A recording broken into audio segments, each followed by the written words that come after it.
expressing congratulations inside the Assembly Hall after speech has been delivered is strongly discouraged. After delivering their statements from the rostrum, speakers are invited to exit the hall through room JA200, located behind the podium, before returning to their seats. May I take it that the Assembly agrees to proceed in this manner? It's so decided. Finally, I should like to draw the attention of Member States that during the general debate, official photographers are in the room and will take official photographs of all speakers by the Department of Global Communications. Members interested in obtaining these photographs are requested to contact the Photo Library of the United Nations.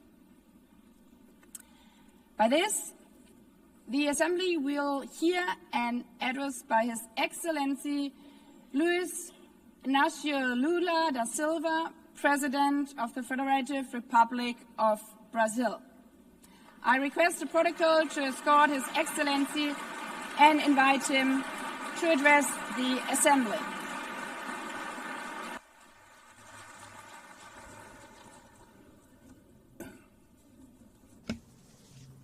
Senhora Presidente da Assembleia Geral, Madam President of the General Assembly, Annalena Barbu, Annalena Senhor Secretário-Geral, Mr. Secretary-General Antonio Guterres, caros chefes de Estado e de Governo, dear heads of state and government, representantes dos and Estados representatives membros, of the member states gathered here.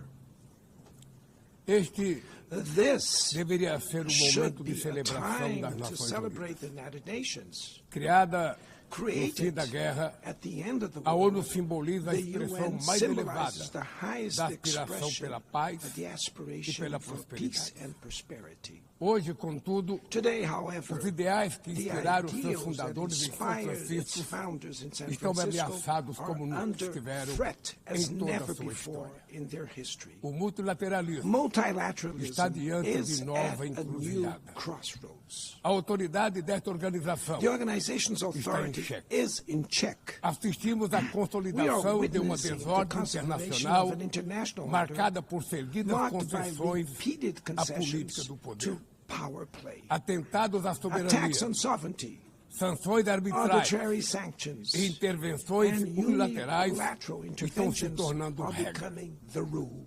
Existe evidente There paralelo is a clear entre a parallel crise do between the multilateralismo e o multilateralism enfraquecimento crisis da and the weakening democracia. of democracy. O autoritarismo se fortalece Authoritarianism is quando strengthened nos omitimos when we frente à fail to arbitrariedade. act in the face of Quando a arbitrary sociedade acts. internacional When the international society vacila na defesa da falters paz, in defending da peace, soberania e do sovereignty, direito, and the rule as of law, consequências são the trágicas. consequences are Em tragic todo o mundo, throughout the world. forças antidemocráticas Anti-democratic tentam forces subjugar are trying to as subjugate instituições e institutions sufocar and as stifle liberdades. freedoms. Cultua a violência, They worship violence, exalta a praise ignorância, ignorance, atuam como act milícias as physical físicas e and digitais digital militias, e cerceiam a and imprensa. restrict the press. Mesmo sob ataques sem Even precedentes, under an o Brasil unprecedented optou attack, por Brazil resistir chose to e resist defender sua and defend its democracia democracy. reconquistada há 40 Regained anos 40 pelo seu years povo ago by depois its de people 2 décadas de after governo 2 decades ditatorial. of dictatorial governments. Não há justificativa There para is as no medidas justification for unilaterais e unilateral arbitrárias and contra nossas arbitrary instituições measures e nossa against our economia. institutions and our A economy. agressão contra a independência do The poder aggression judiciário against the é independence of the inaceitável. judiciary branch of power Esta is ingerência unacceptable. em This assuntos internos interference in domestic conta com o affairs auxílio de uma is extrema-direita aided by a subserviente subservient e saudosa far-right de antigas who is hegemonias. nostalgic of past Falsos hegemonies. patriotas False arquitetam e patriots promovem plan and publicamente publicly promote ações contra o actions Brasil. against Brazil. Não há pacificação com Cannot impunidade. be achieved with Há poucos impunity. dias, A few days e ago, pela primeira and for the vez em first time in 525 anos de nossa 525 história, years of our um history, ex-chefe de a Estado former head of state foi condenado was por atentar convicted contra of o Estado attacking the democrático de democratic direito. rule of law. Foi He investigado, was investigated, indiciado e julgado indicted, trialed, e and held responsabilizado pelos accountable seus atos for his em actions processo in a minucioso. meticulous process. teve amplo direito de defesa, He has the prerrogativa right to que as defend himself for ditaduras security, negam a às suas prerogative that vítimas. dictatorships deny to Diante their dos victims olhos do mundo, before the eyes of the O Brasil world. deu recado Brazil a todos os sent a candidatos message to all autocratas aspiring e aqueles que os apoiam. autocrats and those who Nossa support them. democracia Our e democracy, nossa our soberania sovereignty são are inegociáveis. non-negotiable.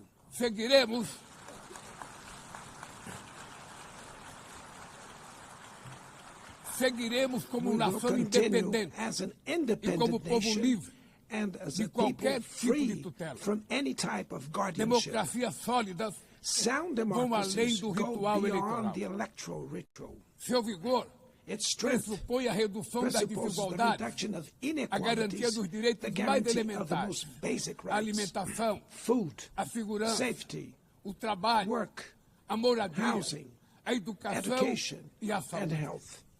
A democracia falha Democracy quando as fails mulheres ganham when menos que women os homens earn less than ou men morrem pelas or mãos de die parceiros at e the hands familiares. of partners and family Ela members. perde It quando loses fecha suas when it portas closes its e doors culpa migrantes and pelas blames mazelas do migrants mundo. for the world's ills. A pobreza Poverty é tão is inimiga as da much democracia an enemy of quanto o democracy extremismo. as extremism. Por isso, Therefore, foi com orgulho we were proud que to recebemos receive da FAO a confirmation from confirmação de que o FAO Brasil that voltou Brazil a has sair do once mapa again da left fome the hunger este map ano de in this 2020. year, 2025. Mas no mundo, But in the ainda há world, 670 there are milhões still de pessoas famintas 670 e million hungry cerca de people 2 and bilhões e about 300 milhões 2.3 que billion enfrentam insegurança face alimentar. food insecurity. A única guerra The only que war todos podem of sair which vencedores. everyone É can que emerge travamos victorious contra a is the fome one e a we pobreza. wage against hunger and Esse é o poverty. objetivo da Aliança This is the Global goal of the que global lançamos no alliance we G20 launched e que já conta at the com o apoio de G20 and which has the 103 support países. of 103 A countries. comunidade The internacional international community precisa rever needs to suas revise prioridades, its priorities, reduzir os gastos com reduce guerras arms e spending, aumentar a ajuda and ao increase desenvolvimento, development aid. aliviar o serviço Relieve da the dívida service externa of the dos foreign países mais debt pobres, of the poorest sobretudo os countries, above africanos, all African e nations, definir and padrões set mínimos de minimum tributação global global tax standards para que os super so ricos that the super paguem mais rich impostos pay que more os taxes trabalhadores. than workers. A democracia também se Democracy mede is pela also capacidade measured by de the proteger ability as to protect famílias e a families infância. and the childhood. As plataformas digitais Digital platforms trazem offer possibilidade de nos possibilities for aproximar us to come como together jamais in havíamos ways we imaginado, never imagined. mas têm sido usadas But they para have been semear used for intolerância, sowing misoginia, intolerance, misogyny, xenofobia e desinformação. xenophobia, and A internet misinformation. The internet não pode ser terra cannot be sem a lei. land of Cabe ao poder lawlessness. público proteger It's os up mais to governments vulneráveis. to protect the most Regular vulnerable. não é Regulating restringir does a not liberdade de mean expressão, restraining é freedom garantir of que expression. o que It's já é about ilegal ensuring no mundo real that what is seja already tratado assim illegal in the também real no world ambiente is treated digital, the no way in ambiente the virtual virtual. environment. Ataques à Attacks regulação on regulation serve para encobrir serve to interesses cover up difusos hidden e dar interests guarida a and crimes provide como fraudes, shelter for tráfico de crimes pessoas, such pedofilia as fraud, e human investidas trafficking, contra a democracia. pedophilia, and attacks against O democracy. parlamento brasileiro, The Brazilian parliament corretamente, was right apressou to sem rush abordar esse this to problema. address this issue. Com orgulho, Last week, promulguei na I última proudly semana enacted uma das leis mais one of the avançadas world's do most mundo advanced laws para for the a proteção de children and crianças adolescents e adolescentes in na the esfera digital. digital environment. Também enviamos ao Congresso Also, we Nacional sent draft bills projeto de lei to the National para Congress fomentar a to foster concorrência nos competition mercados digitais and digital e para markets, and to incentivar encourage the a instalação installation de data of centers sustainable sustentáveis. data centers.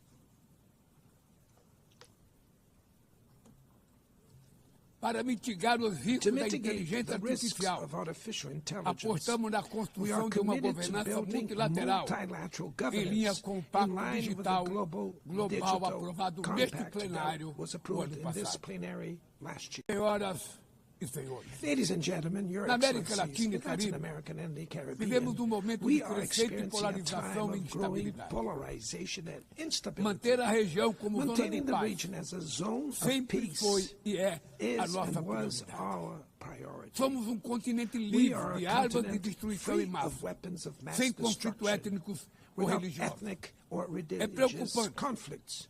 A The equiparação entre a comparison between criminalidade e o crime terrorismo. and terrorism is A worrying. forma mais The eficaz most effective way de combater o to tráfico de combat drogas drug é a trafficking cooperação is to para cooperate reprimir to suppress a lavagem de dinheiro money e laundering limitar o and comércio de limit armas. arms trade.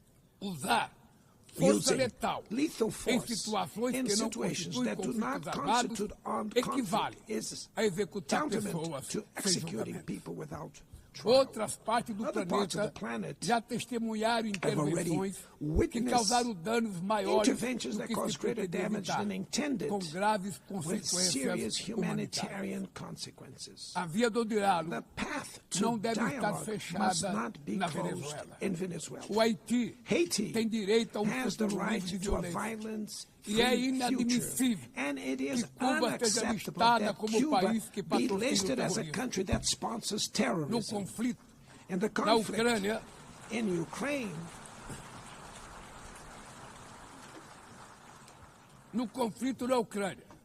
in the todos já conflict in sabemos Ukraine, que não we haverá all solução militar. already know that there will be O no recente encontro no military Alasca solution.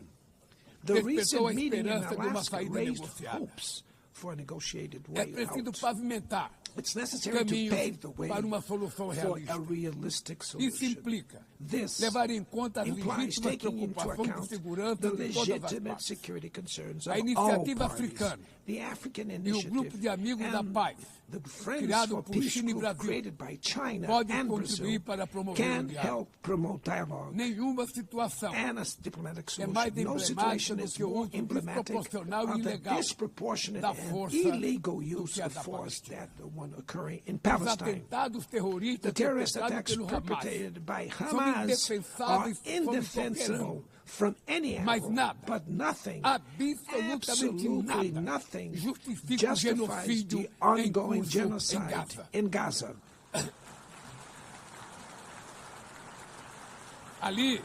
There, Ali, sob toneladas de under escombros, tons of rubble, estão enterradas are dezenas buried de milhares tens de of mulheres e thousands of crianças innocent inocentes. women and children. Ali também estão sepultados o direito We can see internacional that humanitário international e humanitarian o law and mito the da myth of superioridade ethical ética do Ocidente. exceptionalism of the West are Esse also being massacre buried there. não aconteceria This massacre would not have sem a happened cumplicidade without dos the que poderiam complicity of evitar. those who could have prevented Em Gaza, it. In Gaza, Fome é usada hunger como arma is de guerra. used as a weapon of E o war, deslocamento and the forçado de forced populações displacement of é populations praticado goes impunemente. Deve unpunished. expressar I minha express admiração my aos admiration judeus to the Jews que dentro e who, fora de Israel, inside and se outside opõem Israel, a essa punição oppose coletiva. this collective punishment. O povo The palestino Palestinian corre o people risco are de at risk desaparecer. of disappearing. Só sobreviverá They como will um only Estado survive independente with an integrado à independent state comunidade integrated internacional. to the international community. Esta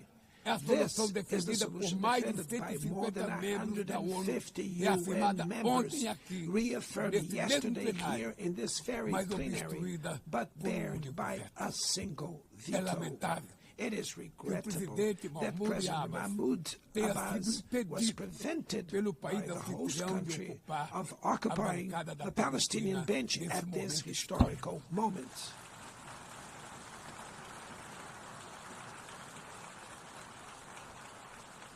O alastramento The desse spread conflito of this para o Líbano, conflict to Lebanon, para a Síria, e o Syria, Irã Iran, e o Catar Qatar fomenta a is escalada fueling armamentista an sem unprecedented precedentes. arms build-up. Senhoras Presidenta, Madam President, bombas e armas nucleares bombs não and vão nuclear nos weapons proteger da will crise not climática. protect us from the climate O ano de crisis. The year 2024 of 24 foi o mais was quente the já warmest registrado. already A registered. COP30 em COP30 Belém, no in Brasil, the city of Belém, será a Brazil, COP da will the verdade. COP of truth. Será o momento It will dos be the líderes time mundiais for world leaders provarem to prove a the seriedade de seu seriousness of their compromisso com o commitment to planeta. the planet.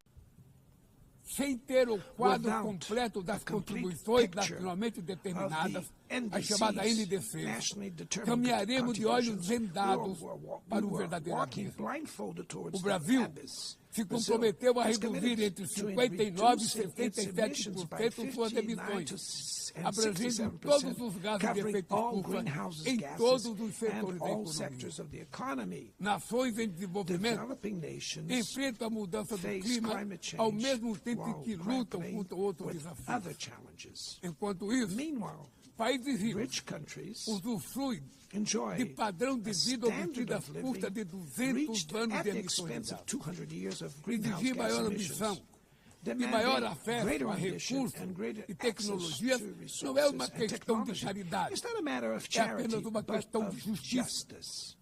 A corrida The por minerais race for críticos critical essenciais minerals para essential a transição for energética energy não transition pode cannot reproduzir a lógica reproduce the predatória predatory que and marcou asymmetrical os últimos logic séculos. that has Em characterized Belém, recent centuries. In o Belém mundo vai City, conhecer the a world realidade will da learn Amazônia. about the O reality of the Brasil já Amazon. reduziu pela metade Brazil has already o reduced desmatamento na região deforestation by nos half 2 in the últimos anos. region in the last 2 years. Erradicá-lo requer Eradicating garantir it requires condições dignas de vida para ensuring seus milhões decent de living habitantes. conditions for its millions of Fomentar o inhabitants. desenvolvimento Promoting sustentável sustainable development é o objetivo is the do Fundo objective of the Florestas Tropical Tropicais Forest para Forever sempre, Facility, que o Brasil which pretende Brazil lançar intends to launch para remunerar to compensate os países que countries mantêm that suas keep their florestas em forests pé. standing.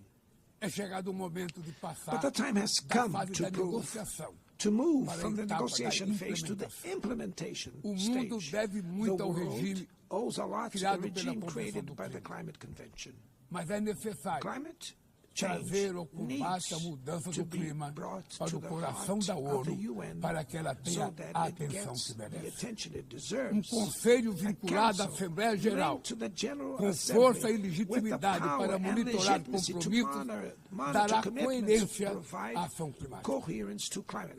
Trata-se de um passo This is a fundamental fundamental step na direção de uma towards reforma a mais broader abrangente da reform of the organização, organization, que contemple também which would um also Conselho de include Segurança an ampliado expanded nas Security duas Council categorias in de the seus two membros. member categories. Poucas áreas Few areas retrocederam have tanto worsened como o as sistema much as the multilateral de comércio. multilateral trading system.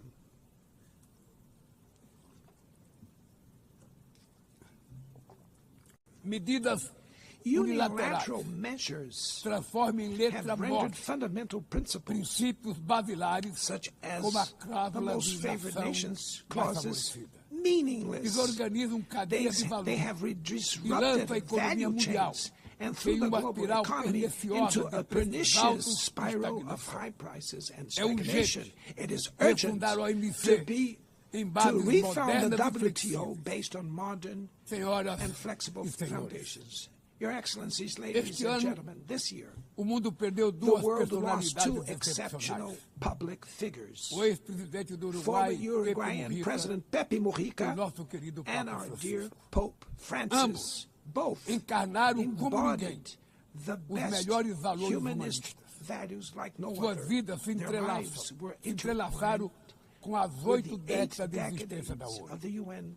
Se ainda UN's estivesse entre nós, existence. If they were still among us, provavelmente usariam they would esta use this tribuna platform para to lembrar remember que o autoritarismo, that authoritarianism, a degradação environmental ambiental e a degradation, and desigualdade inequality não são are not inexoráveis. Que relentless. os únicos derrotados That the only são os que ones cruzam os defeated are braços those who resignados. stand idly by, Que resigned, podemos vencer os falsos profetas e resignate, oligarcas and que that we can exploram defeat the medo false e prophets and monetizam oligarchs ódio. who exploit fear E and que o monetize amanhã hate, and that é feito de tomorrow escolhas is diárias made of daily e é preciso choices, coragem and it de takes agir courage para to transformar. act to transform it. No futuro que o Brasil In the vislumbra, future that Brazil não há envisions, espaço there para a is no reedição room de for the rivalidades reenactment ideológicas of ou ideological esferas rivalries or spheres A of confrontação é confrontation inevitável. is not inevitable. Precisamos de lideranças We com need leaders clareza de with visão, clear que visions, entendam que a who ordem understand internacional that the não international é order jogo is de not a soma zero. zero-sum game. O século The XXI 21st será century cada will vez be mais increasingly multipolar. Para se multipolar. manter pacífico, For it não to pode remain deixar de ser peaceful, multilateral. it cannot fail O Brasil fall confere to multilateral. crescente importância à Brazil União is Europeia, giving à increasing União Africana, importance to the European à Union, the ASEAN, African Union, à CELAC, ASEAN, aos CELAC, BRICS e ao BRICS, G20. and the G20. A voz do The sul voice of global the global south deve ser must respeitada e be ouvida. heard.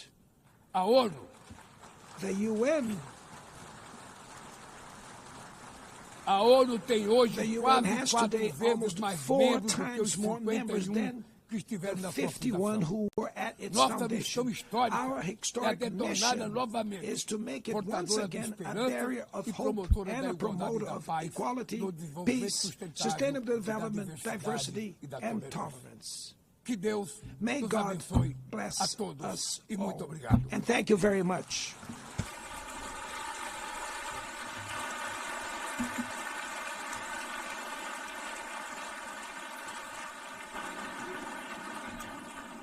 On behalf of the Assembly, I wish to thank the President of the Federative Republic of Brazil,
the Assembly will hear an address by His Excellency Donald Trump, President of the United States of America.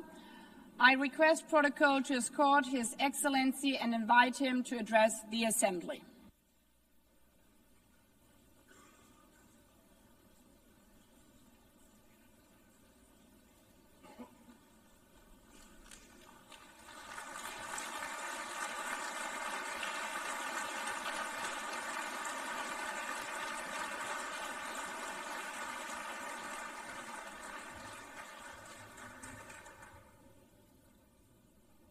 Thank you very much. Very much appreciated.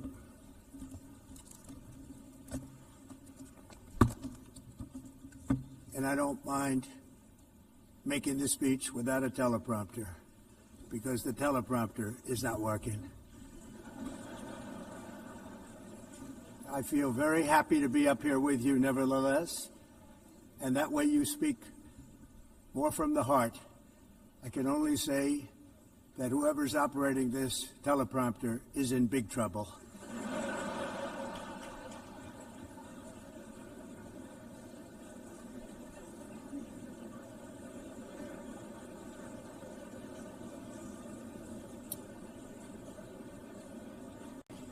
Hello, Madam First Lady. Thank you very much for being here. And Madam President, Mr. Secretary General, First Lady of the United States, distinguished delegates, ambassadors, and world leaders. 6 years have passed since I last stood in this grand hall and addressed a world that was prosperous and at peace in my first term. Since that day, the guns of war have shattered the peace I forged on 2 continents. An era of calm and stability gave way to one of the great crises of our time. And here in the United States, 4 years of weakness, lawlessness, and radicalism under the last administration delivered our nation into a repeated set of disasters. 1 year ago, our country was in deep trouble, but today, just 8 months into my administration, we are the hottest country anywhere in the world, and there is no other country even close. America is blessed with the strongest economy, the strongest borders, the strongest military, the strongest friendships, and the strongest spirit of any nation on the face of the earth. This is indeed the golden age of America. We are rapidly reversing the economic calamity we inherited from the previous administration, including ruinous price increases and record-setting inflation like we've never had before. Under my leadership, energy costs are down, gasoline prices are down, grocery prices are down, mortgage rates are down, and inflation has been defeated.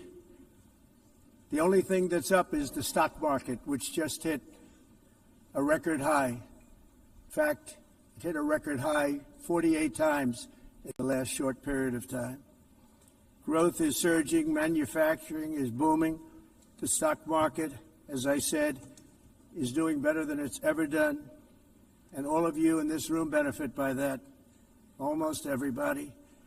And importantly, workers' wages are rising at the fastest pace in more than 60 years, and that's what it's all about, isn't it? In 4 years of President Biden, we had less than $1 trillion of new investment into the United States. In just 8 months since I took office, we have secured commitments and money already paid for $17 trillion. Think of it, 4 years, less than $1 trillion, 8 months, much more than $17 trillion is being invested in the United States, and it's now pouring in from all parts of the world. We've implemented the largest tax cuts in American history and the largest regulation cuts in American history, making this once and again the best country on earth to do business. And many of the people in this room are investing in America, and it's turned out to be an awfully good investment during this 8-month period. In my first term, I built the greatest economy in the history of the world. We had the best economy ever, history of the world. And I'm doing the same thing again, but this time it's actually much bigger and even better. The numbers far surpass my record-setting first term. On our southern border, we have successfully repelled a colossal invasion. And for the last 4 months, and that's 4 months in a row, the number of illegal aliens admitted and entering our country has been 0. Hard to believe, because if you look back just a year ago, it was millions and millions of people pouring in from all over the world, from prisons, from mental institutions, drug dealers. All over the world they came. They just poured into our country with the ridiculous open border policy of the Biden administration. Our message is very simple. If you come illegally into the United States, you're going to jail, or you're going back to where you came from, or perhaps even further than that. You know what that means. I want to thank the country of El Salvador for the successful and professional job they've done in receiving and jailing so many criminals that entered our country. And it was under the previous administration that the number became record-setting, and they're all being taken out. We have no choice. And other countries have no choice, because other countries are in the exact same situation with immigration. It's destroying your country, and you have to do something about it. On the world stage, America is respected again like it has never been respected before. You think about 2 years ago, 3 years ago, 4 years ago, or 1 year ago, we were a laughingstock all over the world. At the NATO summit in June, virtually all NATO members formally committed to increase defense spending at my request from 2% to 5% of GDP, making our alliance far stronger and more powerful than it was ever before.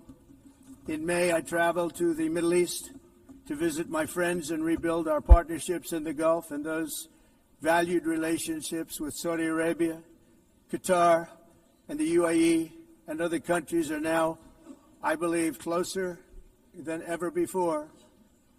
My administration has negotiated one historic trade deal after another, including with the United Kingdom, the European Union, Japan, South Korea, Vietnam, Indonesia, the Philippines, Malaysia, and many, many others. Likewise, in a period of just 7 months, I have ended 7 unendable wars. They said they were unendable. You're never going to get them solved. Some were going for 31 years, 2 of them, 31, think of it, 31 years. One was 36 years. One was 28 years. I ended 7 wars. And in all cases, they were raging with countless thousands of people being killed. This includes Cambodia and Thailand, Kosovo and Serbia, the Congo and Rwanda, a vicious, violent war that was, Pakistan and India, Israel and Iran, Egypt and Ethiopia, and Armenia and Azerbaijan. It included all of them. No president or prime minister, and for that matter, no other country has ever done anything close to that. And I did it in just 7 months. It's never happened before. There's never been anything like that. I'm very honored to have done it. It's too bad that I had to do these things instead of the United Nations doing them. And sadly, in all cases, the United Nations did not even try to help in any of them. I ended 7 wars, dealt with the leaders of each and every one of these countries, and never even received a phone call from the United Nations offering to help in finalizing the deal. All I got from the United Nations was an escalator that on the way up stopped right in the middle. If the First Lady wasn't in great shape, she would have fallen. But she's in great shape. We're both in good shape. We both stood. And then a teleprompter that didn't work. These are the 2 things I got from the United Nations, a bad escalator and a bad teleprompter. Thank you very much. And by the way, it's working now. It just went on. Thank you. I think I should just do it the other way. It's easier. Thank you very much. I didn't think of it at the time because I was too busy working to save millions of lives. That is the saving and stopping of these wars. But later I realized that the United Nations wasn't there for us. They weren't there. I thought of it really after the fact, not during these negotiations, which were not easy. That being the case, what is the purpose of the United Nations? The UN has such tremendous potential. I've always said it. It has such tremendous, tremendous potential. But it's not even coming close to living up to that potential. For the most part, at least for now, all they seem to do is write a really strongly worded letter and then never follow that letter up. It's empty words, and empty words don't solve war. The only thing that solves war and wars is action. Now, after ending all of these wars and also earlier negotiating the Abraham Accords, which is a very big thing for which our country received no credit, never receives credit. Everyone says that I should get the Nobel Peace Prize for each one of these achievements.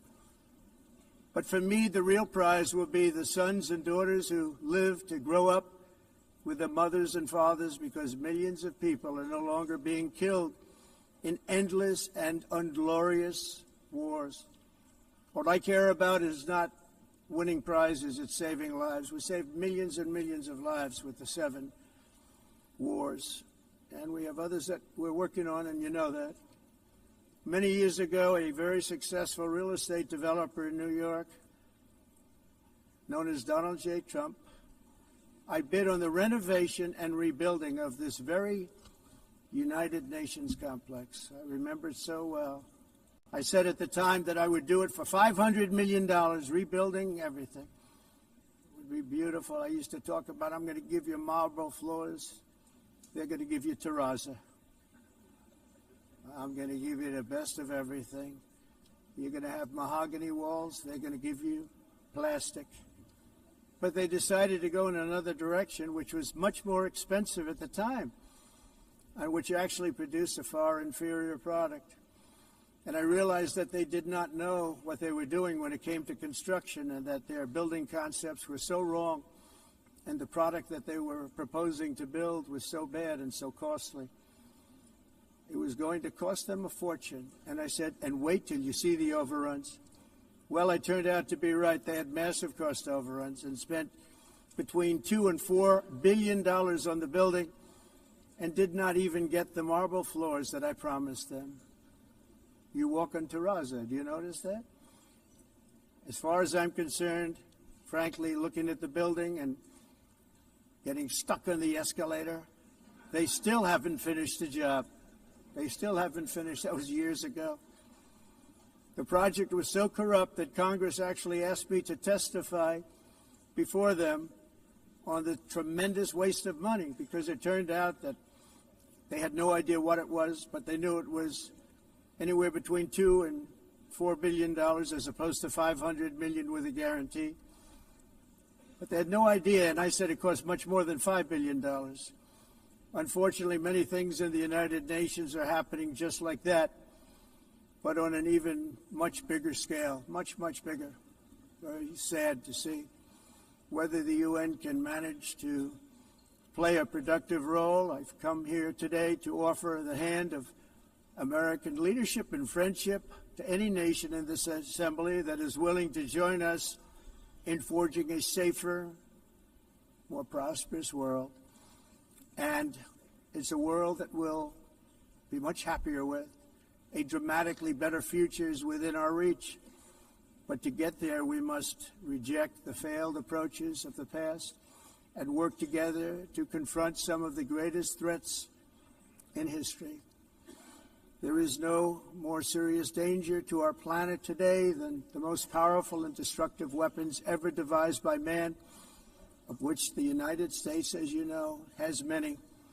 Just as I did in my first term, I've made containing these threats a top priority, starting with the nation of Iran. My position is very simple. The world's #1 sponsor of terror can never be allowed to possess the most dangerous weapon. That's why, shortly after taking office, I sent the so-called Supreme Leader a letter making a generous offer. I extended a pledge of full cooperation in exchange for a suspension of Iran's nuclear program. The regime's answer was to continue their constant threats to their neighbors and U.S. interests throughout the region and some great countries that are right nearby. Today, many of Iran's former military commanders, in fact, I can say almost all of them, are no longer with us. They're dead. And 3 months ago, in Operation Midnight Hammer, 7 American B-2 bombers dropped the 14 30,000-pound each bombs on Iran's key nuclear facilities, totally obliterating everything. No other country on earth could have done what we did. No other country has the equipment to do what we did. We have the greatest weapons on earth. We hate to use them. But we did something that for 22 years people wanted to do. With Iran's nuclear enrichment capacity demolished, I immediately brokered an end to the 12-day war, as it's called, between Israel and Iran, with both sides agreeing to fight no longer.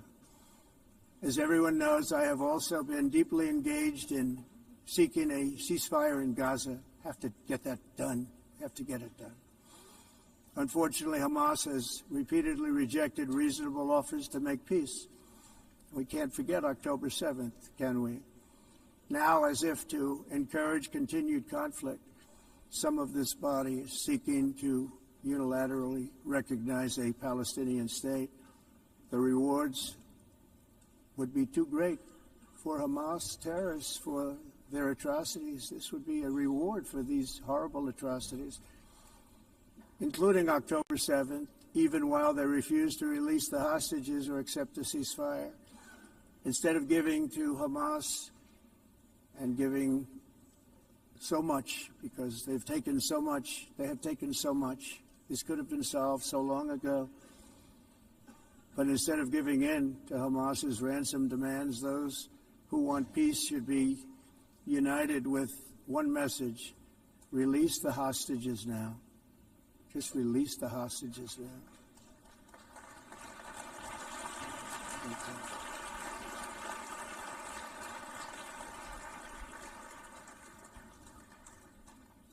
Thank you. As we have got to come together, and we will come together, got to get it done. We have to stop the war in Gaza immediately. We have to stop it. We have to get it done. We have to negotiate. Immediately have to negotiate peace. We got to get the hostages back. We want all 20 back.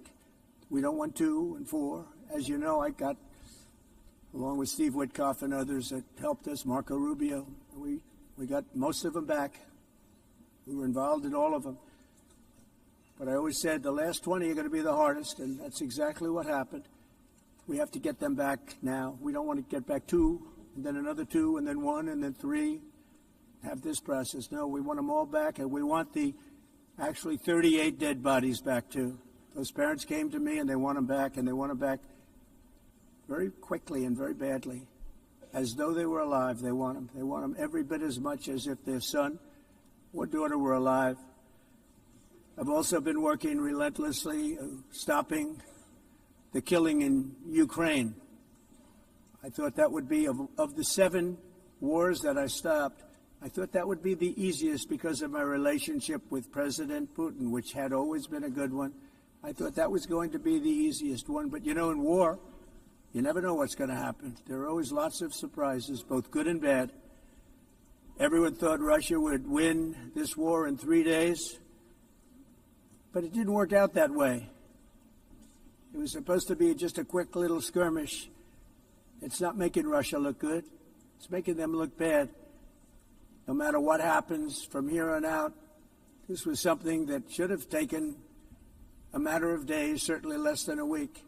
And they've been fighting for 3.5 years and killing anywhere from 5,000 to 7,000 young soldiers, mostly soldiers, on both sides, every single week, from 5,000 to 7,000 dead young people, and some in cities, much smaller numbers, where rockets are shot, where drones are dropped. This war would never have started if I were president. This was a war that should have never happened. It shows you what leadership is, what bad leadership can do to a country. Look what happened to the United States, and look where we are right now in just a short period of time. The only question now is how many more lives will be needlessly lost on both sides. China and India are the primary funders of the ongoing war by continuing to purchase Russian oil. But inexcusably, even NATO countries have not cut off much Russian energy and Russian energy products, which, as you know, I found out about 2 weeks ago, and I wasn't happy. Think of it. They're funding the war against themselves. Who the hell ever heard of that one? In the event that Russia is not ready to make a deal to end the war, then the United States is fully prepared to impose a very strong round of powerful tariffs, which would stop the bloodshed, I believe, very quickly. But for those tariffs to be effective, European nations, all of you are gathered here right now, would have to join us in adopting the exact same measures. I mean, you're much closer to this. We have an ocean in between. You're right there. And Europe has to step it up. They can't be doing what they're doing. They're buying oil and gas from Russia while they're fighting Russia. It's embarrassing to them, and it was very embarrassing to them when I found out about it, I can tell you that. They have to immediately cease all energy purchases from Russia. Otherwise, we're all wasting a lot of time. So I'm ready to discuss this. We're going to discuss it today with the European nations, all gathered here. I'm sure they're thrilled to hear me speak about it, but that's the way it is. I like to speak my mind and speak the truth. As we seek to reduce the threat of dangerous weapons today, I'm also calling on every nation to join us in ending the development of biological weapons once and for all. And biological is terrible, and nuclear is even beyond, and we include nuclear in that. We want to have a cessation of the development of nuclear weapons. We know, and I get to view it all the time. Sir, would you like to see? And I look at weapons that are so powerful that we just can't ever use them. If we ever use them, the world literally might come to an end. There would be no United Nations to be talking about. There would be no nothing.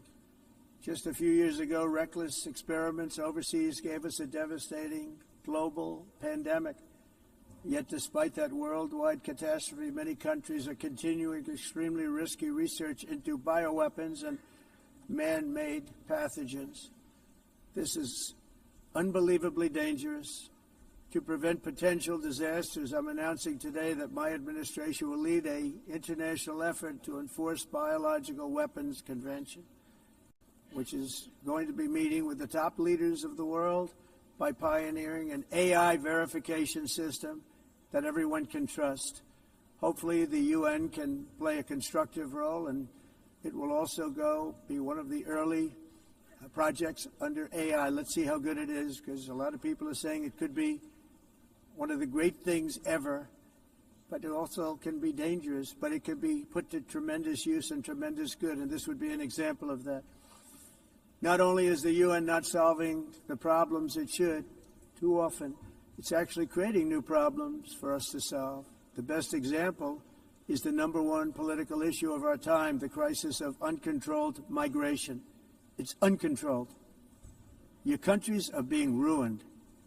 The United Nations is funding an assault on Western countries and their borders. In 2024, the UN budgeted $372 million in cash assistance to support an estimated 624,000 migrants journeying into the United States. Think of that. The UN is supporting people that are illegally coming into the United States, and then we have to get them out.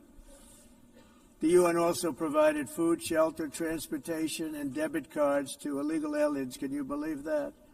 On the way to infiltrate our southern border.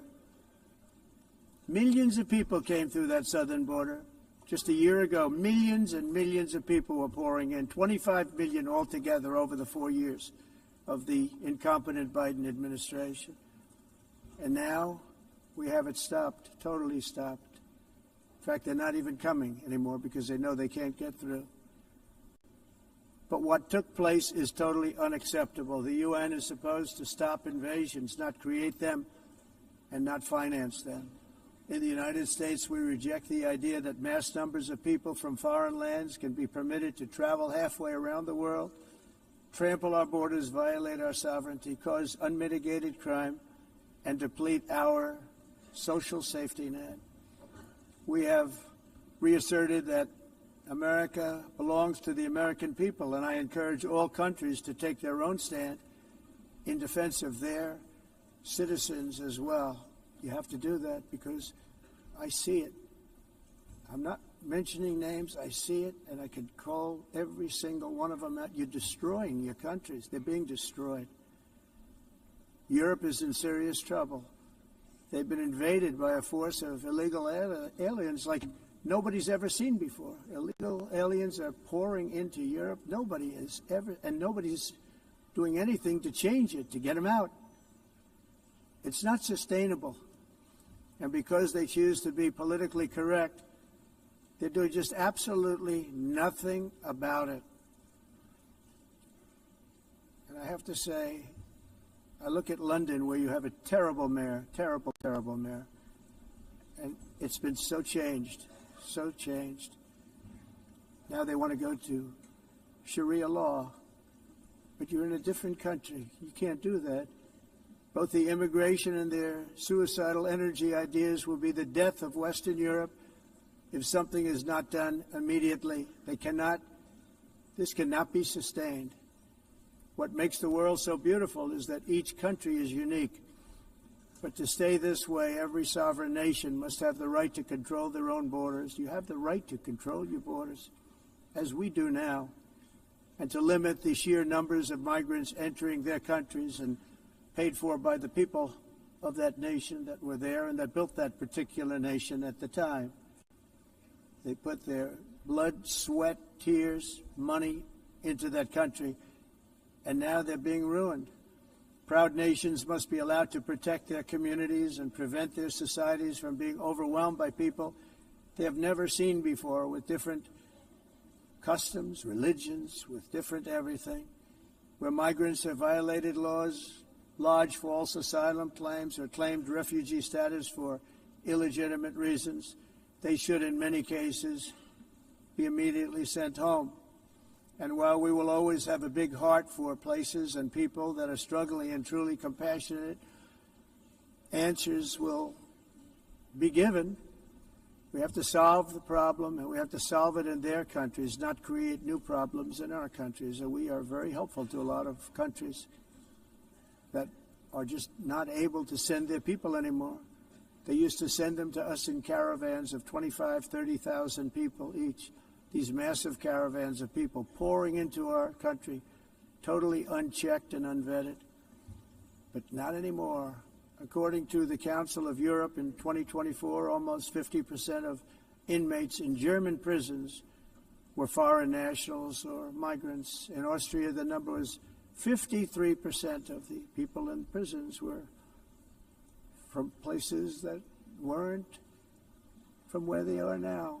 In Greece, the number was 54%, and in Switzerland, beautiful Switzerland, 72% of the people in prisons are from outside of Switzerland. When your prisons are filled with so-called asylum seekers who repaid kindness, and that's what they did, they repaid kindness with crime. It's time to end the failed experiment of open borders. You have to end it now. See, I can tell you, I'm really good at this stuff. Your countries are going to hell. In America, we've taken bold action to swiftly shut down uncontrolled migration. Once we started detaining and deporting everyone who crossed the border and removing illegal aliens from the United States, they simply stopped coming. They're not coming anymore. We're getting a lot of credit, but they're not coming anymore. This was a humanitarian act for all involved, because on the trips up, thousands of people a week were dying. Women were being raped. Nobody's ever seen anything like it. Raped, horribly beaten, raped. On the trip up, the journey up, it was a long walk. It was a long, arduous journey, indeed. And it was also a historic victory against human trafficking throughout the region. What we did was a victory, and we saved so many lives of people that wouldn't make the journey. That journey was loaded up with death. Loaded up with death. Dead bodies all along the roads of jungles to get up. They go through jungles, they go through areas so hot you couldn't breathe. They were dying of suffocation, areas so hot that you couldn't breathe. Dead bodies all over. By them not coming, we're saving tremendous numbers of lives. My people have done a fantastic job in doing what they did, and the American public agrees with it. I mean, I was very proud to see this morning I have the highest poll numbers I've ever had. Part of it is because of what we've done on the border. I guess the other part is what we've done on the economy. Joe Biden's policies empowered murderous gangs, human smugglers, child traffickers, drug cartels, and prisoners from all over the world. The previous administration also lost nearly 300,000 children. Think of that. They lost more than 300,000 children, little children, who were trafficked into the United States on the Biden watch, many of whom have been raped, exploited, and abused, and sold. Sold. Nobody talks about that. The fake news doesn't write about it. With many others, young children who are missing or dead.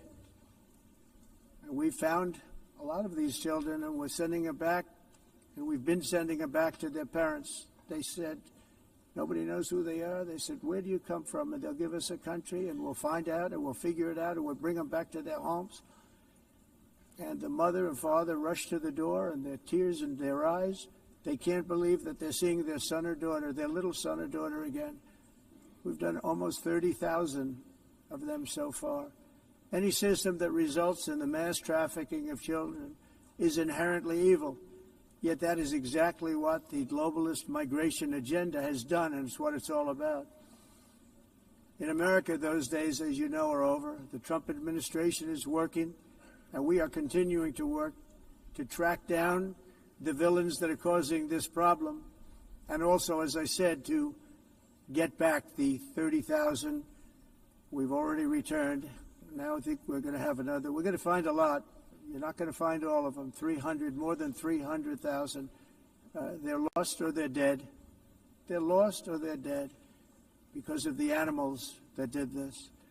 To protect our citizens, I've also designated multiple savage drug cartels as And you see this, and you see it happening right before your eyes.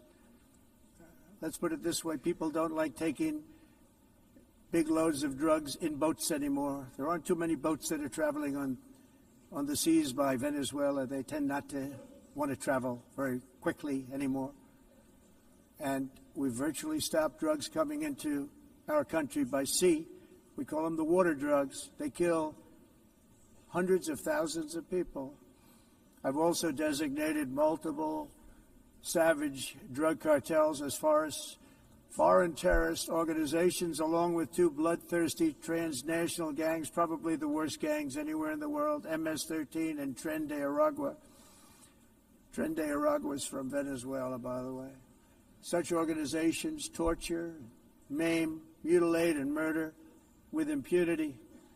They're the enemies of all humanity. For this reason, we've recently begun using the supreme power of the United States military to destroy Venezuelan terrorists and trafficking networks led by Nicolas Maduro.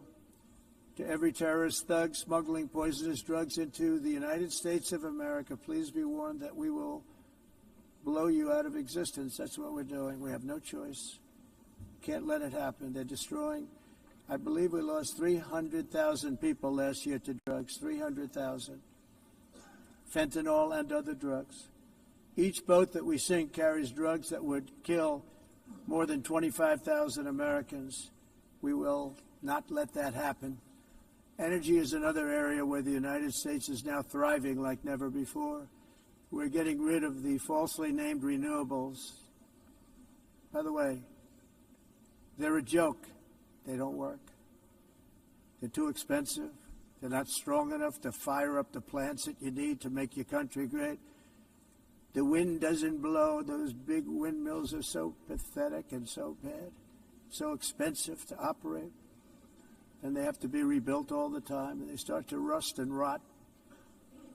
Most expensive energy ever conceived, and it's actually energy. You're supposed to make money with energy, not lose money. You lose money, the governments have to subsidize. You can't put them out without massive subsidies. And most of them are built in China, and I give China a lot of credit. They build them, but they have very few wind farms. So why is it that they build them and they send them all over the world, but they barely use them? You know what they use? Coal. They use gas. They use almost anything, but they don't like wind. But they sure as hell like selling the windmills. Europe, on the other hand, is a long way to go, with many countries being on the brink of destruction because of the green energy agenda. And I give a lot of credit to Germany. Germany was being led down a very sick path, both on immigration, by the way, and on energy. They were going green, and they were going bankrupt. And the new leadership came in, and they went back to where they were, with fossil fuel and with nuclear, which is good. It's now safe. You can do it properly. But they went back to where they were, and they opened up a lot of different plants, energy-producing plants, and they're doing well. I give Germany a lot of credit for that. They've said this is a disaster, what's happening. They were going all green. All green is all bankrupt. That's what it represents. And it's not politically correct. I'll be very badly criticized for saying it, but I'm here to tell the truth. I don't care. It doesn't matter to me. I'm in New York City. I'm feeling a lot safer. Crime, we're getting crime down. And by the way, speaking of crime, Washington, D.C. was the crime capital of America. Now it's after 12 days, it's a totally safe city. Everyone's going out to dinner. They're going out to restaurants. Your wife can walk down the middle of the street with or without you. Nothing's going to happen. My people have done a fantastic job. And yes, I called in the National Guard, and the National Guard took care of business, and they weren't politically correct, but they took care of business. We got 1,700 career criminals out, brought them back to where they came from, the countries where they came from, or put them in jails. Washington, D.C. is now a totally safe city again, and I welcome you to come. In fact, we'll have dinner together at a local restaurant, and we'll be able to walk. We don't have to go by an armor-plated vehicle. We'll walk right over there from the White House. They've given up their powerful edge, a lot of the countries that we're talking about in oil and gas, such as essentially closing the great North Sea oil. Oh, the North Sea, I know it so well. Aberdeen was the oil capital of Europe, and there's tremendous oil that hasn't been found in the North Sea. Tremendous oil. And I was with the Prime Minister I respect and like a lot, and I said, you're sitting with the greatest asset.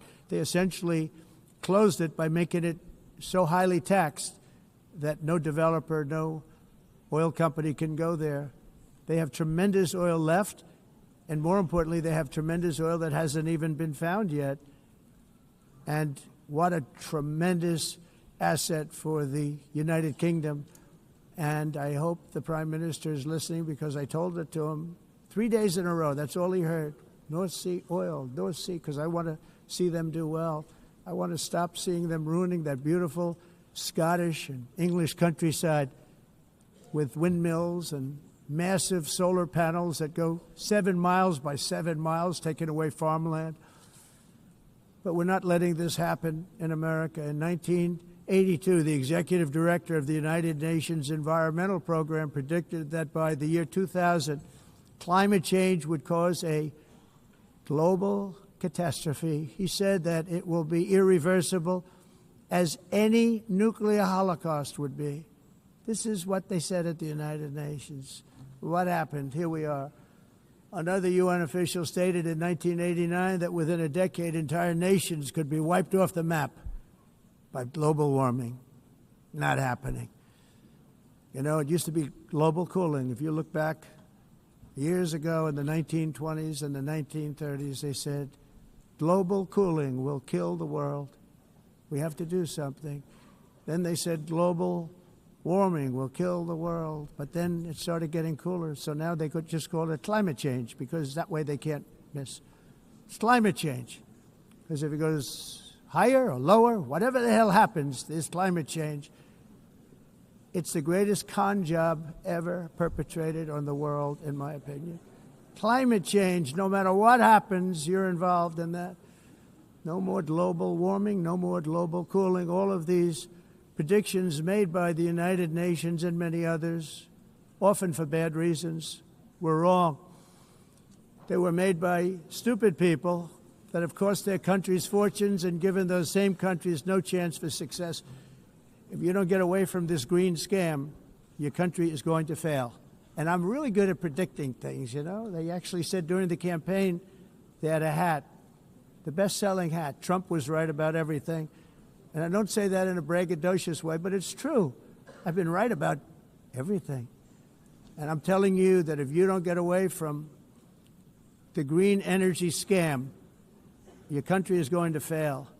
And if you don't stop people that you've never seen before, that you have nothing in common with, your country is going to fail. I'm the President of the United States, but I worry about Europe. I love Europe. I love the people of Europe. And I hate to see it being devastated by energy and immigration. This double-tailed monster destroys everything in its wake, and they cannot let that happen any longer. You're doing it because you want to be nice. You want to be politically correct, and you're destroying your heritage. They must take control strongly and immediately of the unmitigated immigration disaster and the fake energy catastrophe before it's too late. The carbon footprint is a hoax made up by people with evil intentions, and they're heading down a path of total destruction. You know, the carbon footprint was a big, big thing a few years ago. I remember hearing about the carbon footprint. And then President Obama would get into Air Force One, a massive Boeing 747, and not a new one, an old one with old engines that spew everything into the atmosphere. He'd talk about the carbon footprint, we must do so. Then he'd get in and he'd fly from Washington to Hawaii to play a round of golf. And then he'd get back onto that big, beautiful plane and he'd fly back and he'd talk about, again, global warming and the carbon footprint. It's a con job. At extreme cost and expense, Europe reduced its own carbon footprint by 37%. Think of that. Congratulations, Europe. Great job. cost yourself a lot of jobs, a lot of factories closed, but you reduce the carbon footprint by 37%. However, for all of that sacrifice and much more, it's been totally wiped out and then some by a global increase of 54%. Much of it coming from China and other countries that are thriving around China, which now produces more CO2 than all the other developed nations in the world. So all of these countries are working so hard on the carbon footprint, which is nonsense, by the way. It's nonsense. You know, it's interesting. In the United States, we have still radicalized environmentalists, and they want the factories to stop. Everything should stop. No more cows. We don't want cows anymore. I guess they want to kill all the cows. They want to do things that are just unbelievable, and you have it too. But, you know, we have a border, strong, and we have a shape, and that shape doesn't just go straight up. That shape is amorphous when it comes to the atmosphere. And if we had the most clean air, and I think we do, we have very clean air. We have the cleanest air we've had in many, many years. But the problem is that other countries, like China, which has air that's a little bit rough, it blows. And no matter what you're doing down here, the air up here tends to get very dirty because it comes in from other countries where their air isn't so clean. And the environmentalists refuse to acknowledge that. Same thing with garbage. In Asia, they dump much of their garbage right into the ocean. And over about a 1 week and 2 week journey, it flows right past Los Angeles. You've seen it. Massive amounts of garbage, almost too much to do anything about, flowing past Los Angeles, past San Francisco, and then somebody will get in trouble because he dropped a cigarette on the beach. The whole thing is crazy. The primary effect of these brutal green energy policies has not been to help the environment, but to redistribute manufacturing and industrial activity from developed countries that follow the insane rules that are put down to polluting countries that break the rules and are making a fortune. They're making a fortune. European electricity bills are now 4 to 5 times more expensive than those in China, and 2 to 3 times higher than the United States. And our bills are coming way down. You probably see that our gasoline prices are way down. You know, we have an expression, drill, baby, Nós drill. reduzimos os custos de energia porque nós faremos como vamos fazer tudo isso, reduzir os custos de energia, e os custos diminuíram nos Estados Unidos. Por exemplo, se você olhar nos países em fatura de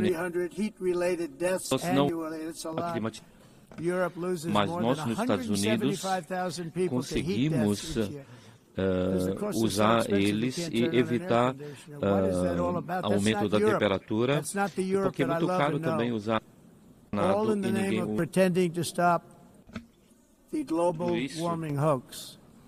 The entire globalist concept of asking successful industrialized nations to inflict pain on themselves and radically disrupt their entire societies must be rejected completely and totally, and it must be immediate. That's why in America I withdrew from the fake Paris Climate Accord, where, by the way, America was paying so much more than every country. Others weren't paying. China didn't have to pay until 2030. Russia was given an old standard that was easy to meet, a 1990 standard. But for the United States, we're supposed to pay like $1 trillion. And I said, this is another scam. The fact is, the United States has been taken advantage of by the world for many, many years, but not any longer, as you probably noticed.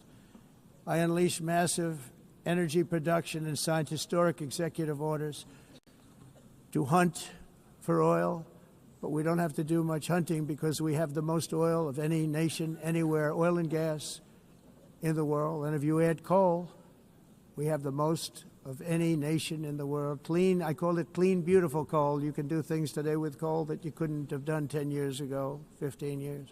So I have a little standing order in the White House Never use the word coal, only use the words clean, beautiful coal. Sounds much better, doesn't it?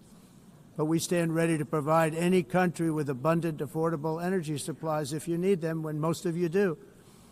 We're proudly exporting energy all over the world. We're now the largest exporter. In the United States, we want trade and robust commerce with all nations, everybody. We want to help nations. We're going to help nations. But it must also be fair and reciprocal. The challenge with trade is much the same with climate. The countries that followed the rules, all their factories have been plundered. It's really sad to watch. They've been broken. They've been broken by countries that broke the rules. That's why the United States is now applying tariffs to other countries, and much as these tariffs were for many years applied to us, uncontrollably applied to us. We've used tariffs as a defense mechanism under the Trump administration, including my first term, where hundreds of billions of dollars in tariffs were taken in. And by the way, we had the lowest inflation, and now we have very low inflation. The only thing different is that we have hundreds of billions of dollars flowing into our country. But this is how we will ensure that the system works for everyone and is sustainable into the future. We're also using tariffs to defend our sovereignty and security throughout the world, including against nations that have taken advantage of former U.S. administrations for decades, including the most corrupt, incompetent administration in history, the sleepy Joe Biden administration. Brazil now faces major tariffs in response to its unprecedented efforts to interfere in the rights and freedoms of our American citizens and others, with censorship, repression, weaponization, judicial corruption, and targeting of political critics in the United States. I have a little problem saying this because I must tell you, I was walking in and the leader of Brazil was walking out. We saw him, and I saw him, he saw me, and we embraced. And then I'm saying, can you believe I'm going to be saying this in just 2 minutes? But we actually agreed that we would meet next week.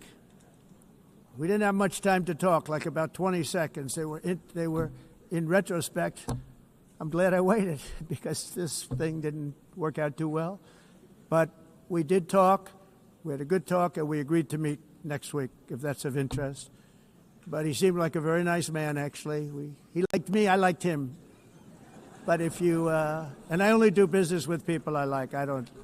When I don't like them, I don't like them. But we had, at least for about 39 seconds, we had excellent chemistry. It's a good sign. But also in the past, Brazil, can you believe this, unfairly tariffed our nation, but now because of our tariffs, we are hitting them back, and we're hitting them back very hard. As president, I will always defend our national sovereignty and the rights of American citizens. So I'm very sorry to say this, that Brazil is doing poorly and will continue to do poorly. They can only do well when they're working with us. Without us, they will fail, just as others have failed. It's true. Next year, the United States will celebrate the 250th anniversary of our glorious independence, a testament to enduring power and American freedom and spirit. We will also be proudly hosting the 2026 FIFA World Cup, and shortly thereafter the 2028 Olympics, which is going to be very exciting. I hope you all come. I hope that countless people from all over the globe will take part of these will be great celebrations of liberty and human achievement, and that together we all can rejoice in the miracles of history that began in July 4th, 1776, when we founded the light to all nations. And it's something really that an amazing thing came out of that date. It's called the United States of America. In honor of this momentous anniversary, I hope that all countries who find inspiration in our example will join us in renewing our commitment, values, and those values, really, that we hold so dear together. Let us defend free speech and free expression. Let us protect religious liberty, including for the most persecuted religion on the planet today. It's called Christianity. and let us safeguard our sovereignty and cherish qualities that have made each of our nations so special, incredible, and extraordinary. In closing, I just want to repeat that immigration and the high cost of so-called green renewable energy is destroying a large part of the free world and a large part of our planet. Countries that cherish freedom are fading fast because of their policies on these two subjects. You need strong borders and traditional energy sources if you are going to be great again. Whether you have come from north or south, east or west, near or far, every leader in this beautiful hall today represents a rich culture, a noble history, and a proud heritage that makes each nation majestic and unique, unlike anything else in human history or any other place on the face of the earth. From London to Lima, from Rome to Athens, from Paris to Seoul, from Cairo to Tokyo and Amsterdam to right here in New York City, we stand on the shoulders of the leaders and legends, generals and giants, heroes and titans who won and built our beloved nations, all of our nations, with their own courage, strength, spirit, and skill. Our ancestors climbed mountains, conquered oceans, crossed deserts, and trekked over wide-open plains. They charged into thunderous battles, plunged into grave dangers, and they were soldiers and farmers and workers and warriors and explorers and patriots. They built towns into cities, tribes into kingdoms, ideas into industries, and small islands into mighty empires. You're a part of all of that. They were champions for their people who never gave up and who never, ever gave in. Their values defined our national identities. Their visions forged our magnificent destiny. Everybody in this room is a part of it in your own way. Each of us inherits the deeds and the myths, the triumphs, the legacies of our own heroes and founders who so bravely showed us the way. Our ancestors gave everything for homelands that they defended with pride, with sweat, with blood, with life, and with death. Now the righteous task of protecting the nations that they built belongs to each and every one of us. So together let us uphold our sacred duty to our people and to our citizens. Let us protect their borders, ensure their safety, preserve their cultures, treasure, and traditions, and fight, fight, fight for their precious dreams and their cherished freedoms. And in friendship and really a beautiful vision, let us all work together to build a bright, beautiful planet, a planet that we all share, a planet of peace and a world that is richer, better, and more beautiful than ever before. That can happen. It will happen. It will happen, and I hope it can happen and start right now, right at this moment. We'll turn it around. We're going to make our countries better, safer, more beautiful. We're going to take care of our people. Thank you very much. It's been an honor. God bless the nations of the world. Thank you very much. Bye.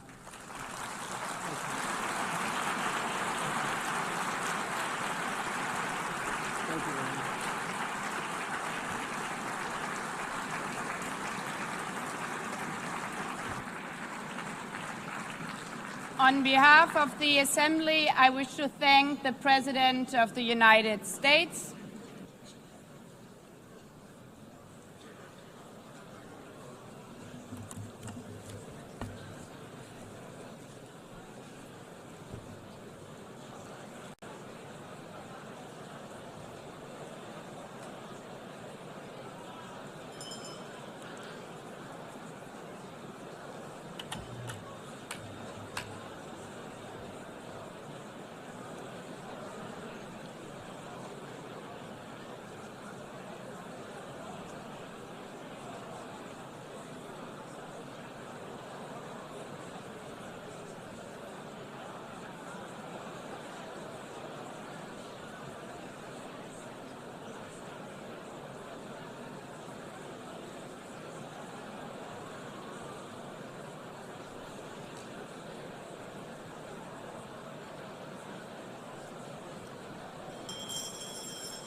please be seated?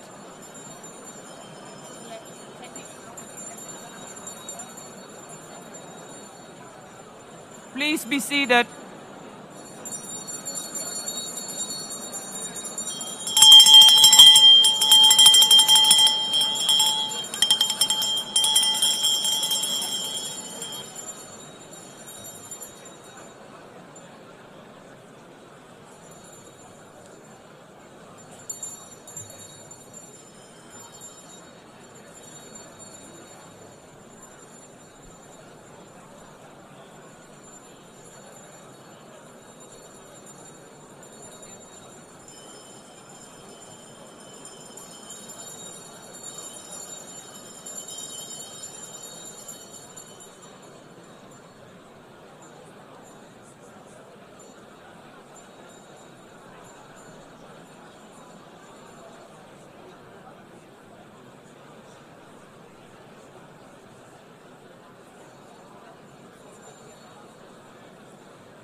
Excellencies, could you please take your seats in due respect to the next speakers? The second row, could you please take your seat right now?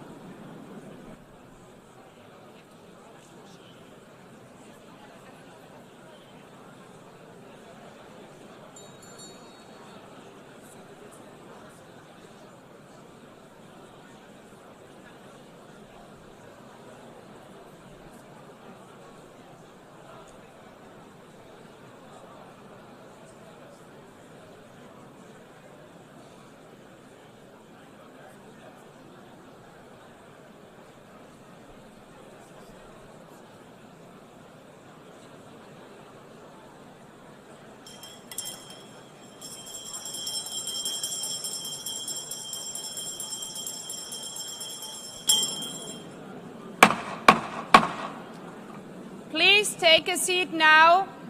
With due respect to the next speakers, I would kindly ask you, gentlemen in the left row, please take your seats.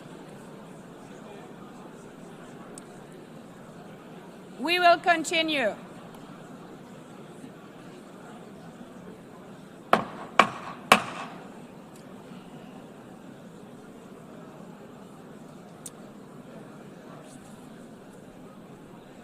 Excellencies, as we are receiving queries, I would like to assure you that don't worry, the UN teleprompters are working perfectly. And by this technical note, I would like to call on the next speaker. The Assembly will hear an address by His Excellency Prabowo Subianto, President of the Republic of Indonesia. I request protocol to escort His Excellency and invite him to address the Assembly.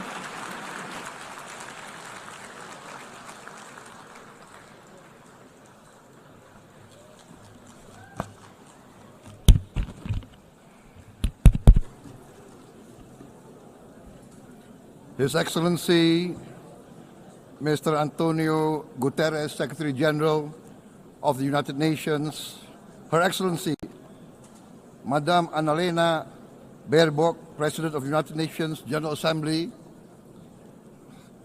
His Excellency, Mr.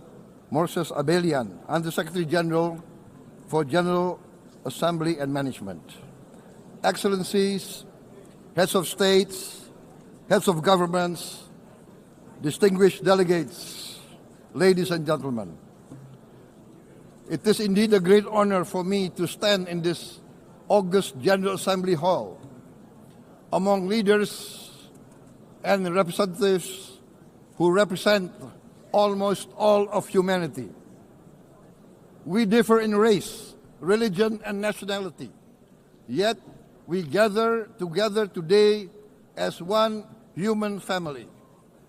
We are here first and foremost as fellow human beings, each created equal, endowed with unalienable rights to life, liberty, and the pursuit of happiness. The words of the United Nations Declaration of Independence have inspired democratic movements across continents, including the French Revolution, the Russian Revolution, the Mexican Revolution, the Chinese Revolution, and Indonesia's own struggle and journey to freedom. It also gave birth to the Universal Declaration of Human Rights, adopted by the United Nations in 1948. All men are created equal was the creed that opened the way to unprecedented global prosperity and dignity. And yet, in our own era of scientific and technological triumphs, an era capable of ending hunger, poverty, and environmental ruin, we also continue to face today grave dangers, challenges, and uncertainties. Human folly, fueled by fear, racism, hatred, oppression, and apartheid, threatens our common future. My country knows this pain. For centuries, Indonesians lived under colonial domination, oppression, and slavery. We were treated less than dogs in our own homeland. We Indonesians know what it means to be denied justice and what it means to live in apartheid, to live in poverty, and to be denied equal opportunity. We also knew what solidarity can do in our struggle for independence, in our fight to overcome hunger, disease, and poverty. The United Nations stood with Indonesia and gave us vital assistance. Decisions made here based on human solidarity by the Security Council and this Assembly gave Indonesia independence, international legitimacy, opened doors, and supported our early development through the efforts of the United Nations Children Fund, the United Nations Food and Agriculture Organization, the FAO, the World Health Organization, and many, many other United Nations institutions. And because of that, Indonesia today stands on the cusp of shared prosperity and greater equality and dignity. Madam President, Excellencies, our world today is driven by conflict, injustice, and deepening uncertainty. Every day we witness suffering, genocide, and blatant disregard for international law and human decency. In the face of these challenges, we must not give up. As the United Nations Secretary General said, we cannot give up. We cannot surrender our hopes or our ideals. We must draw closer, not drift apart. Together we must strive to achieve our hopes, our dreams. The United Nations was born from the ashes of the Second World War that claimed scores of millions of lives. It was created to secure peace, security, justice, and freedom for all. We remain committed to internationalism, to multilateralism, and to every effort that strengthens this great institution. Today, Indonesia is nearer than ever before to meeting the sustainable development goals of ending extreme poverty and hunger. Because years ago, this very chamber chose to listen and uphold social and economic justice. We will never forget. And today, we must never be silent while Palestinians are denied that same justice and legitimacy in this very hall. Excellencies, Thucydides warned, the strong do what they can, the weak suffer what they must.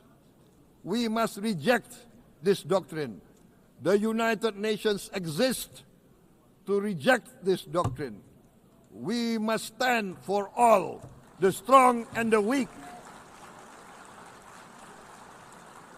Might cannot be right. Right must be right. Indonesia today is one of the largest contributors to United Peacekeeping Forces. We believe in the United Nations. We will continue to serve where peace needs guardians, not with just words, but with boots on the ground. If and when the United Nations Security Council and this great assembly decide Indonesia is prepared to deploy 20,000 or even more of our sons and daughters to help secure peace in Gaza or elsewhere, in Ukraine, in Sudan, in Libya, everywhere when the peace needs to be enforced, peace needs to be guarded, we are ready. We will take our share of the burden, not only with our sons and daughters, we are also willing to contribute financially to support the great mission to achieve peace by the United Nations. Madam President, Excellencies, I propose to this Assembly a message of hope and optimism, grounded in action and execution. Today, we heard the speech of Madam President, the President of the United Nations General Assembly. Yes, it is true what she said. Without the International Civil Aviation Organization, will we be here today? Will we sit in this great hall? Without the United Nations, we cannot be safe. No country can feel secure. We need the United Nations, and Indonesia will continue to support the United Nations. Even though we still struggle, but we know the world needs a strong United Nations. The world's population is growing. Our planet is under strain. Food, energy, and water insecurity haunt many nations. We choose to answer these challenges directly at home and to help abroad wherever we can. This year, Indonesia recorded the highest rice production and grain reserves in our history. We are now self-sufficient in rice, and we are starting now to export rice to other nations in need, including providing rice for Palestine. We are building resilient food supply chains, strengthening farmer productivity, investing in climate-smart agriculture to ensure food security for our children and for the children of the world. We are confident in a few years' time, Indonesia will be the granary of the world. As the world's largest island state, we testify before you that we are already experiencing the direct consequences of climate change, particularly the threat of rising sea levels. The sea level on the north coast of our capital city is increasing by 5 centimeters every year. Can you imagine in 10 years? Can you imagine in 20 years? For this, we are forced to build a giant seawall, 480 kilometers in length. It will take us maybe 20 years, but we have no choice. We have to start now.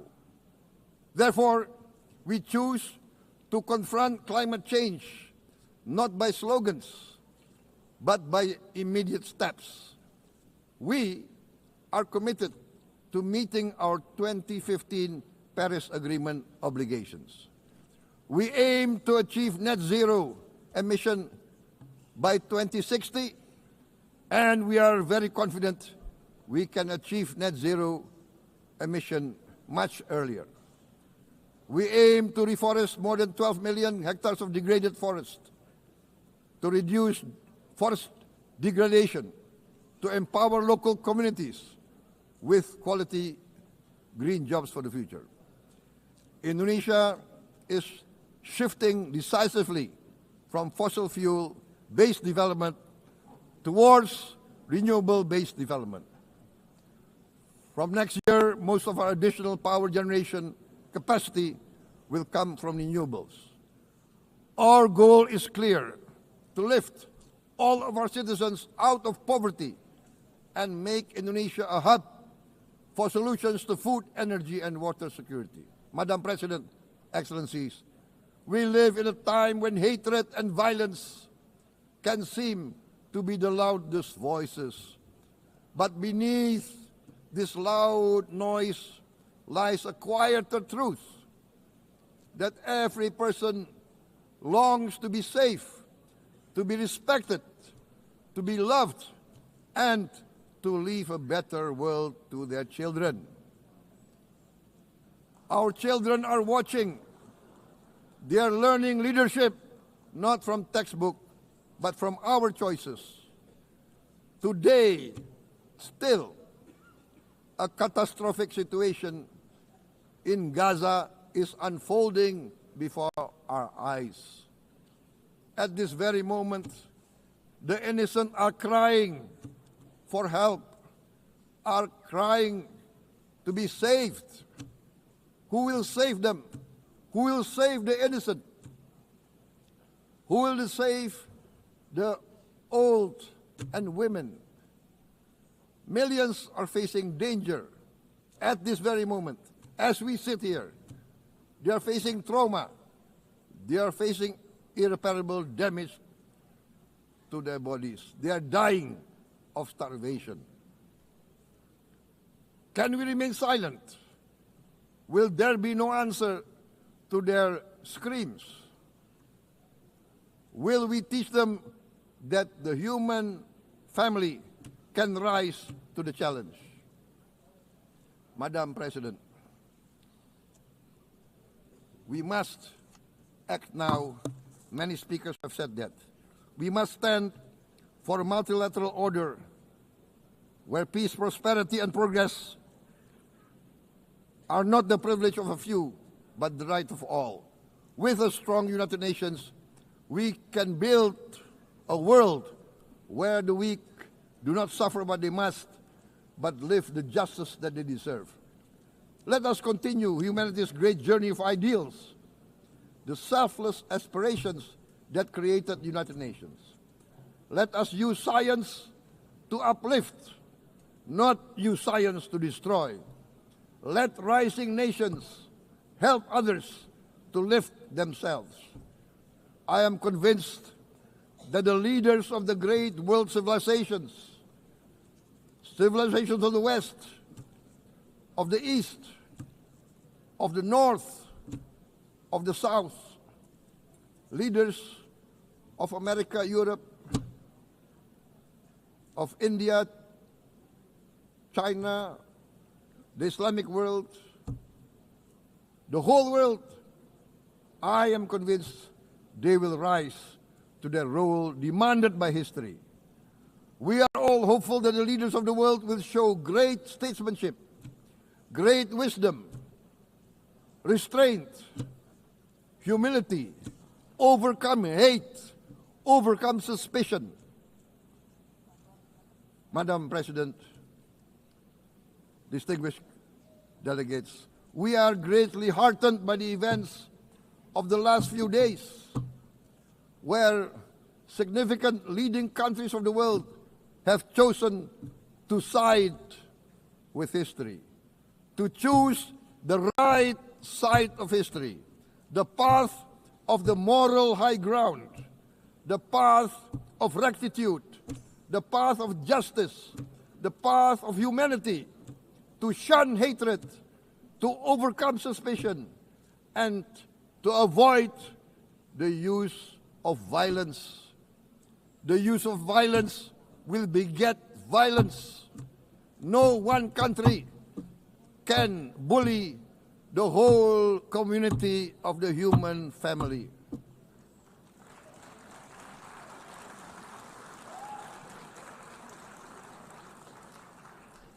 We may be weak individually, but the sense of oppression, the sense of injustice has proven in the history of mankind that this sense of injustice, this sense of oppression will unite into a strong force that will overcome this oppression, that will overcome this injustice. To close, I would like to reiterate again Indonesia's complete support for the two-state solution in Palestine. We must have an independent Palestine, but we must also recognize, we must also respect, and we must also guarantee the safety and security of Israel. Only then we can have real peace, and no longer hate and no longer suspicion. The only solution is this two-state solution. Two descendants of Abraham must live in reconciliation, peace, and harmony. Arabs, Jews, Muslims, Christians, Hindus, Buddhists, all religions, we must live as one human family. Indonesia is committed to being part of making this vision a reality. Is this a dream? Maybe, but this is the beautiful dream that we must work together towards. Let us work towards this noble goal. Let us continue humanity's journey of hope, a journey started by our forefathers, a journey that we must complete. Thank you. Wassalamualaikum warahmatullahi wabarakatuh.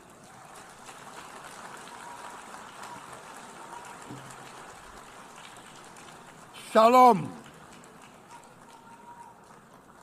Om Santi, Santi, Santi Om. Namo Buddhaya. Thank you very much. May God bless us all. May peace be upon us. Thank you very much. Thank you. On behalf of the Assembly, I wish to thank the President of the Republic of Indonesia.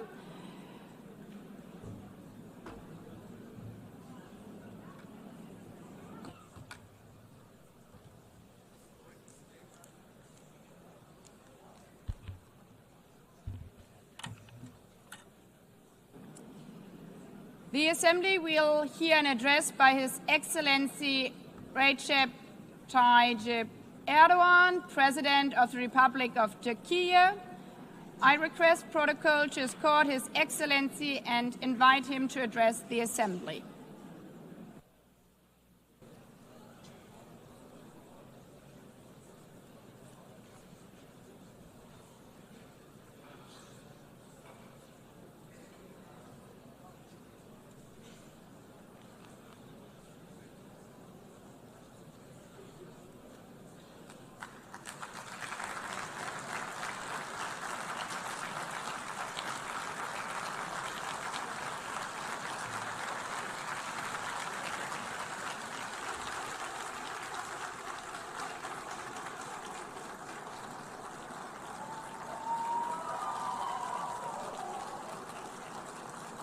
Sayın Başkan, Excellency değerli President of UNGA, devlet ve hükümet başkanları, Excellencies, Heads of State and Government, Sayın Genel Sekreter, Distinguished Secretary kıymetli General, delegeler, Distinguished sizleri Delegation Members, şahsım ve milletim on behalf adına of myself and en my kalbi nation, duygularımla I greet you all selamlıyorum. with most heartfelt feelings. Birleşmiş Milletler I wish 80. for the Genel 80th Kurulu'nun United tüm Nations insanlık General için Assembly to hayırlara bring vesile blessings to olmasını all humanity. temenni ediyorum.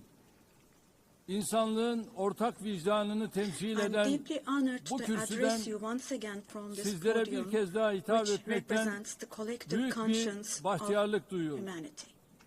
Genel Kurul Başkanlığını tamamlayan I congratulate Sayın Mr. Young, Young'ı tebrik who ediyor. has completed Bu his görevi term as devralan President of the General Sayın Assembly. Berbok'a And I wish başarılar success to diliyorum. Ms. Baerbock, who has Konuşmamın hemen taken başında over this position. Filistin'in giderek artan sayıda ülke At the outset tarafından of my tanındığı speech, bir I would like to dönemde first express my Filistin regret Devlet at the Başkanı absence today Sayın of the Mahmut President Abbas'ın of the State bugün of Palestine, bizzat Mahmut aramızda Abbas, olamayışından at a time when duyduğum Palestine üzüntüyü is being ifade etmek istiyorum. recognized by an increasing number of Biz countries. bugün bu kürsüde Today, kendi we stand here vatandaşlarımızla on this birlikte podium. I sesi stand here on kısılmak this istenen podium Filistin alongside halkına my tercüman olmak 86 için million de citizens, bulunuyoruz. also for our Filistin Palestinian devletini brothers and tanıyacağını sisters açıklayan whose voices are tüm being silenced. ülkelere teşekkür ediyor.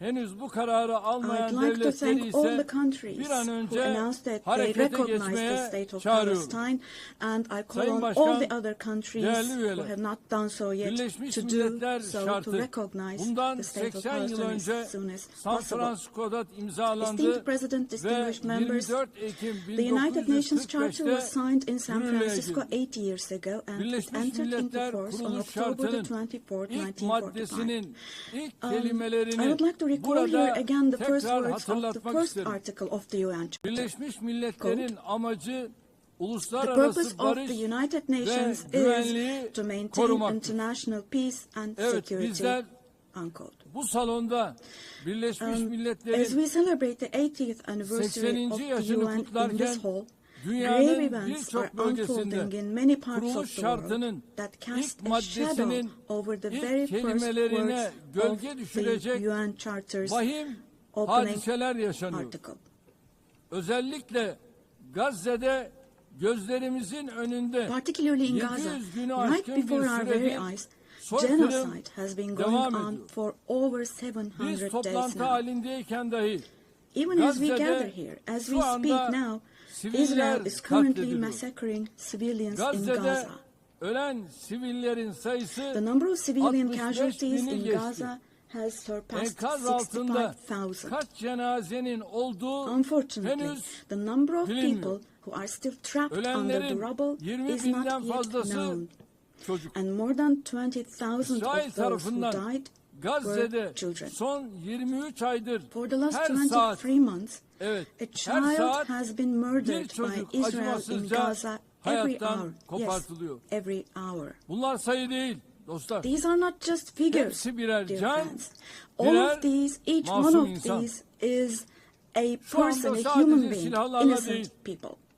People are now being açlık killed not with silahıyla da weapons, insanlar but with the öldürülüyor. weapon of starvation. 21. yüzyılda medeni In the dünyanın 21st bakışları century, altında under the gaze of the 146 civilized çocuk, world, 428 428 people kişi died of starvation. açlıktan Out of hayatını those kaybetti 428, ve sayı her geçen gün 146 artıyor. were children. Şimdi And size this number is increasing Gazze'deki every day. günlük hayatı anlatan Now, bir fotoğraf I will show you a göstereceğim. photo, which is a picture from daily life in Birinci Gaza. fotoğraf The first photo, gördüğünüz gibi as you see, ellerinde these are leğenli people. kadınlar.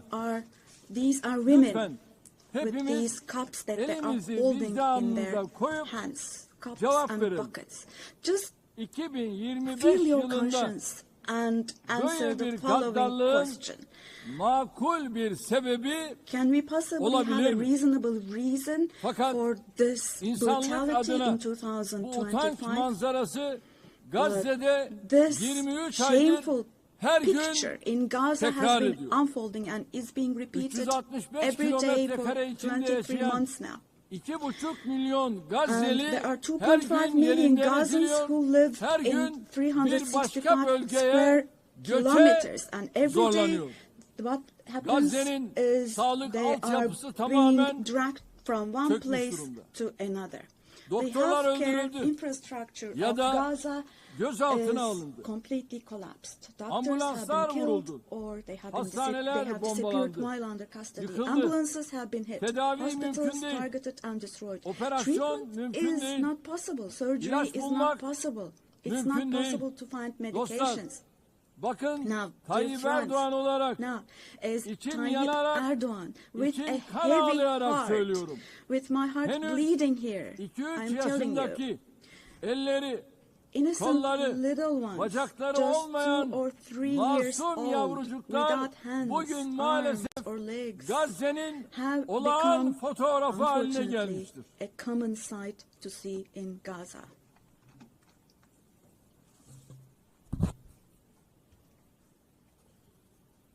Buna hangi vicdan dayanır? What kind of a human conscience can Hangi vicdan possibly buna bear this? sessiz kalabilir? Possibly. Çocukların How can açlıktan, one stay silent vis-a-vis this? ilaçsızlıktan öldüğü bir dünyada In a world where huzur olur children mu? are dying of starvation and lack of Hepimiz medication, can we possibly anne have babayız. calm and peace? We all are üzerine parents. titrediğimiz We have evlatlarımız, children torunlarımız or var. grandchildren Burada, who we dearly cherish. Amerika'da, Here, Avrupa'da, say in dünyanın her America or yerinde in Europe, anywhere bir in the çocuğun world, eline when a küçük small bir rose diken batsa thorn hurts a anne child's babaların hand, yüreği yanıyor the hearts of ama parents Gazze'de break. But in çocukların Gaza, elleri, children's kolları, hands, arms, bacakları and legs are anestezi being amputated yapılmadan without ampute ediliyor. anesthesia. Kimse kusura bakmasın ama Now, I'm extremely bu sorry to say, insanlığın but this dip noktası. represents the lowest point of İnsanlık humanity. tarihi son bir asırda Human böyle history bir vahşet has not witnessed görmemiş. such bloodshed within the last century. Her şey gözümüzün All önünde of cereyan this ediyor. is happening before our very eyes. Gazze'deki soykırım, The genocide medya, in Gaza sosyal is medya being aracılığıyla broadcast her an canlı olarak live every yayınlanıyor. moment through the İsrail, media and social media. Şu ana kadar Gazze'de So far, ulusal Israel ve has uluslararası deliberately basında killed çalışan 250 250 journalists gazeteciyi working in national and kasıtlı international olarak media in öldürdü. Gaza. Gazze'ye tüm girişleri yasakladı. And Ama yine de they soykırımı have closed gizleyemedi. all the entrance Filistin into Gaza, topraklarında but they still have not devam been able to eden cover up the genocide. soykırıma her fırsatta I dikkatlerini çeken wholeheartedly support Genel Secretary General Sekreter Guterres Sayın because he Guterres'i consistently draws gönülden attention to the destekliyorum. ongoing Cesareti için genocide kendisini in Palestinian bir kez daha territories, and I would tebrik like to once ediyorum. again congratulate him for his courage. Ancak But Birleşmiş Milletler the Gazze'de United kendi Nations has çalışanlarını not dahi even been able to maalesef protect its own koruyamamış. personnel in Gaza. Gazze'de insan Thank you very much. It's always an honor to be here. We've done this before, and this was a little more exciting because of the escalator and the teleprompter, but these things happen. But I will do this with great... our country is behind the United Nations.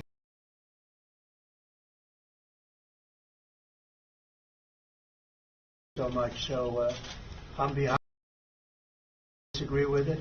Sometimes I'm so behind it because I think the potential for peace for this institution is so great. So I just want to thank you for treating us so warmly. We very much appreciate being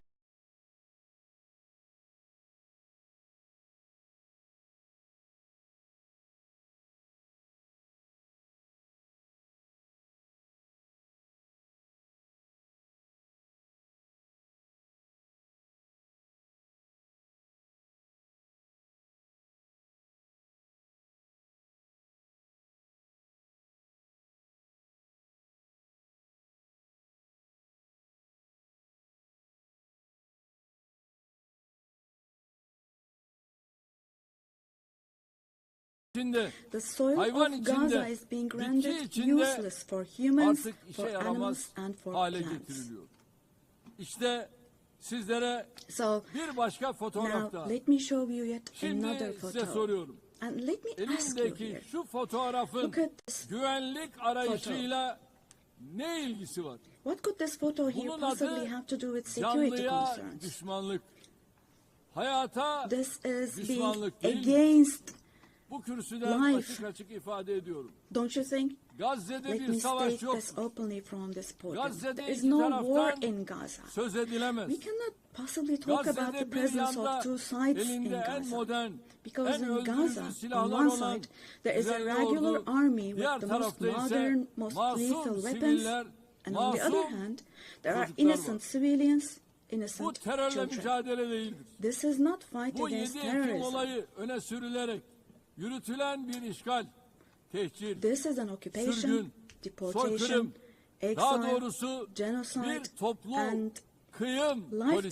destruction, mass destruction Bugün policy Gazze carried out Hamas by invoking the bahanesiyle events of yok October the edilirken 7th. eş Today, zamanlı while olarak Gaza is being destroyed Hamas'ın under the yönetimde pretext of olmadığı Hamas, Batı Şeria'da concurrently, adım adım simultaneously, işgal the edilmekte, West Bank, where Hamas infazlarla is not in masum power, siviller is also being occupied katledilmektedir. step by step, and Üstelik innocent İsrail, civilians are being Gazze massacred through ve Batı executions. Şeria ile Moreover, sınırlı Israel kalmıyor, is not limiting Suriye'ye, itself to Gaza and the İran'a, West Bank only. Yemen'e, By launching attacks Lübnan'a on Syria, saldırılar on Iran, düzenleyerek Yemen, and bölge Lebanon, barışını da Israel tehdit ediyor. is also En threatening son regional peace. arabulucu Just Katar'da recently, an Israeli ateşkes attack müzakereleri took place için against toplantı a yapan delegation İsrail meeting in saldırısı Qatar for gerçekleşmiş. ceasefire negotiations. Katar'a yönelik saldırı göstermiştir The ki attack on Qatar İsrail has also yönetimi shown that tamamen the Israeli kontrolü leadership is now kaybetmiş. completely out of control.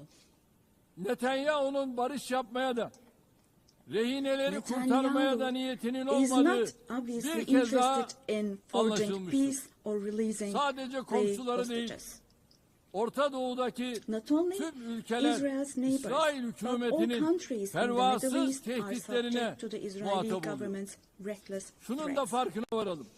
And we must realize, İsrail'in artan following. saldırganlığı sebebiyle Avrupa başta due to olmak the üzere increasing Batı'da aggression of 2. Israel Dünya Savaşı sonrası in Europe and ortaya the West çıkan in değerler general, de the values çok that ağır emerged after yara the Second almıştır. World War have been En temel eroded. insan hakları, ifade The özgürlüğü, most fundamental human basın rights, özgürlüğü, such as freedom of gösteri ve expression, protesto freedom of özgürlüğü, the press, kadın freedom of hakları, assembly and protest, çocuk women's hakları, rights, children's demokrasi, rights, democracy, eşitlik, equality, adalet and gibi justice kavramlar have rafa been kaldırılmış. shelved away. Gelinen noktada At this point, hepimiz we all şu have to gerçeği see görmek zorundayız. the following Değerli truth, dostlar, my dear friends. vaat edilmiş topraklar The Israeli saplantısıyla government, hareket driven by an eden obsession İsrail with the yönetimi promised lands, yayılmacı bir is politikayla openly threatening bölge regional barışına peace and ve shared insanlığın values of müşterek kazanımlarına kastetmektedir. 3 semavi dinin kutsal beldesi, Three celestial insanlığın religions. ortak mirası olan Kudüs-ü Şerif Jerusalem bu is radikalizmin doğrudan all three celestial hedefi. religions and Vicdan sahibi a common Musevileri de inherited rahatsız eden, holy place. onların da tasvip Al-Quds etmediği is dahası holy for all tüm three dünyada religions. antisemitizmi körükleyen bu cinnet This hali madness disturbs artık conscientious Jews. daha It fazla fuels anti-Semitism devam around the edemez. world. We cannot continue with this madness anymore. Gazze'de ateşkes bir an önce sağlanmalı, We have to have saldırılar ceasefire in Gaza durmalı, as soon as possible. insani Attacks yardımların should stop. engelsiz girişine Humanitarian aid mutlaka should be able to izin enter with verilmeli. no obstacles. Soykırım kadrosunun uluslararası genocide hukuka hesap vermesi Team temin should be held edilmelidir. accountable vis-a-vis İnşallah international law. bu mutlaka And God gerçekleşecek. willing, this will definitely Gazze'de yaşanan barbarlığa karşı vis-a-vis the sesini barbarity taking yükseltmeyen, place in tavır Gaza. almayan herkes Everyone bu who is vahşetin keeping silent sorumluluğuna ortak. is accomplice to this Buradan barbarity. bütün devlet ve From hükümet here, I would başkanlarına like to call on samimiyetle all the heads sesleniyorum. of state and Gün bugün. government. Today is the Gün day. insanlık adına Filistinli Today mazlumların is the day yanında to stand dimdik firm durma alongside the günüdür. oppressed Palestinians and Halklarınız alongside humanity. Gazze'deki barbarlığa tepki While your gösterirken peoples back gelin home are reacting to the sizler de barbarity in adım Gaza, adım do cesaretinizi show the gösterin. courage to take action here. Çocukları büyüttüğü Gazze'ye Fulfill your karşı humanitarian duty insanlık toward Gaza, görevinizi where yerine children getirin. are raising Bu children. vesileyle dünyanın farklı On ülkelerinde this occasion, Gazze'li mazlumlara sahip çıkmak için meydanları dolduran I would like to say Gazze'li the following. masumlara There destek are olmak için peoples all around the world who denizlere are taken to the yelken açan streets. akademisyeniyle, sanatçısıyla, Unarmed activists siyasetçi and savunucularına everyone, all en the kalbi defenders of selamlarımı yolluyorum. Palestine. I would like to say to them, thank you so much. And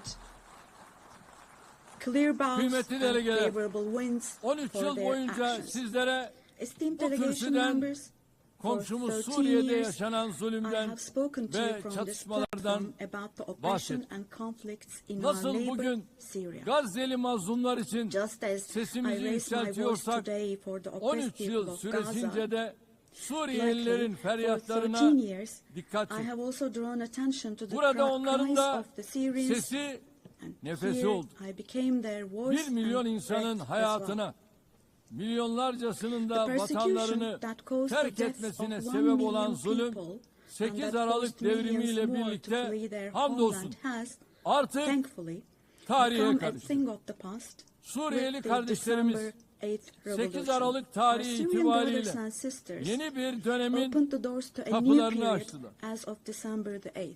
Eli kanlı bir rejime karşı I believe that the mücadeleyi people of kazanan Syria who Suriye fought against halkı a bloodthirsty inanıyorum regime ki will büyük also bedeller be able to ödeyerek carry the victory elde they ettikleri achieved at zaferi great de cost inşallah to its menziline rightful place, ulaştıracaktır. God willing. DAEŞ başta olmak üzere terörün We'll hiçbir support çeşidinin with all our olmadığı, means the vision of güvenliğin a one tesis and edildiği unified Syria bir with ve no bütün forms of Suriye terrorism, vizyonunu especially tüm ISIS, imkanlarımızla being present. destekleyeceğiz.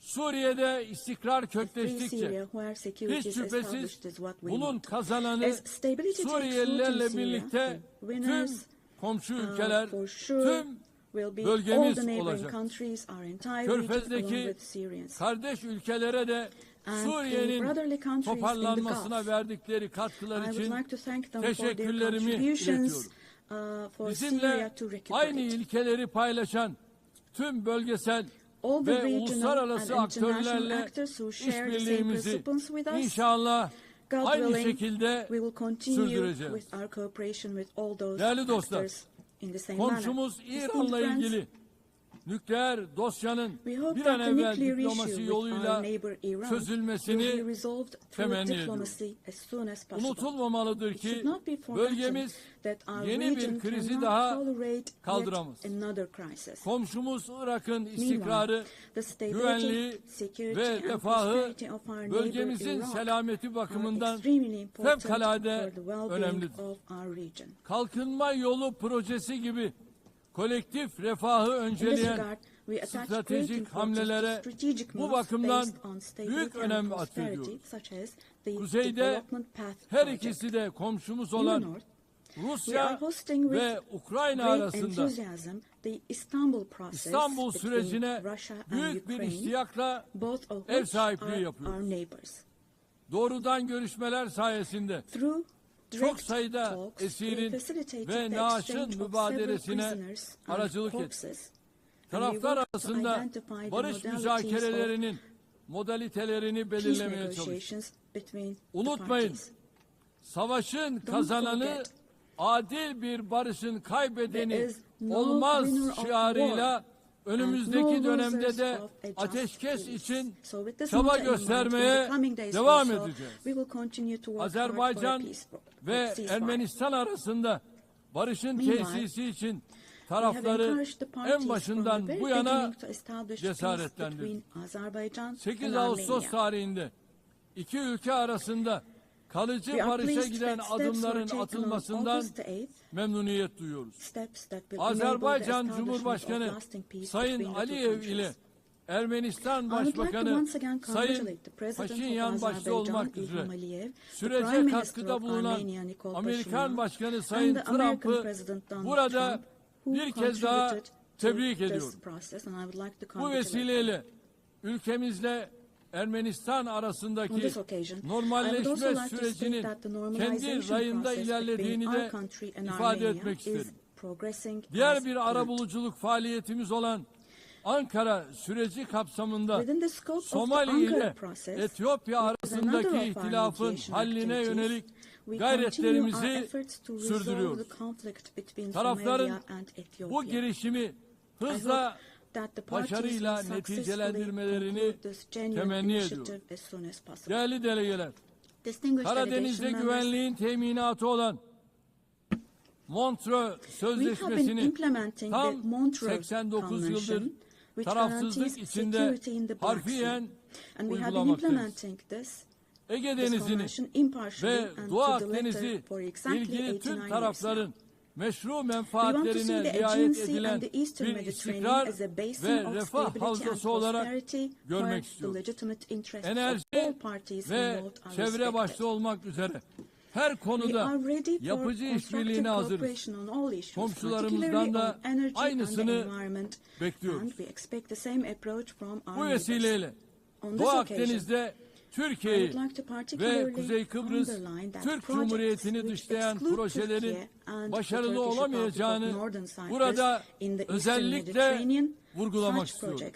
Kıbrıs adasının batısında Türkiye'nin hak ve yetkileri, adanın etrafındaki alanlarda ise Kıbrıs Türklerinin meşru hakları var.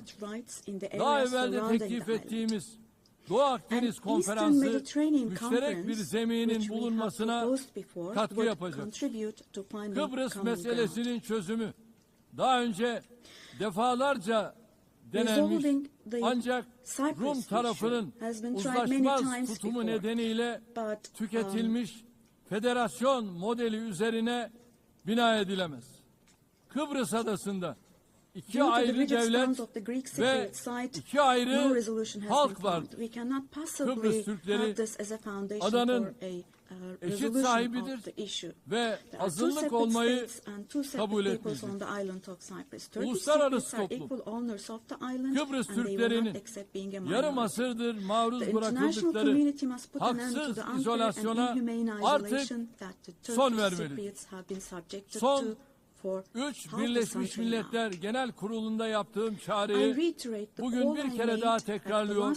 Uluslararası toplumu Kuzey Kıbrıs Türk Cumhuriyeti'ni tanımaya, diplomatik, siyasi ve ekonomik ilişkiler kurmaya davet ediyor. Sayın Başkan,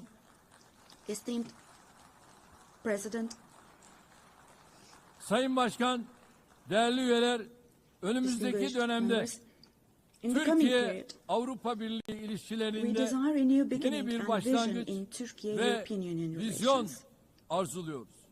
Bu vizyon günü kurtaran değil, ufku yeniden tayin eden, ortak geleceğimizi şekillendiren bir vizyon olmalıdır.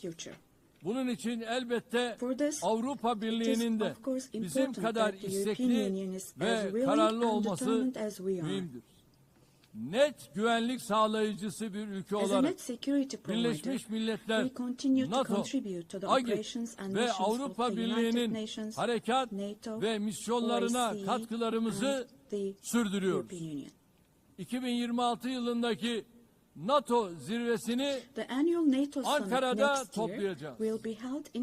NATO müttefikimiz Amerika Birleşik Devletleri ile ilişkilerimizi ticaret, yatırım, enerji ve savunma sanayi başta olmak üzere birçok alanda güçlendiriyoruz. Ata yurdumuz Orta Asya'daki kardeş we ülkelerimizin attach great barış, importance to the peace, istikrar stability, ve and refahı prosperity of bizim our için brotherly countries in vazgeçilmezdir. Central Asia, Türk which Devletleri is our Teşkilatımız ancestral homeland. bölgesel bir çatı olmanın ötesine Our geçerek organization of Turkic küresel bir states aktör is olma moving yolunda forward with ilerliyor. confidence on the path to becoming a Köklü global beşeri bağlarımızın actor, going olduğu beyond being merely a Balkanlarda regional umbrella. barışın ve istikrarın sürmesi için We are making intensive yoğun efforts to ensure the gayret continuation içindeyiz. of peace and stability Temmuz in the ayında Balkans, ihdas where we have ettiğimiz strong historical, Balkan cultural and people ties. Barış The Platformu Balkan bu Peace yöndeki Platform, which we çabalarımızın established in en July, yeni is örneği. the newest and most KFOR concrete komutanlığı manifestation of our görevini efforts in de this direction. bu yıl And Ekim ayında bir kez daha this üstleneceğiz. October, we'll once again assume the Afganistan'daki command of yönetimin KFOR forces. toplumu kuşatıcı, In Afghanistan, dikkate alan our bir fundamental anlayış desire is that sergilemesi the current temel administration demonstrates arzumuzdur. an approach that embraces Yeniden the society toparlanma and sürecinde that takes human uluslararası values into toplumun consideration. Afgan In halkını this process, it is yalnız essential that the international bırakmaması. community does not leave Türkiye Afghan people ve alone,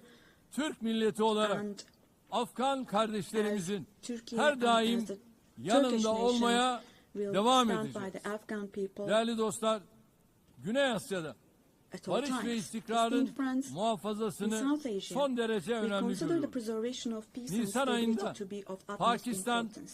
ve We Hindistan are pleased arasındaki with the çatışmaya varan ceasefire achieved bu following gerilimde the tensions varılan last April between ateşkesten Pakistan and India. memnuniyet duyuyoruz. The tension which had İki ülke escalated into arasında a conflict. terörle mücadelede işbirliğini önemsiyoruz. It is important to see a Keşmir cooperation between the meselesinin two countries when it Birleşmiş comes to Milletler counterterrorism. Güvenlik Konseyi The kararları issue of temelinde Kashmir Keşmirli should be kardeşlerimizin resolved on beklentileri the basis of ekseninde resolutions of the diyalogla UN, çözülmesini for the best for destekliyoruz. our brothers and sisters Afrika in Kashmir kıtasıyla through dialogue. eğitimden sağlığa, altyapıdan ticarete kadar geniş bir yelpazede ilişkilerimiz yıldan yıla güçleniyor. Somali'nin terörle mücadelesine gereken her türlü desteği verirken insani yardım faaliyetlerimizi de sürdürüyor. Sudan'da 2 yılı aşkın süredir devam eden çatışma ortamı bizleri ziyadesiyle üzmektedir. Sudan'da akan kanın durması ve sürdürülebilir barışın tesis edilmesi uluslararası toplumun ortak sorumluluğu. Bizim bu yöndeki çabalarımız devam edecek. Büyük Göller Bölgesi yıllardır süren istikrarsızlık ve çatışmalardan ziyadesiyle müzdarip olmuştur. Kongo Demokratik Cumhuriyeti'nin doğusunda yaşanan çatışmalar bir an önce çözülmelidir. Amerika'nın arabuluculuğu ve Katar'ın kolaylaştırıcılığında yürütülen gayretleri samimiyetle destekliyoruz. Batı Afrika'da bilhassa sahil havzasında artan terör faaliyetlerini de endişeyle takip ediyoruz.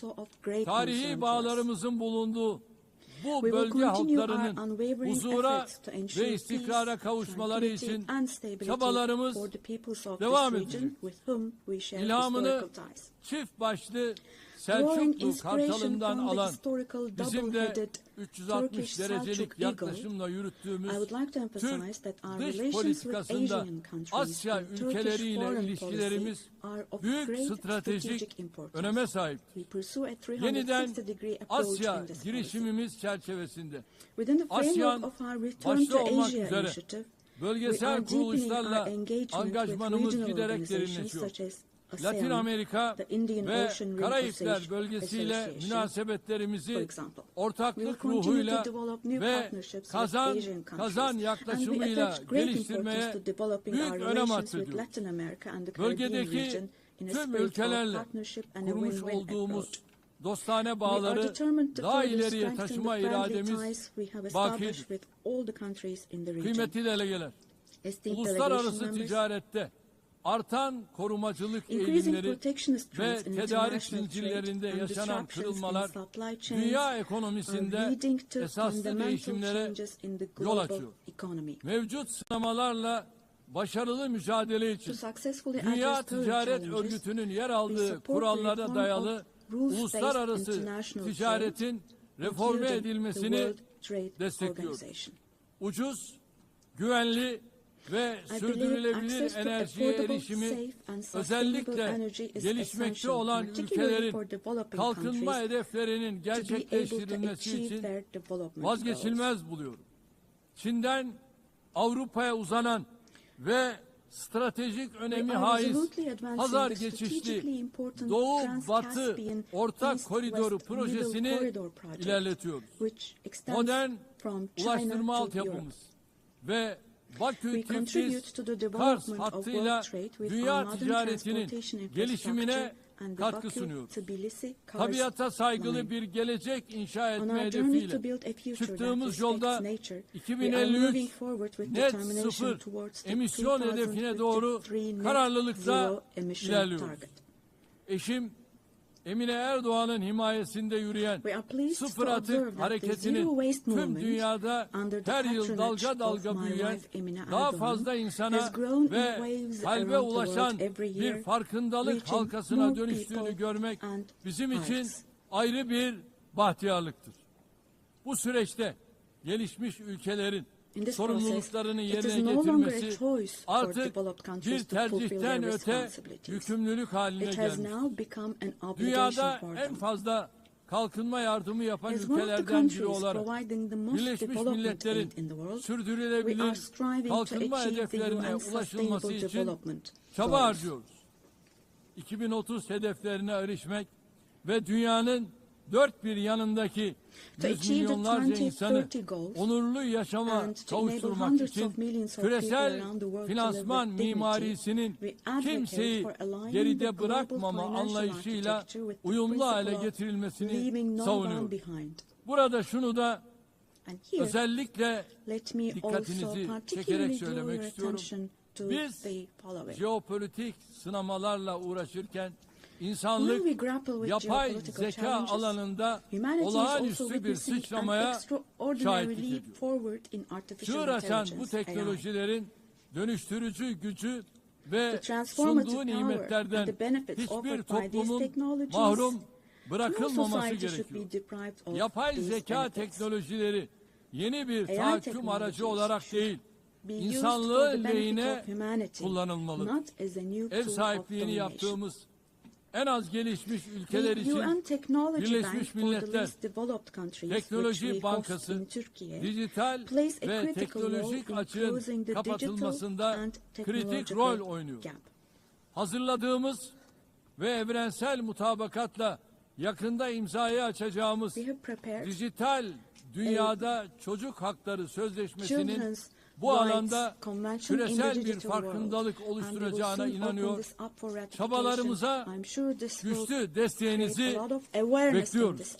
Diğer taraftan ırkçılık, yabancı karşıtlığı ve bilhassa İslam düşmanlığının vahim boyutlara ulaştığı günümüzde bir arada yaşama kültürünü tehdit eden bu akımlarla mücadele insanlık için zaruret halini almıştır.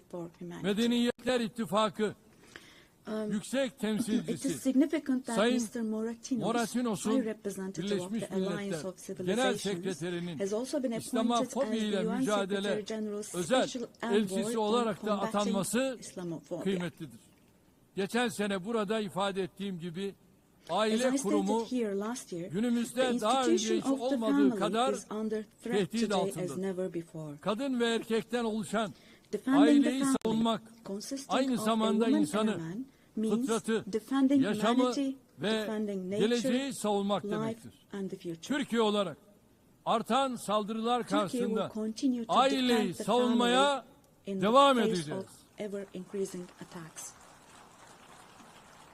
Kıymetli delegeler, insanlığın bir daha savaş felaketi yaşamaması için kurulan Birleşmiş Milletler'in kökleri içinde bulunduğumuz karanlık döneme ışık tutacak değerlerle doludur.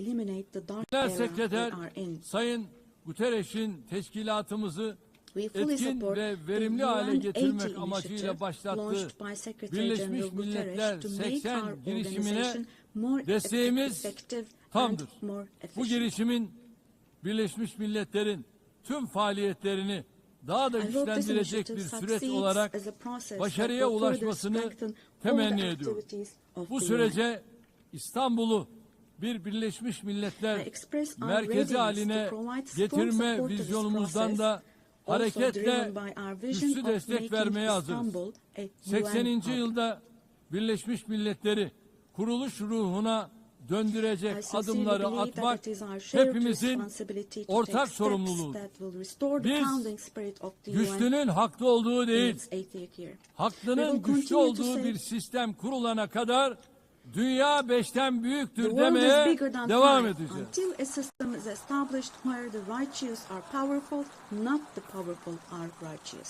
Görevimiz sistemi terk etmek değil, onarmak, yeniden işler hale getirmek. Hiç şüphesiz daha adil bir dünya mümkündür.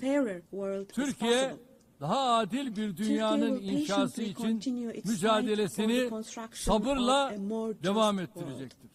Rabbim yar ve yardımcımız olsun diyorum. Hepinizi bir kez daha sevgi ve saygıyla selamlıyorum. Kalın sağlıcakla.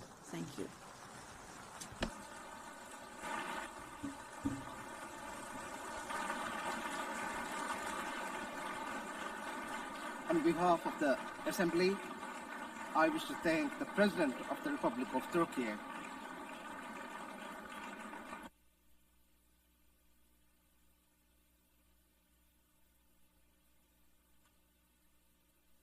The Assembly will hear an address by Her Excellency Dina Echelia Boluarte Segara, President of the Republic of Peru.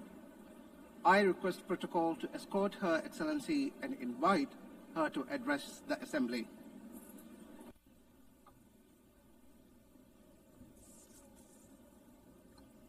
Señora Presidenta de la Asamblea Madam General, President of the General Assembly, Annalena Baerbock, Señor Secretario General Secretary de las General Naciones of the Unidas, United Nations, Antonio Guterres, Señoras ladies y señores, and gentlemen, Jefes de Estado heads of state, y señoras presentes en esta magna ladies asamblea. and gentlemen present El here Perú in this august forum. Es el centro y cuna de Peru is grandes the center civilizaciones and cradle milenarias, of great millennial siendo la civilizations, última the last el of which imperio de was los the Incas, Inca Empire, que dejó which un left legado us de a grandeza. legacy of greatness. Somos herederos We are asimismo also heirs del of virreinato the del Perú, que viceroyalty abarcó of las Peru, 2/3 which partes encompassed de 2/3 América of del South Sur. America.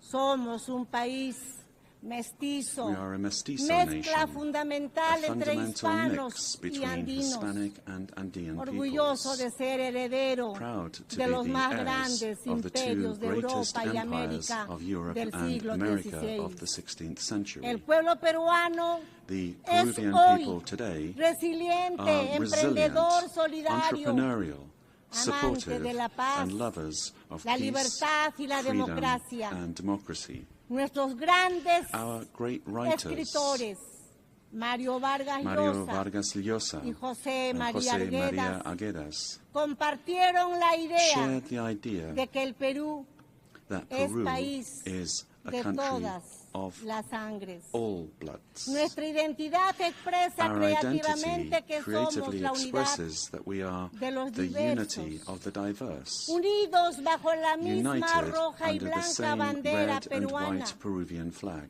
En nuestro país In our country, viven los pueblos native originarios y los peoples pueblos and del peoples mundo of the en world paz live together y unidad in peace and como unity una gran síntesis del as a Perú, great synthesis país en el que vivió y trabajó Peru, durante the 40 country años in el Papa which León Pope Leo XIV, XIV lived nacionalizado and worked in peruano, for 40 years, por su profundo a amor a naturalized nuestra Peruvian gente, because of his deep love tanto for por our su people, carácter both solidario y for his pacífico supportive como as well por as su fe his católica peaceful y disposition cristiana.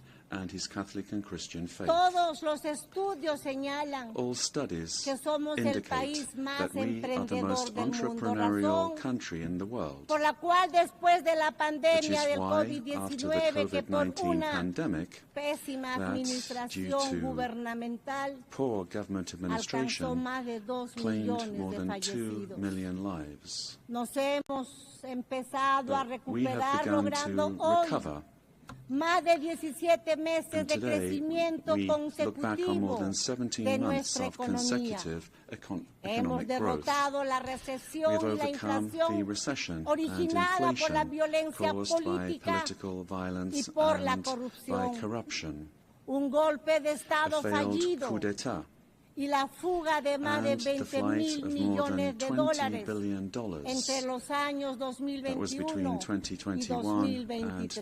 2023. Hemos recuperado la We confianza have de la inversión nacional, regained pero the trust of también national but also del extranjero, of foreign y investment, abrazado and a la we libertad. have embraced freedom. Somos un país solvente y We are a estable solvent and a stable por el country. golpe de Estado de diciembre del Because of the coup 2022 attempt que of December pretendía 2022, instaurar una which sought to dictadura establish a sometiendo dictatorship a todos los by poderes del forcing all Estado, branches of the state tuve que asumir into submission. I had constitucionalmente to la presidencia de la constitutionally assume the República. presidency of the Republic. Desde ese entonces Since that se date, estableció una narrativa narrative por la cual was el established golpista by which se the coup convirtió en plotter víctima y la became a presidenta victim, and que the asumió president, who constitucional y constitutionally legalmente and la legally presidencia, assumed the presidency, fue acusada was por algunas accused voces by de some golpista quarters y of being a usurpadora. coup plotter and La usurper. mentira trastocada en verdad Lies turned into y truth, la verdad en and truth mentira. turned into lies. Este es uno de los temas This is que one nuestro, of the de nuestro issues tiempo. of our time. La construcción The de building narrativas of false falsas que narratives buscan armar to proyectos attempt to defend políticos antidemocráticos. anti-democratic La political reflexión projects. es que las The ideologías thinking de goes odio, that ideologies of con sus hatred, proyectos de with their estados projects of fallidos failed states que crecen that como grow estados into all-powerful todopoderosos, states, requieren para require, imponerse una in order narrativa to impose falsa their will, para a lograr false su narrative objetivo por medio in order to de la achieve their violencia que objectives en el through poder violence, and aplasta who, las once in libertades, power, crush aplasta freedoms, los medios de comunicación, silence a la the press oposición and democrática, democratic opposition, viola los derechos humanos violate y da human inicio rights, al and control, begin to control, confiscación to y confiscate, expropiación and de to las empresas expropriate privadas, private companies, creando una burocracia creating corrupta a corrupt que bureaucracy destruye la that economía, destroys the economy, la sociedad y la society, moral pública. and public morality. El primer paso The para first todo step ello for achieving es all la of this construcción is to build de un a relato en el narrative que se in order miente, to se lie, engaña to y deceive, se and manipula. to manipulate. La ideología del odio de The clases ideology es of muy class hatred hábil is very en skillful trastocar la at realidad y distorting construir reality falsos and relatos, building false pues narratives, utiliza el método because it uses the totalitario de repetir totalitarian ad method of infinitum repeating a una lie mentira, ad infinitum, como se hiciera as en was el done mundo in the world antes de la Segunda before Guerra the Mundial Second y World como War, se viene and haciendo as is happening nuevamente again porque today, el because totalitarismo se totalitarianism renueva, se renews presenta con otros itself, presents rostros, itself with other porque faces, lo que sigue siendo una grave amenaza but it remains para a los serious países threat y to para el countries mundo. and to the world. El cínico relato se ve The cynical reforzado narrative is por el reinforced intervencionismo by en los interventionism asuntos in the internos de los internal affairs países, of countries, apoyando y difundiendo supporting and spreading falsedades falsehoods para to destruir la destroy democracy democracia y and eliminar eliminate la libertad. freedom.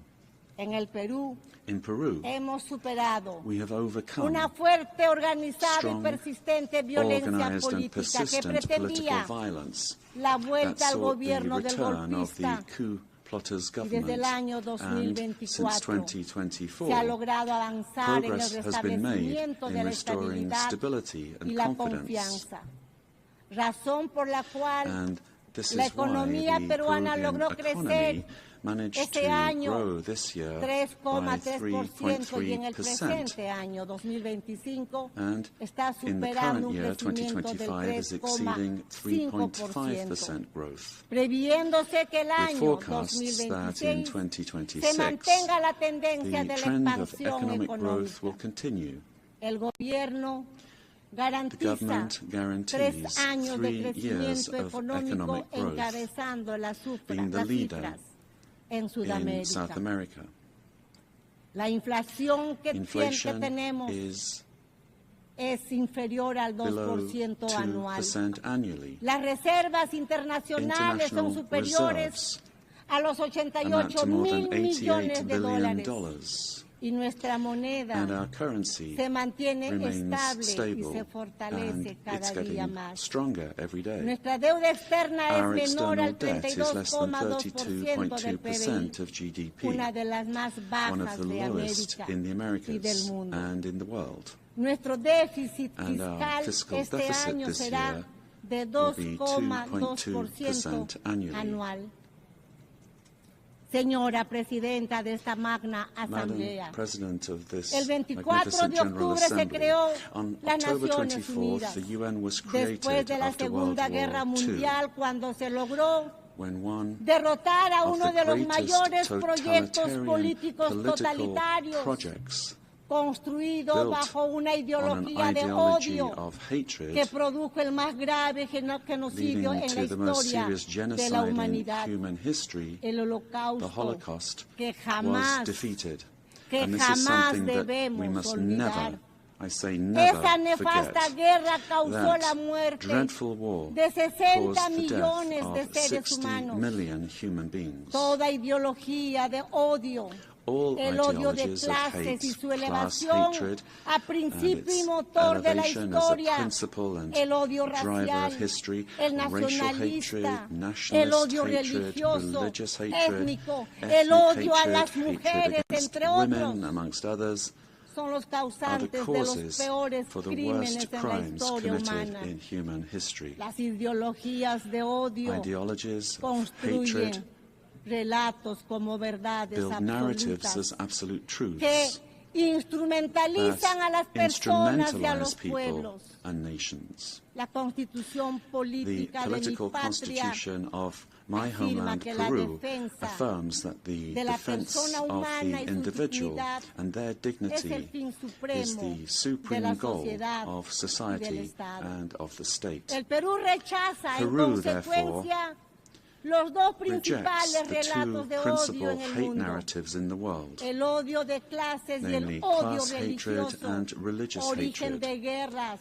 These are the y origins violencia of humana. wars and En el inhumane Perú violence. hemos sufrido In Peru, más de 20 we años suffered de for un more than terrorismo 20 years mesiánico, from a dogmático, messianic, violento y dogmatic, genocida violent and que le genocidal costó la vida a terrorism más de that cost the 70,000 lives of more peruanos. than 70,000 El Peruvians. terrorista odia las The terrorist elecciones y el hates derecho elections ciudadano and the citizens' a right elegir y a to ser choose elegido. and to be Cuando participa, and to stand for lo election. hace para When they destruir la democracia participate, they do so desde to adentro. destroy democracy from Sin within. embargo, However, el relato que se ha querido the narrative imponer that es they una wanted mentira to flagrante. impose is a flagrant lie. Las Fuerzas Armadas The y armed forces policiales and the police que defendieron la who vida defended y the la life libertad de and los the freedom peruanos of Peruvians son are acusados now de violar accused los of derechos violating humanos, human rights. convirtiéndose así Thus, los the héroes, heroes who defensores de la defended vida, life, la democracy, democracia y la and freedom libertad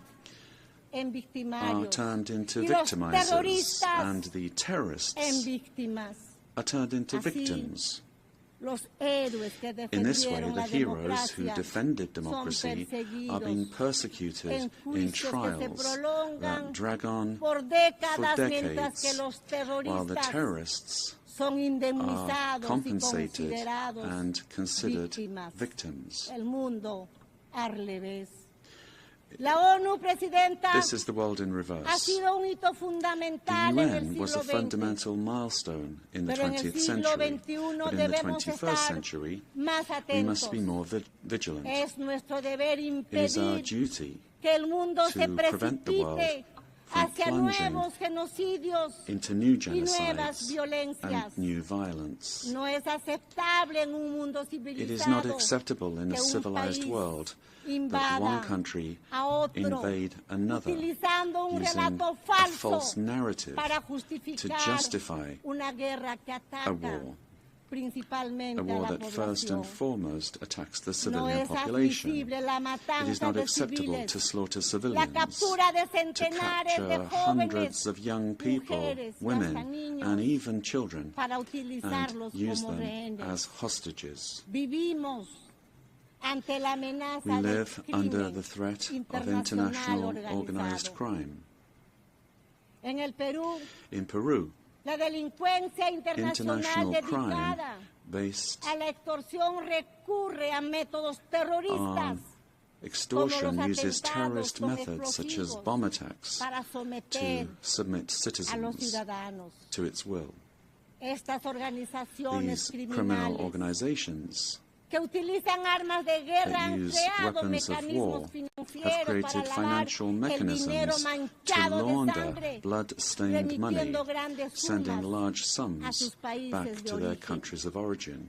Se pretende normalizar They esa seek violencia to que normalize this requiere violence, para su which derrota requires, in el order to be defeated, reconocimiento por la recognition ONU by the como UN organizaciones as terroristas terrorist y una organizations nueva legislación and nacional new national e and internacional international legislation que detenga su amenaza al to sistema stop them being a democrático threat y al to the desarrollo de democratic los system pueblos. and to the Es development of imperativo peoples. asimismo It is also actuar imperative contra el that we act narcotráfico y la against minería drug ilegal trafficking and illegal que mining destruye el medio that ambiente, destroys the environment, contaminan los ríos pollutes y rivers, condena and a los condemns pueblos peoples y a las and personas individuals a la to esclavitud. slavery.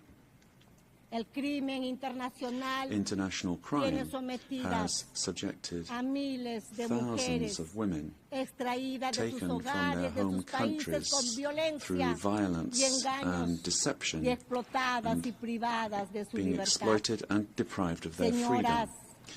y señores, Ladies and gentlemen, vivimos momentos que nos we are recuerdan living los through episodios times más that recall oscuros de the nuestra darkest historia chapters moderna. of our modern history. Y el Perú And está Peru convencido is que el mundo no convinced that necesita the menos world does ONU, not need less sino UN, más y mejor but ONU. more and a better Una UN, que esté acorde con one los that is in tiempos tune with the times, en los que las ideologías de in times odio in que which tanto daño ideologies of causaron y hatred that causan cause and a la cause humanidad so much damage to se han humanity refugiado en la have taken mentira, refuge in en las lies, informaciones in falsas y misinformation, en la and penetración which have de las penetrated sociedades democratic democráticas. societies. El Perú, como miembro fundador, Peru, está as a founding comprometido con member, un is sistema committed multilateral to an abierto, open multilateral basado system en el derecho based on international y law los principios and de the la Carta de principles Naciones of the UN Unidas. Charter. El pilar, el modelo And we see in La the ONU, UN the pero el pillar momento of the model de hacer un that has alto brought peace and y prosperity. mirar lo que está But pasando we en el have to mundo a look nuestro at what's alrededor. happening around us En in este the world. momento estamos At this aquí, time, as we're meeting pero al otro here, lado del mundo in other parts of the están world, matando niños, they are killing niñas, personas children, inocentes. girls, boys, innocent people. La prosperidad al mundo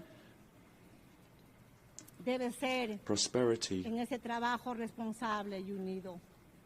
will only come if we Que are hoy debe united and work ingresar a un together. proceso de adecuación And we have to frente a las adapt nuevas to amenazas. new threats. Cada uno de nuestros países Each of our countries tiene el deber de has the duty contribuir al desarrollo to make their de contribution soluciones a los towards finding problemas solutions to que the enfrentamos y en problems eso that we all se face esfuerza together. mi país. And my country is Pero la striving to do this. interconexión de nuestras But sociedades the y interconnection of economías our societies hacen que and solo a economies través de la means that it is only through international internacional cooperation podamos resolver la that we crisis can resolve que the enfrentamos. crises which we face. Si no reformamos las If we Naciones do not Unidas, reform the United nuestra Nations, casa común, our common home, para devolverle to restore representatividad y efectividad a su representativeness and acción, effectiveness to its corremos action, el grave then riesgo de we ver run desaparecer the very serious risk uno de los of seeing instrumentos one más of the most preciados precious que instruments tiene that la the international comunidad community internacional has for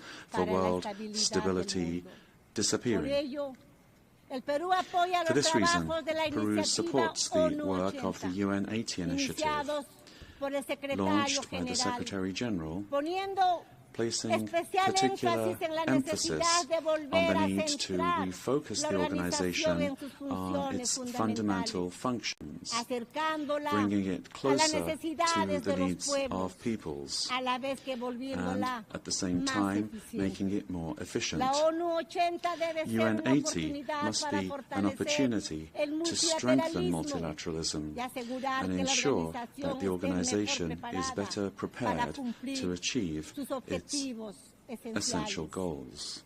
This reform can only truly become fully effective if it is complemented by a transformation in UN governance that prevents institutional stalemates when it comes to decision-making, while ensuring its suitability. Ladies and gentlemen, in Peru, our government is working to meet its commitments, both to our citizens as well as to the international community, facing the threat of organized crime resulting from the collapse of tyrannical governments that led to migration to other countries. This is true of our country. From day one, my government has fought to restore governance in the country and to defeat polarization and violence. In Peru, there is full separation of powers, the rule of law, respect for freedom and human rights. My government is the most stable of the last 5 years, during which 5 presidents have succeeded one another. We are fighting for citizen security, facing crime that takes advantage of the rise in the price of gold and drug trafficking. We have achieved positive, verifiable results in these areas. We are working to strengthen human capital. We are fighting child malnutrition and anemia, and we are building schools and hospitals throughout the country, which has not been done in recent years. The priority is children, women, and the Peruvian family.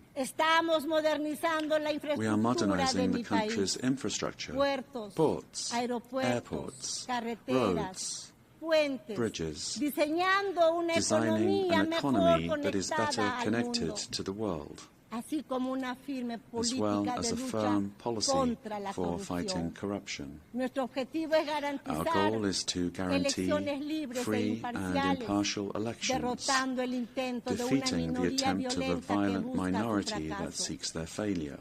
Ladies and gentlemen, the United Nations organization has always been present in the modern history of my country, particularly in its most difficult moments.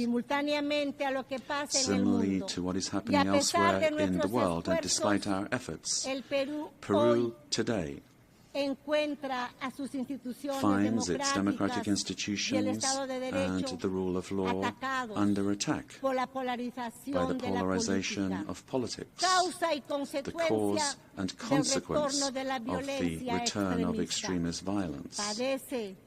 We suffer from the scourge of transnational organized terrorist crime, which causes deaths, attacks, insecurity, and drug trafficking that destroys the social fabric. We face the threat of climate change that is destroying our Amazon, causing the melting of our glaciers, and putting our biodiversity at risk. We promote inclusive and sustainable growth in the context of opposing powers. But none of these problems is merely national, but global. This is why que las Naciones we need Unidas the United Nations vuelva a ser to un once ágora del again diálogo y be la a forum cooperación. for dialogue and Deseo recordar el cooperation. legado del I wish to embajador recall Javier the Pérez de legacy of Cuellar, Ambassador Javier quien Pérez de logró Cuellar, ejercer who una acción managed to do relevante relevant de la work in the organización organization a pesar de la despite the Guerra Cold Fría. War. Con ese ejemplo With that example in mind, y en el apego de nuestra and in view región a of los our region's propósitos de la adherence Carta to y en the aras purposes of the Charter, de una mejor and in order to representación, ensure better creemos que es representation, tiempo de we que believe it is quien time for the ocupe la next próxima Secretary Secretaría General General provenga de come from Latin Latinoamérica. America. Señoras Ladies and y gentlemen, señores, el Perú está comprometido en Peru lograr is que esta committed to Asamblea ensuring General that this General no Assembly sea una simple this year is not efemérides, a mere commemoration, sino la reafirmación but de the nuestro reaffirmation compromiso of our commitment hacia una acción to colectiva collective action que revitalice that will a las Naciones revitalize the Unidas United como Nations as a herramienta que tool apoye that la supports paz peace y la unidad and global, global así unity como el as well desarrollo. as development. Tenemos que ser firmes We must en la stand verdad firm frente a los relatos in que the la truth, in the escamotean, face of narratives la that try to conceal it, pervierten o pervert it, mienten or abiertamente openly con el lie fin de in ocultar order to hide agendas agendas que no that do not corresponden a nuestro correspond tiempo to our y time, mucho menos much less al to the destino de la destiny humanidad. of humanity. Por ello, For this reason, es imperativo it is fortalecer essential la verdad that we frente a los strengthen relatos truth against basados narratives en that el are based odio, on la hatred, mentira the repetida que lie busca repeated imponerse that seeks to y que impose solo itself and engendra only destrucción. leads to destruction. Pese a todos los But despite obstáculos, all of these la obstacles, verdad truth se abre will paso find a y way, nos hace and libres. truth will set us free. Paz Peace y unidad and para el unity Perú y el for mundo. Peru and for the Por world, las luchas del planeta. for all those on the Kuskayan planet. Yankasun, ama Chiknikuspa, ama Yuyakuspa, buscando el desarrollo de nuestro pueblo. Let us seek the Señoras, development of our presidentes y peoples, presidentes del mundo. presidents of the world. Juntos trabajemos, Together, let us work together sin odiarnos, without hating one queriéndonos, another. procurando el desarrollo Let us de work nuestros for the pueblos. development of our peoples. Sí a la vida, Yes to no a life, la violencia no to y no a la violence, guerra. and no Muchas to gracias. war. Thank you very much.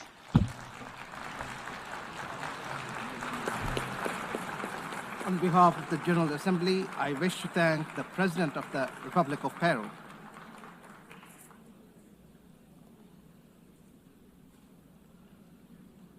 The Assembly will hear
we gotta move. Like, immediately need to move out of the room when we say thank you.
travel crew showed me they have 347 kilobytes and 5 minutes. So it's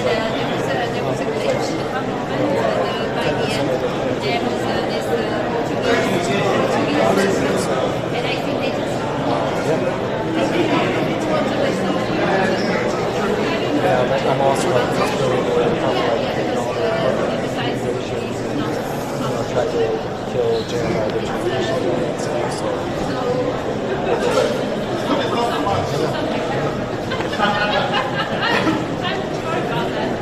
to my email number 9 on the book.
You were all that out?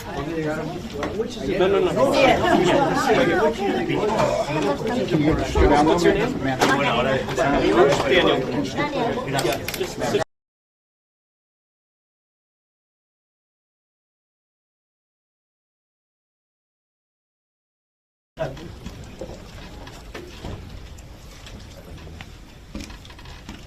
Well, thank you very much, everybody.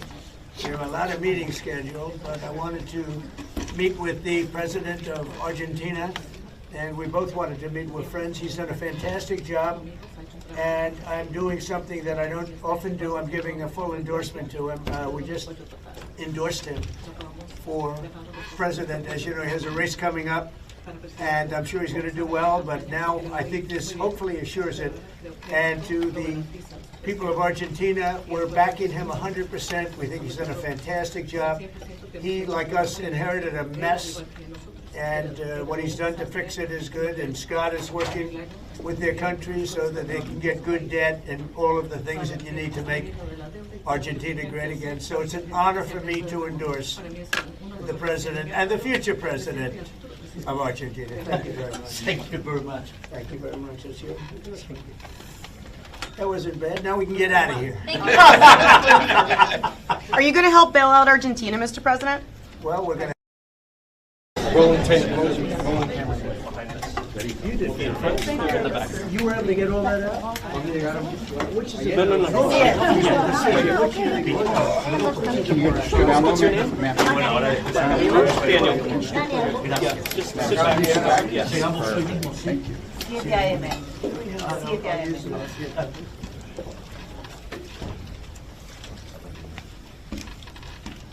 Well, thank you very much, everybody. There are a lot of meetings scheduled, but I wanted to meet with the president of Argentina, and we both wanted to meet with friends. He's done a fantastic job, and I'm doing something that I don't often do. I'm giving a full endorsement to him. We just endorsed him for president. As you know, he has a race coming up, and I'm sure he's going to do well, but now I think this hopefully assures it. And to the people of Argentina, we're backing him 100%. We think he's done a fantastic job. He, like us, inherited a mess, and what he's done to fix it is good. And Scott is working with their country so that they can get good debt and all of the things that you need to make Argentina great again. So it's an honor for me to endorse the president and the future president of Argentina. Thank you very much. Thank you very much. Thank you very much. That's you. That wasn't bad. Now we can get out of here. Are you going to help bail out Argentina, Mr. President? Well, we're going to help them. I don't think they need a bailout. He's done a fantastic job. If you look at where they were when he first ran for office and where they are now, Scott, I would say that it's pretty amazing the job he's done. So the transformation's unbelievable. He inherited the same kind of mess you did, and he's doing the same kind of job. He's doing a really good job, and we've watched it very closely. We've worked with him and the people of Argentina. It's a great place. It's a truly, it's a really, as you know, I've been there. It's a truly beautiful country, and he's going to be very successful, and he's going to be very successful in the election. I think to complete the job, the great job that he's doing, he needs the next term. And he's going to get it based on everything I can say. Secretary Bessent, you said it would be a large and forceful response from the United States. Could you provide any more details on what that intervention would look like? You know what it is. He has our backing. And having our backing, we're doing incredibly well as a country. We've never done this well, actually, as a country, including the stock market, which is setting new records virtually every day. And we are very much a fan of the job that he's done. So we are giving the president of Argentina our full backing and endorsement, and we think he's going to continue to do if he can continue to do the job that he's doing, it's going to be really something very special. So thank you very much. Thank you, Press. Thank you, Press. Thank you. Thank you, Press. Thank you, Press. Thank you, Press. Thank you very much. Thank you, Press. Thank you, Press. Thank you. I sure them.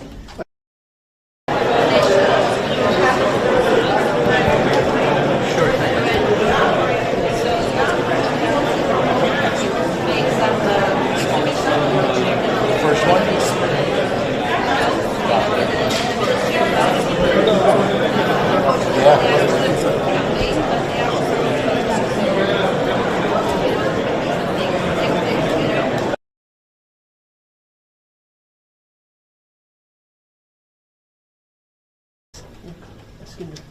Hello, everybody. Somebody treated us very well. Hello, hi, Pulitzer Prize. Anything for you?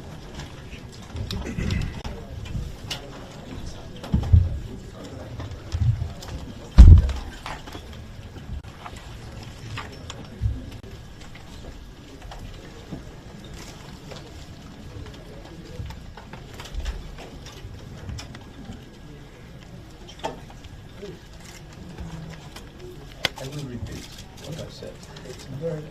You go ahead. That would be very nice. I'd love that, actually. Now I want to say that you are very much welcome, Mr. President. The United States was absolutely essential in the founding of the UN, and for decades we have relied on the United States as our major political and financial support, thanks to the laws of the American people, which we have that great about. On the other hand, I believe there are many areas where we can cooperate in a positive way, and I would think that the most important is peace. You have selected peace as a central objective of your mandate, and you have been going north and south, east and west, in all possible situations, getting or trying to get ceasefires, alleviating tensions, making peace agreements, or the building blocks of peace agreements.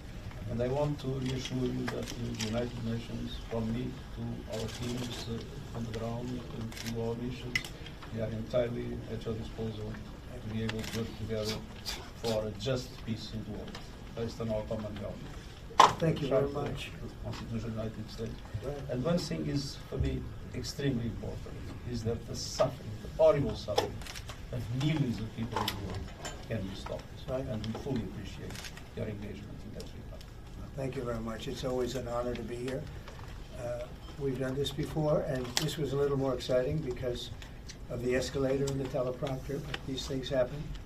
But I will tell you that your people have treated us with great respect. Our country is behind the United Nations 100%. I think the potential of the United Nations is incredible, really incredible. It can do so much. So I'm behind it. I may disagree with it sometimes, but I am so behind it because I think the potential for peace to this institution is so great. So I just want to thank you for treating us so warmly. We very much appreciate being with you. Thank you. Thank you very much. Thank you very much. Mr. President, you had sharp criticism of the United Nations in your speech. What reforms would you like to see it make? Thank you. Thank you, please. Thank you. Thank you. Thank you. Thank you. Let's go. Let's go. Thank you. Thank you, press. Rolling tape. Rolling camera. You did. You were able to get all that out? Which is No. What's your name?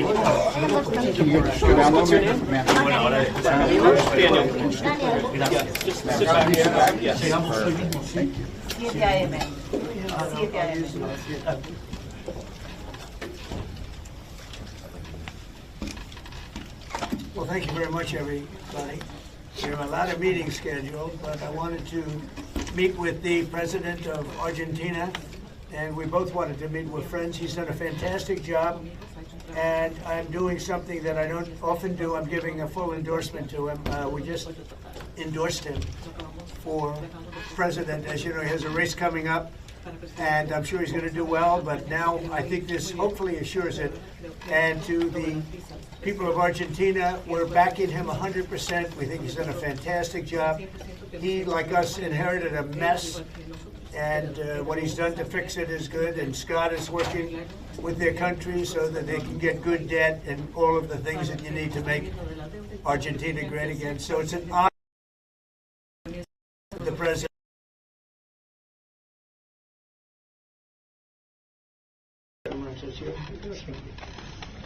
That wasn't bad. Now we can get out of here. Are you going to help bail out Argentina, Mr. President? Well, we're going to help them. I don't think they need a bailout. He's done a fantastic job.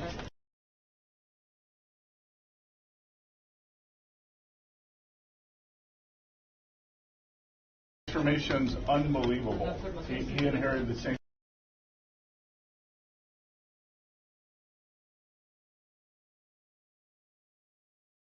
Watched it very closely. We worked with him and the people of Argentina.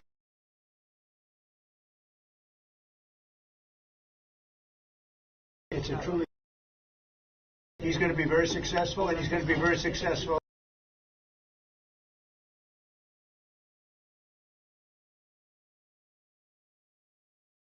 Everything I can say.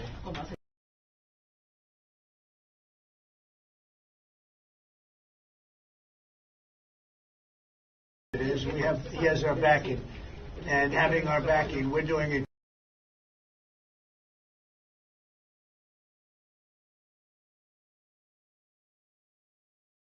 And we are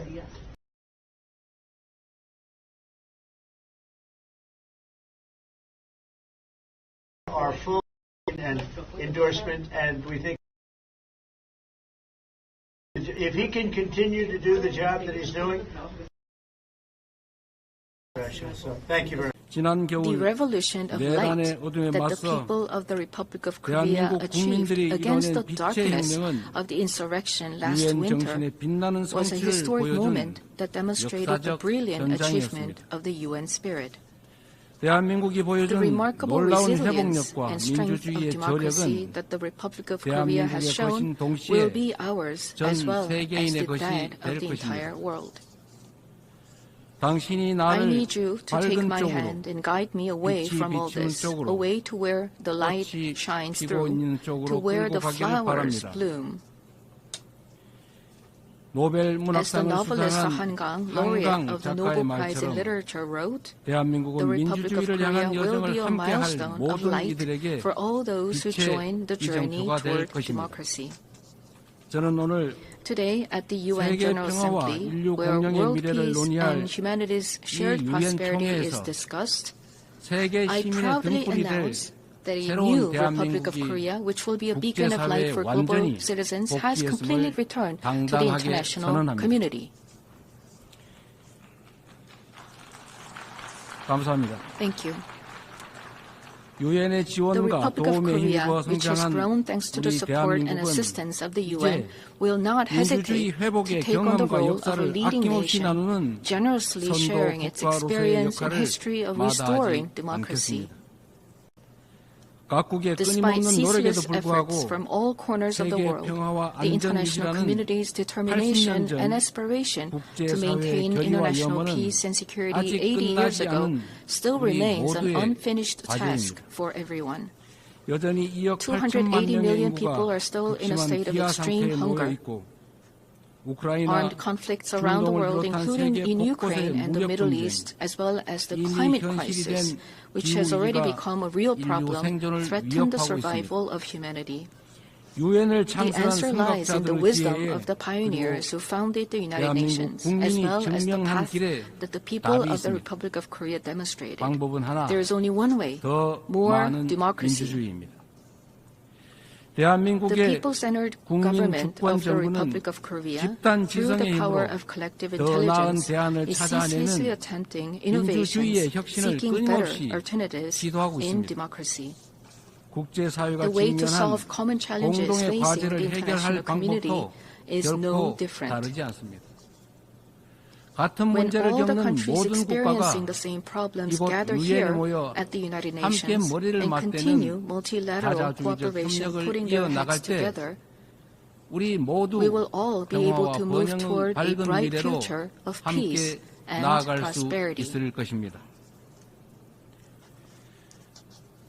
I look forward to the UN 80 initiative presented by the Secretary General, taking root as a vision that achieves UN's evolution and advancement in line with the demands of our time. I also hope the UN Security Council can increase the number of seats of non-permanent members, reflecting changes in the international environment, and enhance its effectiveness and representation.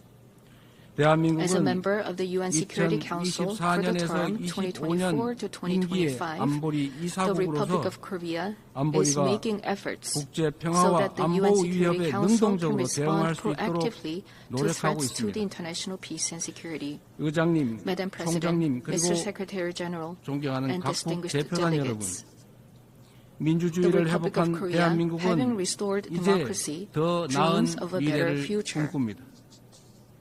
The Republic of Korea will fulfill its responsibility as a responsible global power that steadfastly upholds the values of freedom, human rights, inclusiveness, and solidarity championed by the United Nations.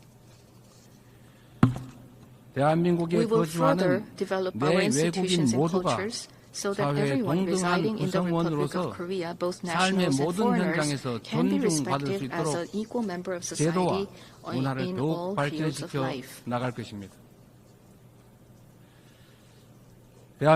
Republic of Korea will strengthen and lead cooperation with the international community while realizing the value of respect for human rights. In a time of crisis where immediate survival is urgent, words like solidarity, coexistence, and cooperation may feel somewhat distant. However, humanity has always dreamed of hopes as high as its deep despair and has achieved the progress we see today through a passion for a better tomorrow.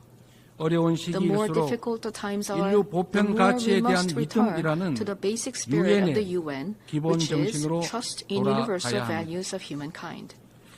Just as the determination to not pass down the devastation of wars led to the founding of the UN and has prevented conflicts and preserved peace, we today must cooperate more, trust more, and join hands more firmly in order to build a better future, a better world for future generations.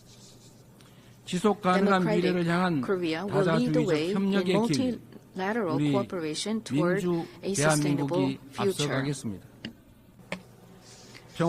Peace is a value that is more important than anything else. In the Republic of Korea, as well as elsewhere in the world, peace is the basic foundation for democracy and economic development. The disputes and conflicts we are currently facing vividly show how easily the ideals of human dignity and sustainable development can crumble without peace. 오늘날 Today, 대한민국은 the Republic of 유엔의 Korea 평화 is 유지 fulfilling 및 its 평화 구축 responsibility as a 활동에서 key contributor to the 핵심적인 United Nations 기여국으로서 책임을 peacekeeping 다하고 and 있습니다. peacebuilding activities. 분단 Our 국가인 brave soldiers 대한민국을 who have steadfastly 흔들림 없이 defended the 수호한 Republic of 우리의 Korea, a 용사들이 divided nation, 유엔이 are 주도하는 helping 지속 to pave the way 가능한 towards 평화의 길을 sustainable peace 돕고 있습니다. led by the UN. 평화를 위협하는 Threats to 것은 peace are 물리적인 not only 요소만이 physical 아닙니다. elements. 인공지능 In an 기술이 era where 안보 artificial 역량을 intelligence 결정하고 technology is 사이버 critical 공격이 to 국가 security 안보를 위협하는 capabilities 시대, and cyber attacks threaten 우리는 national 이제 security, 보이는 we 적을 must 넘어 confront not only 보이지 visible 않는 적과 enemies, but 맞서야 also 합니다. invisible enemies. AI 시대의 If we 변화에 passively let 수동적으로 ourselves be 끌려다닌다면 dragged along by the changes 기술 of the 악용으로 AI 인한 era, 인권 침해의 we will 그 meet a 어두운 dystopia 그림자를 of 떨쳐내지 못한 deepening 채 polarization and 양극화와 inequality, 불평등 unable to shake 심화라는 off the dark shadows of 디스토피아를 human rights, 맞이하게 될 abuses 것입니다. caused by the misuse of 그러나 technology. However, 변화에 if 능동적으로 we proactively 대처한다면 respond to these 높은 changes, 생산력을 we can 동력 use the 삼아 high productivity 혁신과 as 번영의 a 토대를 driving force 세우고 to build a foundation for 직접 innovation 민주주의를 and 강화하는 prosperity, and 유용한 create a 기반을 useful base 만들 for 수 있습니다. strengthening direct democracy.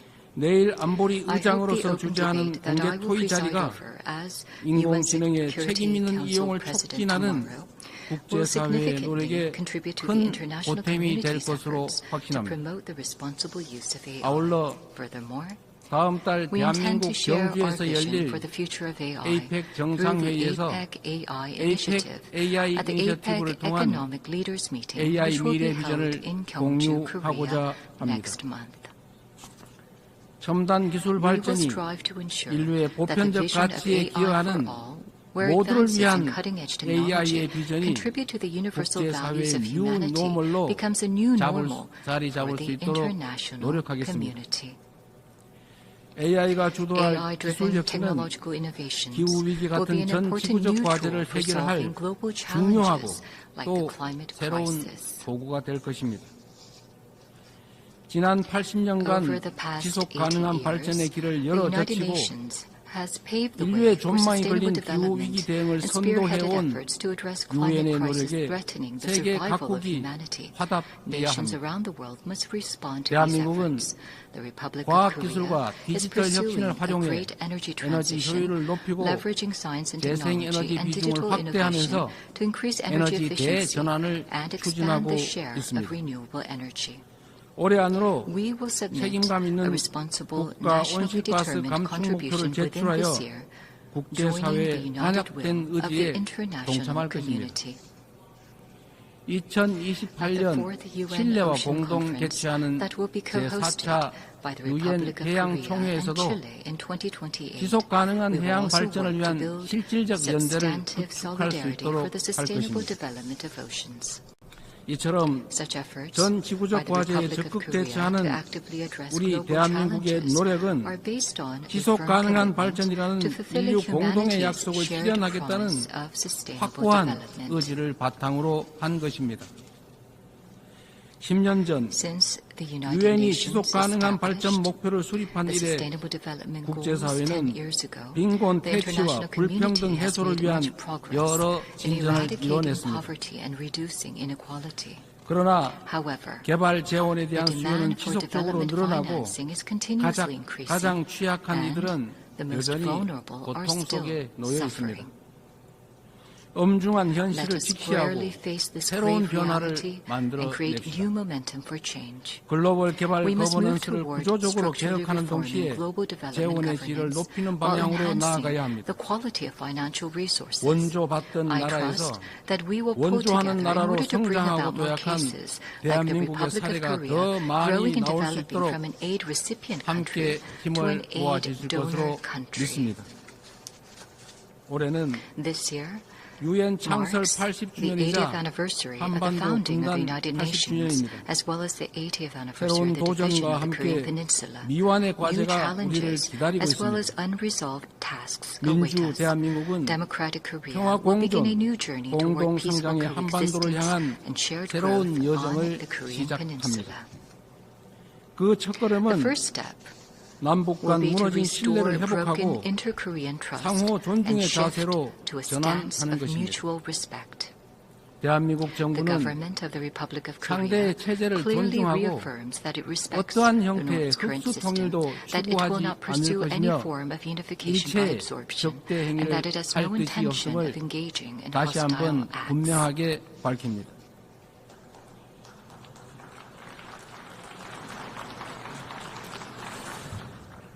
이 세 가지 원칙을 바탕으로 우선 남북 간 불필요한 군사적 긴장과 적대 행위의 악순환을 끊어내고자 합니다. 취임 직후 대북 전단 살포와 대북 방송 중단 등의 조치를 선제적으로 취한 것도 같은 이유입니다. 앞으로 우리 정부는 남북 간 군사적 긴장 완화와 신뢰 회복의 길을 일관되게 모색할 것입니다. 가장 확실한 평화는 싸울 필요가 없는 상태입니다. 교류, 관계 정상화, centered on exchange, normalization, and denuclearization. In other words, END, we must end the era of hostility and confrontation on the Korean Peninsula and usher in a new era of peaceful coexistence and shared growth. The fact that exchanges and cooperation are a shortcut to peace is a timeless lesson demonstrated by the history of fraught inter-Korean relations. By gradually expanding inter-Korean exchanges and cooperation, we will pave the way for sustainable peace on the Korean Peninsula. It is crucial for both the ROK and the DPRK, as well as the international community, to work together to establish peace on the Korean Peninsula. While striving to advance inter-Korean relations, we will provide our active support and cooperation for efforts to normalize relations with the international community, including between the United States and the DPRK. Denuclearization is undoubtedly a grave task, but it is time to seek realistic and rational solutions based on a cool-headed perception that denuclearization cannot be achieved in the short term. The international community must gather its wisdom in a pragmatic and phased solution, beginning with a stop in the sophistication of nuclear and missile capabilities, going through a reduction process, and reaching dismantlement. Realizing lasting peace on the Korean Peninsula would present new hope and possibility to humanity suffering from conflict. The Republic of Korea will end the Cold War in the Korean Peninsula through the END initiative and fulfill its responsibility and role to contribute to world peace and prosperity. A future where people from different nations cooperate and overcome global challenges together may sound like a rosy, dream-like vision. However, this is by no means an impossible dream. Peace is not merely the absence of armed conflict, but the realization of a community where differences are respected and people coexist. As long as respect and aspiration for diversity is inside us, we can always unite and embrace one another. K-culture is connecting people all over the world beyond borders, language, and cultural differences. The success and spread of K-culture proves that universal empathy is possible, transcending differences in all backgrounds. Gathering the energy of solidarity, coexistence, and consideration, the Republic of Korea, having ushered in a new diplomatic republic, is ready to move toward a sustainable future and a new page in human history. Though a difficult journey is expected, humanity has been able to grow and come this far by not giving up on challenges, even in the face of adversity. As the people of the Republic of Korea raised colorful cheering sticks in the face of a crisis in democracy, I call on the international community and the United Nations to lift the lantern of hope that will light the future of humanity. The Republic of Korea will boldly lead the way toward a new era of peaceful coexistence and shared growth on the Korean Peninsula toward a better 우리 future 대한민국이 맨 앞에서 together. 담대하게 나아가겠습니다. 긴 시간 Thank you 경청해 very 주셔서 much for your 감사합니다. attention. On behalf of the Assembly, I wish to thank the President of the Republic of Korea.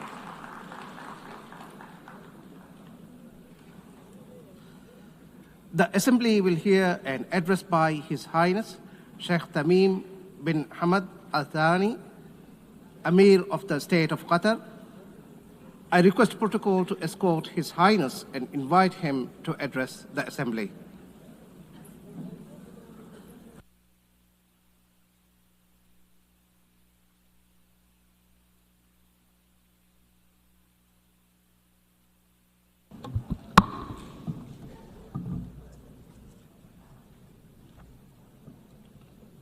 بسم الله الرحمن الرحيم. سعادة رئيس الجمعية العامة، سعادة الأمين العام، حضور الكرام، السلام عليكم ورحمة الله وبركاته. لقد أنشأت منظمة الأمم المتحدة منذ 8 عقود بناء على عدد من القواعد والمبادئ التي توصلت إليها الإنسانية بعد حربين عالميتين، وتقوم هذه القواعد على الحفاظ على السلم والأمن الدوليين واحترام كرامة الإنسان وسيادة الدول وشؤونها الداخلية والتعاون الدولي بما فيه خير شعوبنا والبشرية. إن تراجع منطق النظام الدولي هذا أمام منطق القوة، يعني السماح بتسييد حكم الغاب، حيث تغدو مفاهيم القانون والعدالة نافذة خارج السياق، وحيث يحظى المتجاوز على الآخرين بامتيازات مجرد أن بوسعه فعل ذلك. هذه هي الواقعية السياسية الجديدة التي اختزل تعريفها ليصبح مقتصرا على مسايرة القدرة على فرض الأمر الواقع. ثمة قصر نظر كارثي في هذا السلوك، فمرتكب التجاوزات في العلاقات الدولية يعتبر أن التسامح معه ضعف، ويعد المتسامح مع تجاوزاته عاجزا. إن الموضوع الذي ينبغي أن يتصدر النقاش في المؤسسات الدولية حاليا هو كيفية استعادة نظام الأمن الجماعي قوته وفقا لميثاق الأمم المتحدة، وعودة الفاعلية للشرعية الدولية. الحضور الكرام، كما تعلمون تعرضت الدوحة يوم 9 سبتمبر إلى اعتداء غادر استهدف خلاله اجتماعا للوفد المفاوض لحركة حماس في مسكن أحد أعضائه بحي سكني يضم مدارس وبعثات دبلوماسية.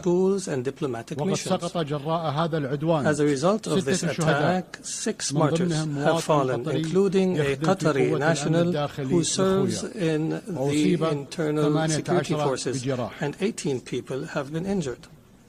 كان هذا العدوان انتهاكا خطيرا لسيادة دولة، aggression was a violation against our sovereignty and a blatant violation that is unjustified of international law.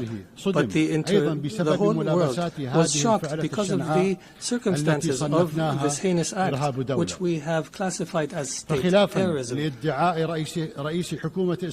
Unlike the claim of the Prime Minister of Israel, this attack is not legitimate right to follow perpetrators of terrorism. It is an act of a diplomacy that is dedicated to political assassinations, and it undermines any diplomatic efforts aimed at ending the genocide against the people in Gaza. It is also an attempt to kill politicians who are members of a delegation that engages in negotiations with Israel while they were studying an American proposal. As you know, Qatar hosts as a mediator during the negotiations, hosts delegations of Hamas and Israel. وقد أنجزت الوساطة فعلا بالتعاون مع الشقيقة مصر والولايات المتحدة الأمريكية تحرير 148 من الرهائن. وقد واصلنا الوساطة مع أن إسرائيل ألغت الهدنة الأخيرة من طرف واحد دون تقديم أي مبرر، يحدون في ذلك الأمل negated by Israel unilaterally, إلى وقف دائم لإطلاق النار والإفراج عن جميع الرهائن وانسحاب قوات الاحتلال من القطاع ودخول المساعدات الإنسانية وتحرير الأسرى الفلسطينيين. يزورون بلادنا ويخططون لقصفها، يفاوضون وفودا ويخططون لاغتيال أعضائها. من الصعب التعامل مع هذه الذهنية التي لا تحترم أبسط المبادئ في التعامل بين البشر، فتوقع تصرفات أصحابها يكاد يكون مستحيلا. أليس هذا هو تعريف الحكومة المارغة؟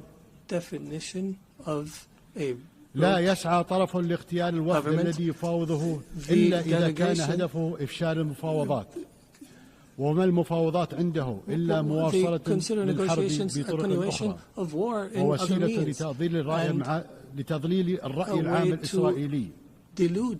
إذا كان ثمن تحرير الرهائن الإسرائيليين هو وقف الحرب، فإن حكومة إسرائيل تتخلى عن تحريرهم.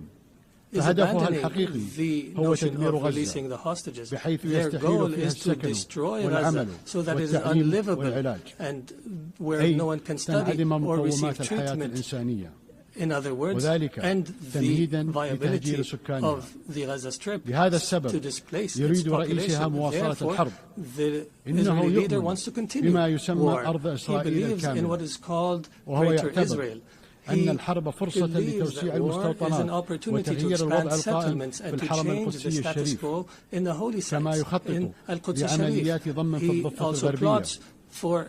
لم يعد هناك شك في أن التطهير العرقي وتغيير واقع المناطق المحتلة بل وفرض وقائع جديدة على الإقليم هو هدف هذه الحرب.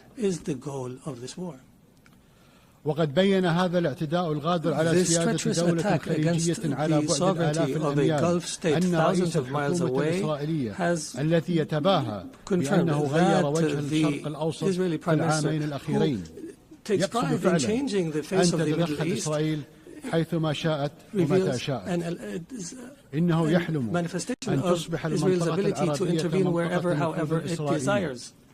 وقد حذرت الدول العربية والإسلامية التي تنادت وعقدت مؤتمر قمة في الدوحة من عواقب هذا الوهم الخطير. ليست إسرائيل دولة ديمقراطية في محيط معاد كما يدعي قادتها، بل هي في الحقيقة معادية لمحيطها وضالعة في بناء نظام فصل عنصري وفي حرب إبادة. ويفتخر رئيس حكومتها أمام شعبه أنه منع قيام دولة الفلسطينية، ويعده أن الدولة الفلسطينية لن تقوم مستقبلا، وإنه يتباهى بمنع تحقيق السلام مع الفلسطينيين، وبأنه سوف يمنع تحقيقه في المستقبل. إسرائيل محاطة بدول إما وقعت اتفاق سلام أو ملتزمة بمبادرة السلام العربية، ولكنها لا تكتفي بالتسويات والهدن حتى تلك القائمة على موازين قوى مختلة، بل تريد أن تفرض إرادتها على محيطها العربي. وكل من يعترض على ذلك هو في دعايتها إما إرهابي أو معاد للسامية. وهذا ما أصبح الرأي العام حتى في الدول الحليفة لإسرائيل يدركه ويرفضه.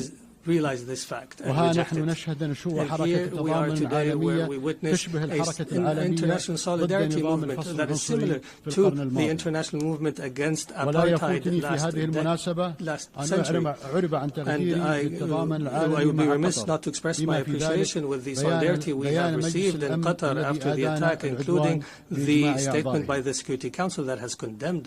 الحضور الكرام، لقد اختارت دولة قطر أن تظل كعهدها وفية لنهجها في صف القيم والمبادئ التي يفترض أن المجتمع الدولي يقوم عليها، والإيمان بإمكانية التوفيق بينها وبين المصالح حين تكون السياسة عقلانية وواقعية، وعدم الخشية في رفع صوت الحق حين يخيم الصمت، والتمسك بالدبلوماسية حيث يستسهل الخصوم استخدام السلاح. لقد انخرطنا في وساطة شاقة لوقف الحرب، وضمان تدفق المساعدات we الإنسانية have engaged to وإطلاق mediate سراح an الأسرى end to the war والمحتجزين. and allow for وواجهنا humanitarian حملات access and release تضليل hostages, and ضد we have faced الجهود التي نبذلها. لكن تلك disinformation الحملات campaigns. لن However, these تثنينا عن campaigns will مواصلة not جهودنا deter بالشراكة us. مع We will جمهورية مصر continue our العربية efforts in الشقيقة cooperation and والولايات partnership with المتحدة Egypt الأمريكية. and the United States of America. إن قناعتنا راسخة بأنه We لا are يمكن firmly تحقيق convinced السلام that في peace can منطقتنا only دون be اتخاذ achieved in المجتمع our الدولي region ولا سيما مجلس الأمن through موقفا حازما a بالانتقال firm من position from انقياده the Security لإيقاع Council, الاحتلال في فرض الوقائع في حروبه المتتالية إلى حل القضية accepting and tolerating الفلسطينية على the أساس occupation's إنهاء crimes, احتلال الأراضي الفلسطينية والسماح للشعب الفلسطيني بممارسة حقه في تغيير till مصيره allowing to وإقامة the Palestinian people دولته المستقلة enjoy وعاصمتها their right القدس to الشرقية self-determination على and حدود عام establish their state 1967 with East Jerusalem as its بشرعية capital on the القرارات borders of الشرعية 1967 الدولية as per وحل UN الدولتين resolutions الذي and the توافق عليه two-state solution المجتمع that الدولي. has been the consensus of the international community. إننا نثمن دور الدول التي We اعترفت بدولة appreciate the role فلسطين of ولا states that شك have أن هذه recognized the state of الاعترافات Palestine. There is تكتسب no doubt أهمية that such معنوية recognition is إذ تبعث برسالة morally مفادها important because أن it العنف sends a والمزيد message من العنف that لا violence ينجح في and more تصفية violence قضية will عادلة not succeed in قضية liquidating فلسطين a just cause ونحث باقي such as الدول على the cause الاعتراف of بدولة Palestine, فلسطين. and we urge more states to recognize the state وإيمانا of منا Palestine. بأن عدم الاستقرار لا يعرف We حدودا believe that وأن الإنسانية instability knows مصيرها no border مترابط. and that فقد humanity's واصلت دولة destiny قطر is intertwined. جهودها Therefore, Qatar has الدبلوماسية continued للإسهام its في diplomatic حل أزمات efforts أخرى to كالحرب في أوكرانيا contribute to the والحروب settlement في of other أفريقيا. crises such as in وقد Ukraine and أثمرت wars in المثابرة في Africa, هذه الجهود and our مع شركائنا persistence في القارة الإفريقية عن continued خطوات with نوعية partners in لنقل Africa السلام in order كان to أبرزها draft التوقيع peace على agreements, إعلان and most المبادئ في importantly was الدوحة the بين signing حكومة of a declaration جمهورية of الكونغو principles in Doha الديمقراطية between the وتحالف نهر DRC الكونغو حركة and 23 the Congo مارس River دعما Alliance in March. لمسار تقوده Our الولايات efforts المتحدة support لاتفاق the سلام leadership شامل of the في US الشرق to البلاد. achieve a وستظل peace دولة قطر agreement in the شريكا east of the فاعلا في country, and المجتمع Qatar will الدولي continue to لجعل engage as لحل an international partner المنازعات in بالطرق order السلمية to واقتناص achieve the peaceful الفرص settlement of لإحلال conflicts السلام and to العالمي. seize opportunities to الحضور الكرام، establish global ما peace. زالت بعض الدول في Your منطقتنا Excellencies, تعاني some من states غياب in our region الاستقرار still والأمن، suffer ولكن the ما lack of يبعث على security الأمل and حدوث بعض stability. التطورات However, الإيجابية. there is hope through some فسوريا positive الشقيقة developments. تشهد منذ أواخر In العام our dear الماضي Syria, مرحلة since the end جديدة. of last year, is نأمل أن تكون going through a بداية new مسار phase نحو تحقيق that we تطلعات الشعب hope السوري will be في a الاستقرار path towards والتنمية achieving the aspirations وسيادة of the Syrian القانون. people towards وذلك stability, بعد أن development, and the طويت rule of law صفحة قاتلة after the من end تاريخ of a وطنه. dark phase of وقد the country's وقفت قطر history. إلى جانب الشعب Egypt has السوري stood by على the نحو Syrian المثابر طوال people السنوات السابقة. throughout the وكنت previous years. أذكر بقضيته من على هذا المنبر حتى حين بدا وكأنها أسقطت من جدول أعمال السياسة الدولية. ويتعين على المجتمع الدولي استغلال الفرصة المتاحة حاليا للوقوف إلى جانب سوريا لتجاوز هذه المرحلة الانتقالية بنجاح ويحظى السوريين بحياة طبيعية بعد عقود من المعاناة. وقد علمتنا التجربة في بلدان عربية أخرى أن بناء مؤسسات الدولة وكذلك إرساء العلاقات بين الدولة وعموم الناس على أساس المواطنة المتساوية مع احترام التنوع الديني والإثني والثقافي يكتسبان أهمية قصوى في هذه المرحلة. ولن تتدخل دولة قطر وسعا في تقديم الدعم اللازم للشقيقة سوريا. وإنني على ثقة بقدرة الشعب السوري على التغلب على مصاعب المرحلة الانتقالية ونبذ الطائفية بأشكالها كافة والعنف وعناصر الشقاق الأخرى ورفض التدخل الخارجي ولا سيما المحاولات الإسرائيلية لتقسيم سوريا والتصرف وكأن المناطق الواقعة جنوب دمشق هي مناطق نفوذ إسرائيلية. All areas south of Damascus are areas of Israeli influence. The Middle East has also witnessed positive developments through the election of President Ahmed Joseph Aoun in Lebanon and the appointment of Mr. al-Salam as a Prime Minister, which is a step towards stability in the country. Qatar will continue to support Lebanon, government and people and institutions, and will continue to support the Lebanese army. We emphasize the need to implement Security Council Resolution 1701 and the withdrawal of Israeli forces from the areas it occupied during the last war, and to end the Israeli interference in internal Lebanese affairs. For Sudan, people in Sudan continue to suffer an unprecedented humanitarian crisis because of the continued violence. We call once again on all parties to prioritize the national interest and to engage in a comprehensive dialogue that leads to a permanent peace and that preserves the unity of Sudan and its territorial integrity and independence, and that achieves development and stability. We declare our support for all international efforts that aim to achieve this goal. Distinguished Excellencies, Doha has always been a global capital that hosts major events in all spheres, and an area where leaders convene and decision makers from around the world to engage in negotiations and the formulation of solutions. Doha will host the Second World Summit for Social Development from the 4th to 6th November this year, and we look forward to welcoming you all during this conference. ولا شك أن ثقة المجتمع الدولي بنا إنما تقوم على سجل من النجاحات التنظيمية التي حققتها دولة قطر على مر السنوات، وبناء على هذا الإرث الراسخ قدمت ملف ترشحها لاستضافة دورة الألعاب الأولمبية 2036 إيمانا منا بأن الرياضة ليست مجرد منافسة بل جسر يربط بين الشعوب ومنصة لترسيخ قيم السلام والتفاهم. ولقد أثبت تنظيمنا لبطولة كأس العالم لكرة القدم 2022 أننا قادرون على جعل الأحداث الرياضية الكبرى ساحة للتواصل والتقارب بين الثقافات المختلفة. وختاما إن دولة قطر وهي تعي جسامة التحديات التي يواجهها المجتمع الدولي تؤكد أنها ستظل وفية لالتزاماتها في مناصرة الحق وبناء جسور السلام وتعزيز العدالة في العلاقات الدولية. أشكركم والسلام عليكم ورحمة الله وبركاته.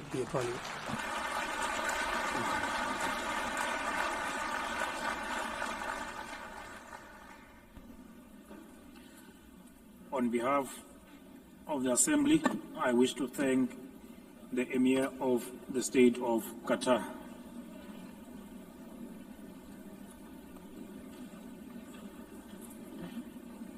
The Assembly will now hear an address by Her Excellency Jennifer Gillings-Simons, the President of the Republic of Suriname. I request the protocol to escort Her Excellency and invite her to address the Assembly.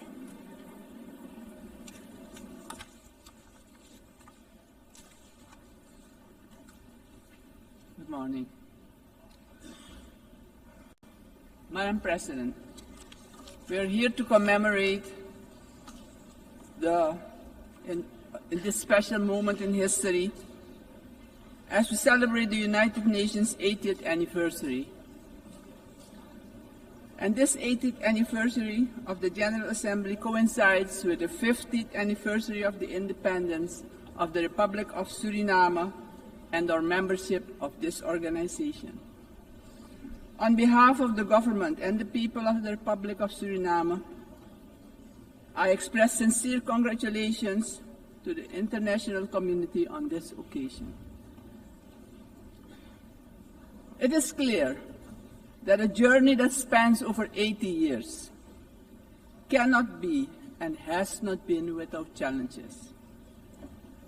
The United Nations played, in some instances, an important role in ending colonial rule, worked on advancing human rights, and often provided hope and a future to the most vulnerable in our global community.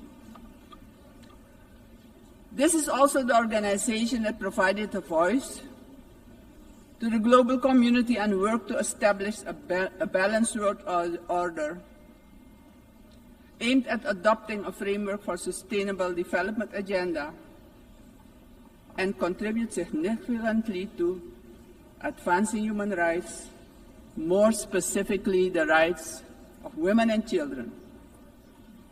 The organization promoted education for all and universal access to health care.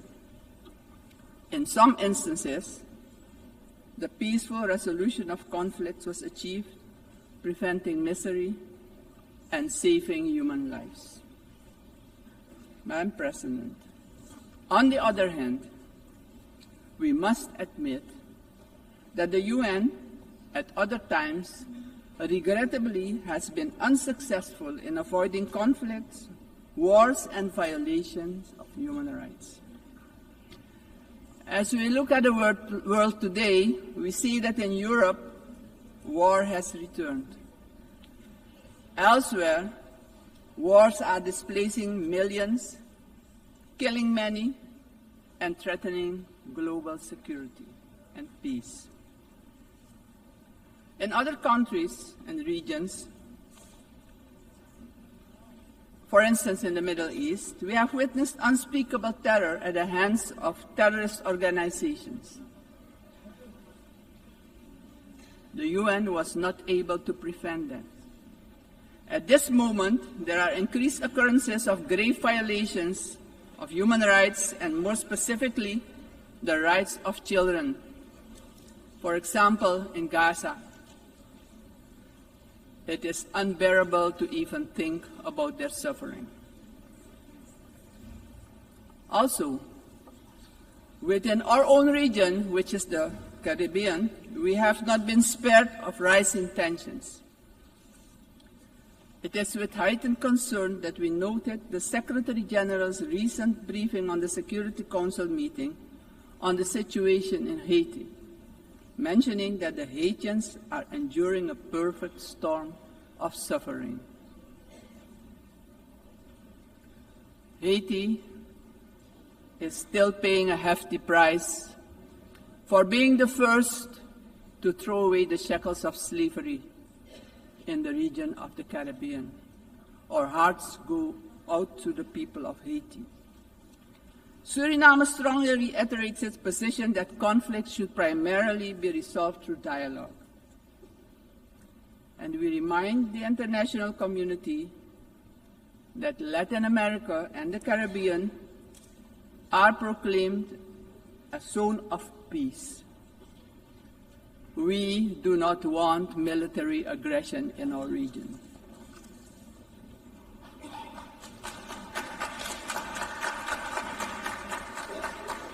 Madam President, this is the moment, on the 80th anniversary, we should reflect and ponder on the next 80 years. What do we have to change and what needs to be done differently? We all must underscore and repeat it ceaselessly today that the United Nations will only be successful if all nations, without exception, adhere to the resolutions we adopt.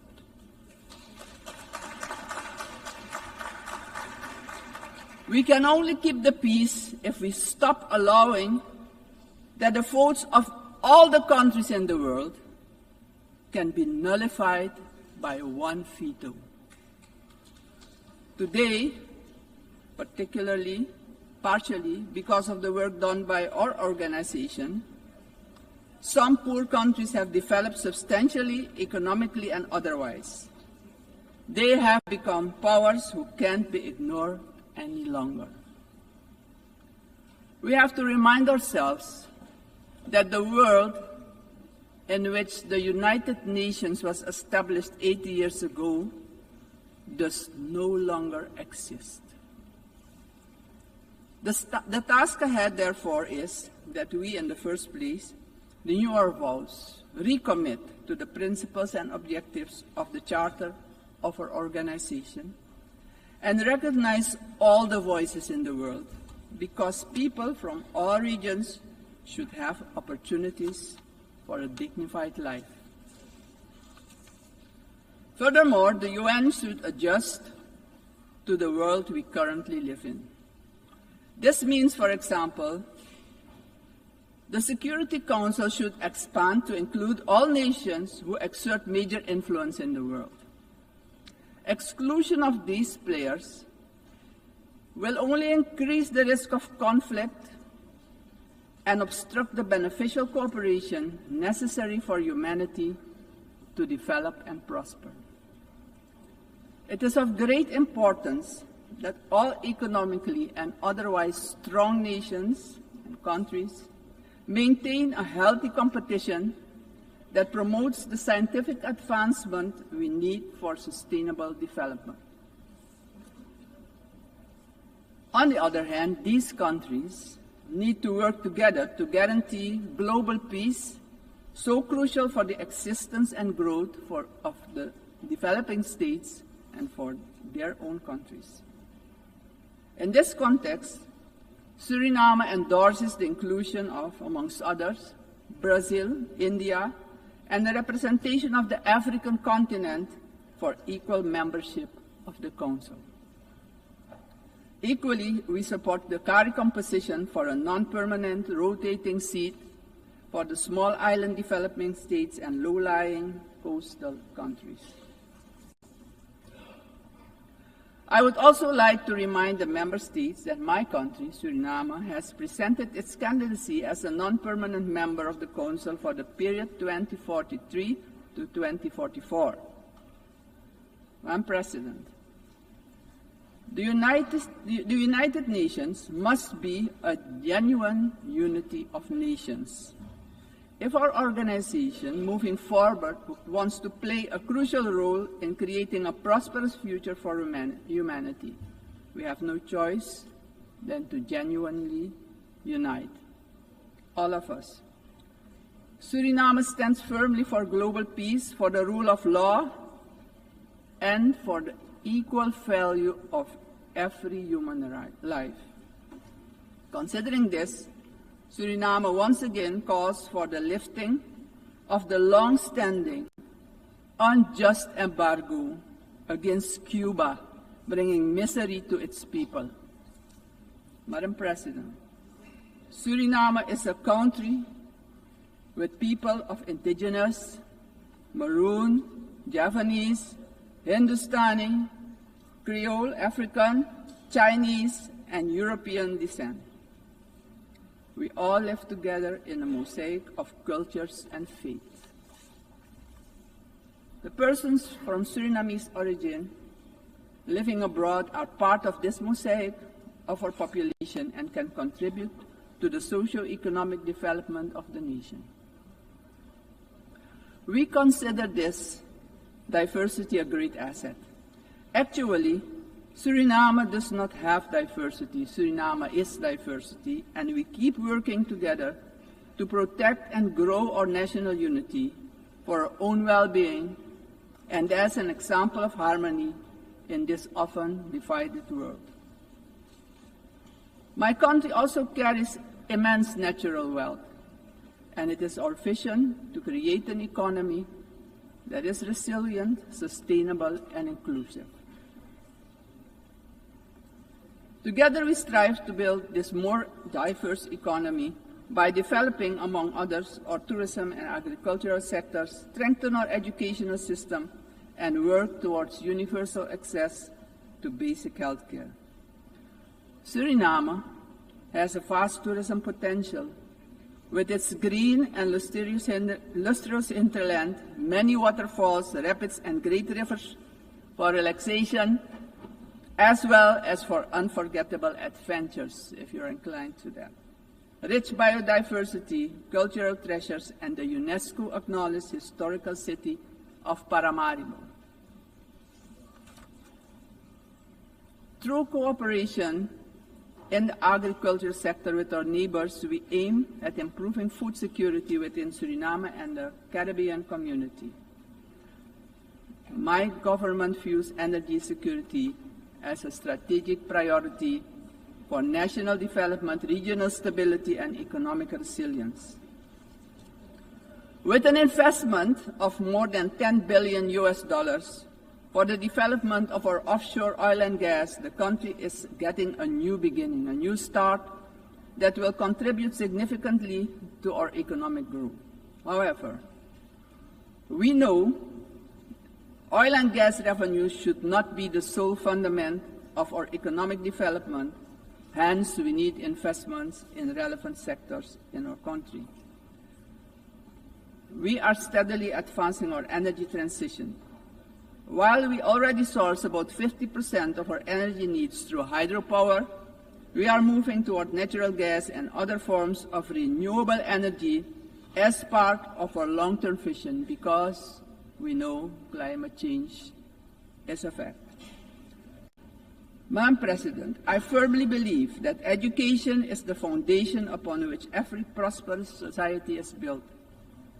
We are committed to invest in our education system, our teachers, our children and youth. The future of any country depends on the talent and skills of its people. My country reaffirms strongly its commitment to upholding the rights of indigenous and tribal communities, ensuring that their livelihoods, tradition, knowledge systems are respected and preserved, and the acknowledgement of their collective land rights. Strengthening our institutions is high on our agenda. Suriname has worked tirelessly on the prevention of diseases, and despite challenges, we have achieved results that we as a country can be proud of. As of June 30, 2025, Suriname has officially been declared malaria-free by the World Health Organization after 30 years of continuous fight against this disease, the first in the Amazon region to receive such a recognition. We are aware of the responsibility to remain vigilant as government as well as a community to ensure that these gains are sustained. Suriname's example showcases that we too can surely make a valuable contribution in combating infectious diseases. Madam President, the Caribbean community is expanding its outreach. And in this light, Suriname also welcomes the recently concluded Second Africa CARICOM Summit held in the Republic of Ethiopia. This, Madam President, honors the historic, cultural, and human bonds between the regions of the Caribbean and Africa. Suriname also acknowledges the CARICOM 10-point plan for reparatory justice, which has our full and strong endorsement. Slavery was a crime, is a crime against humanity, and we're talking about reparations, yes. We will furthermore continue to contribute with CARICOM, aiming at enhancing the organization's geopolitical influence. Despite our commitment as a country to the Paris Agreement 10 years ago, we see that the climate crisis is worsening. It's worse than we feared. Our countries have least contributed to climate change and carbon emissions, but are hit the hardest by its effects, directly impacting the livelihood and economic growth of our peoples. Suriname calls for the urgent attention of the international community to address the detrimental impact of climate change facing the small island developing states and countries with low-lying coastal areas. Our forests stand strong.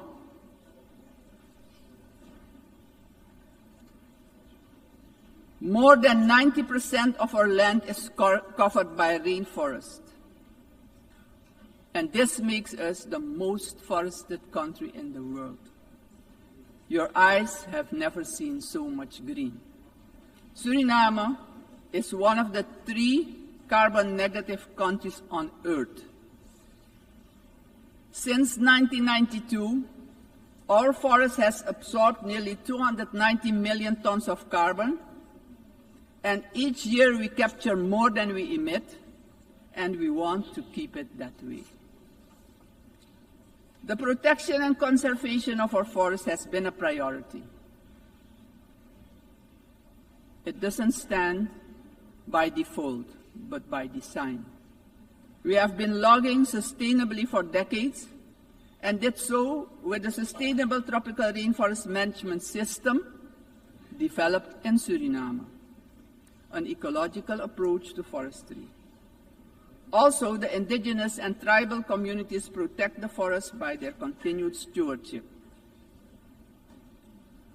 We are proud of the way we did it, but pride alone does not pay the bills and does not develop the indigenous and tribal communities.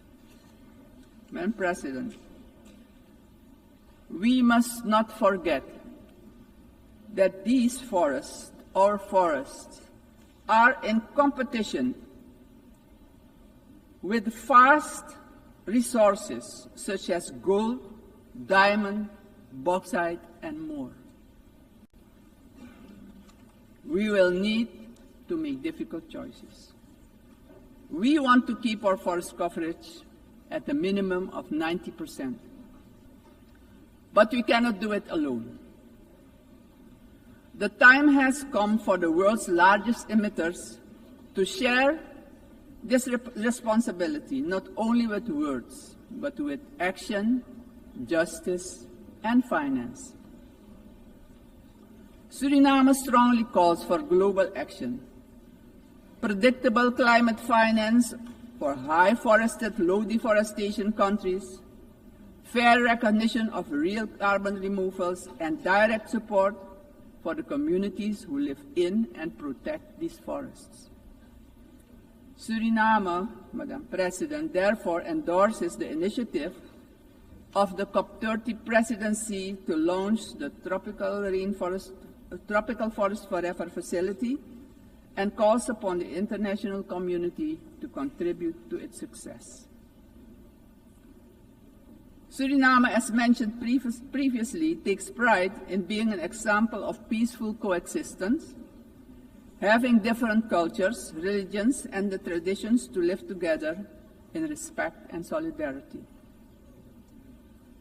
This is our gift to the world. The second gift, because we also have a forest that is delivering services to the whole world. This gift proves that harmony can prevail. As stated upon our admission to the United Nations in 1975, our republic indicated our willingness to engage with the international community. My country reiterates its strong commitment to multilateralism, one of humanity's most important achievements, which needs our protection in this time of change. In closing, aggression and military force should be replaced with peaceful resolution and dialogue, because it doesn't solve problems, it creates destruction and misery. As a matter of urgency, I call on every member state to keep the peace, protect the planet and all human rights. Suriname has shown the world that living sustainably together is possible. We are really better together. Thank you, Grantanye, and may God be with you.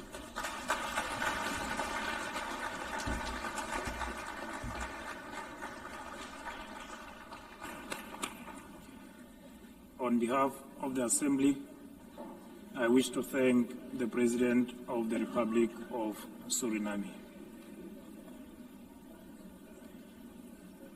The Assembly will hear an address by His Excellency Kachinas Nauseta, President of the Republic of Lithuania.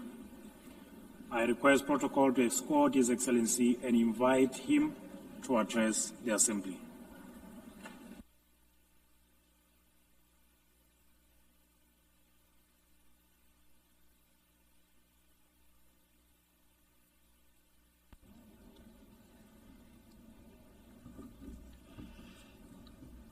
Dear Mr. Chairman Excellencies, ladies and gentlemen. 80 years ago, humanity, emerging from the Second World War, embarked on a long road towards peace. Building on the solid foundation of the rules-based international order, our forefathers created the United Nations and its institutional system. This system was never perfect. Many nations, Lithuania included, had to struggle for decades, seeking freedom, independence, and sovereignty. Many people suffered war, famine, and premature death. And yet, it was the best international order that we have ever. The United Nations system embodied the great hope that nourishes the human soul and guides our actions for the universal good. Together we succeeded in condemning war and conquest, at least in theory, if not always in practice. To this day, even the worst aggressors feel ashamed to openly conquer, destroy, and enslave. Instead, they talk about special military operations and the need to protect those who frankly do not want to be protected. This shame is a significant achievement of our time. To the extent that current international norms limit the behavior of offenders, they help countless people to survive, escape torture, or even prosper. Thus, it is an ever-growing concern to witness these same norms being subjected to increasingly open and brutal attacks. Our international order is being slowly eroded by the irresponsible actions of those who should know better. The world is turning into a much more dangerous place. We have seen this before. We cannot ignore the striking parallels between the present day and the events of 1938, a time when the world chose appeasement over international law and diplomacy over deterrence, culminating in the infamous Munich Pact. That was a short-sighted attempt to satisfy a dangerous revisionist aggressor by giving away the territory of a sovereign nation. It proved to be a complete failure. The Munich Pact not only emboldened the Nazi regime, but also opened the door for Soviet expansion. Soon after, the secret protocols of the Molotov-Ribbentrop Pact carved Europe into spheres of influence and sealed the fate of many independent states. As Europe descended into another great war, Lithuania and the other Baltic states were illegally occupied, annexed, and brutalized. After regaining the independence 35 years ago, Lithuania feels a duty to guard the bitter memory of past mistakes. Never again will we place our hopes in appeasement. Never again will we stand aside. Never again shall Pandora's box be opened. In 1938, it was Czechoslovakia that was abandoned. Today, we cannot abandon Ukraine alone. The war in Ukraine is well into its 4th year. The international community has not done enough to stop aggressor. This is a quest that goes far beyond the usual lines that keep different nations apart. What matters is not the distinction between large and small, or between global north and global south nations, but the basic principles of the UN Charter, which guarantee peace and security across the globe. If one UN member is attacked with impunity year after year by a permanent member of the Security Council, What does that mean for the rest of us? When power replaces law and fear silences the truth, the foundations of the global order begin to crack. And then nobody can feel safe anymore. Ladies and gentlemen, the effects of Russia's war against Ukraine are being felt across the world. This war has sparked crises in energy, migration, and food security, while also deepening global poverty, hunger, environmental damage, and climate change. It all began with the illegal occupation of Crimea in 2014 and escalated into a full-scale invasion marked by systematic war crimes.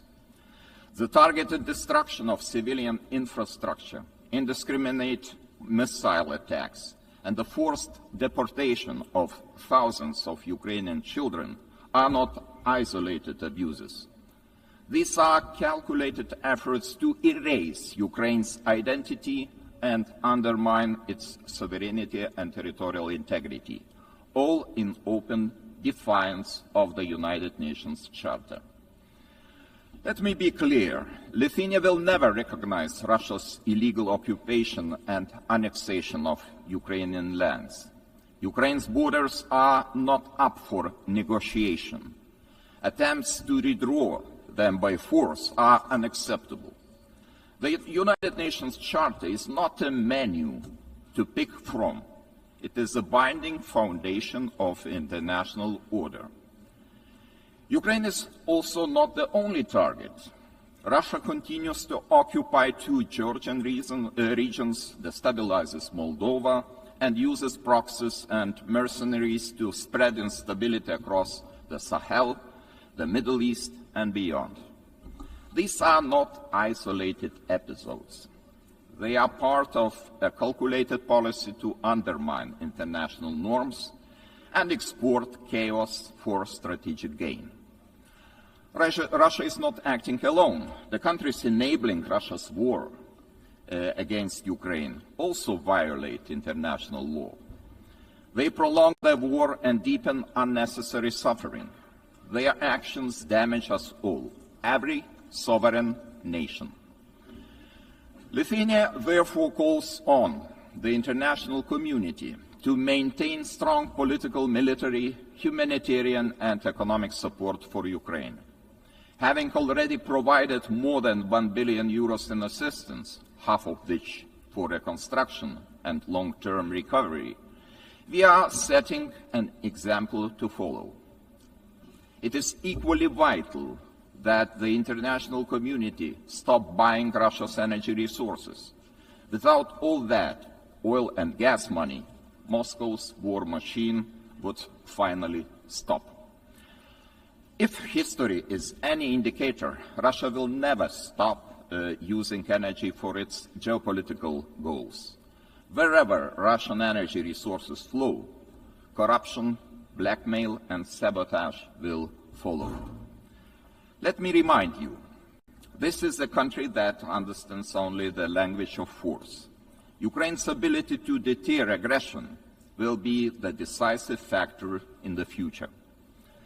Moreover, peace will never be sustainable without justice. Russia's numerous war crimes, from mass killings and attacks on hospitals to the abduction, deportation, and indoctrination of children, demand accountability.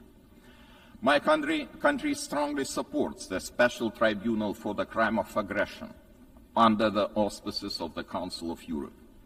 We call on all states to endorse this initiative. Accountability must have real consequences, legal, political, and financial. As a co-founder of Register of Damage for Ukraine, Lithuania calls on all eligible states to join this vital effort. Russia's frozen assets must eventually be used to help Ukraine defend itself and rebuild. I also cannot stress strongly enough that the return of all deported Ukrainian children and illegally detained civilians must be a global priority.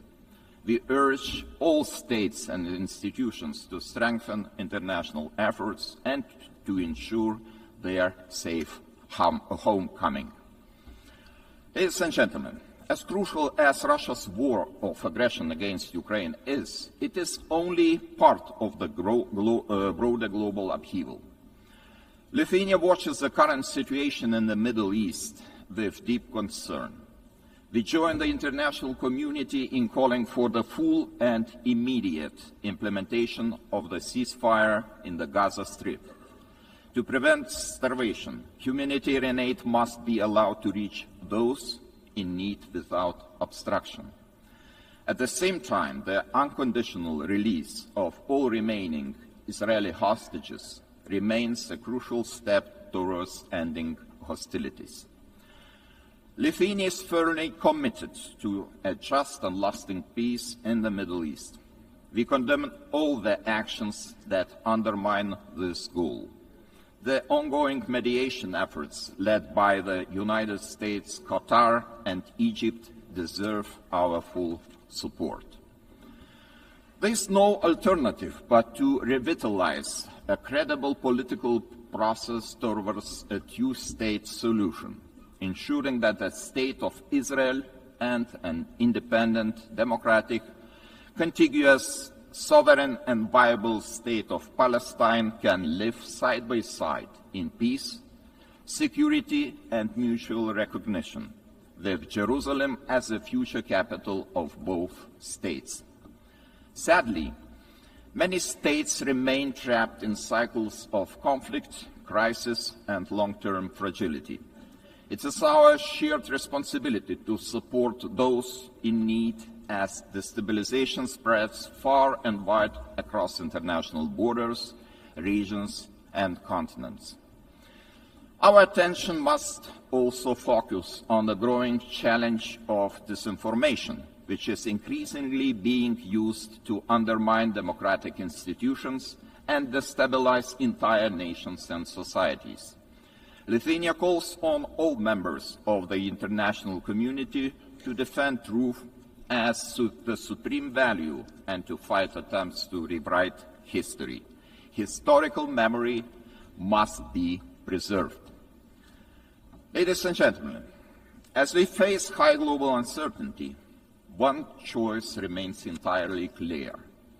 Either we will repeat the mistakes of history, or we will find the resolve to defend the core principles of the United Nations. Today, Lithuania chooses to act. We call on the international community to respond to today's challenges with unity and determination. We call on the United Nations to return to its founding purpose, to prevent the scourge of war, to protect human dignity, and to uphold the rights of nations large and small. Together, we must ensure that no permanent seat on the Security Council grants any state permanent impunity. We must support those who defend the very principles of the UN Charter.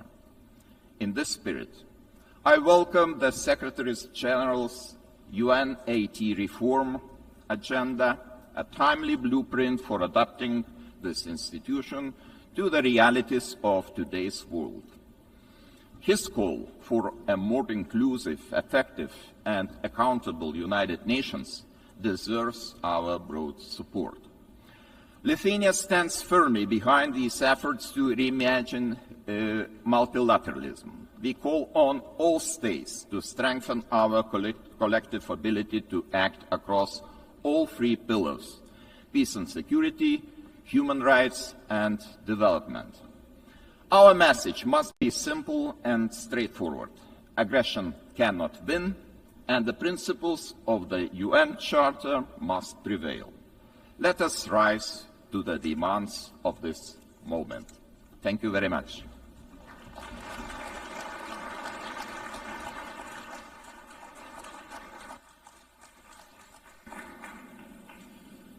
On behalf of the Assembly, I wish to thank His Excellency, the President of the Republic of Lithuania.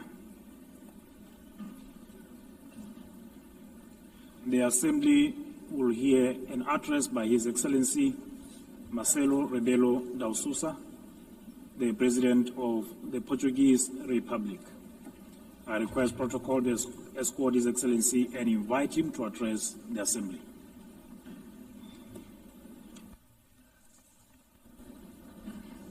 Mr. Chairman, Excellencies, symbolic moment this one for United Nations. The celebration of 80 years, and for us, Portuguese, 70 years of membership. The time of judgment, of compromise, of renewal, multilateral ambition. Portugal is today what always aspired to be, an open country to the world, listening, dialoguing, building bridges, deeply multilateralist and guided by the Charter of the United Nations. A world with more cooperation and respect for international law is safer, more predictable, stable, peaceful, prosperous, plural, representative, and able to respond collectively to global challenges. 70 years ago, we were living still in dictatorship.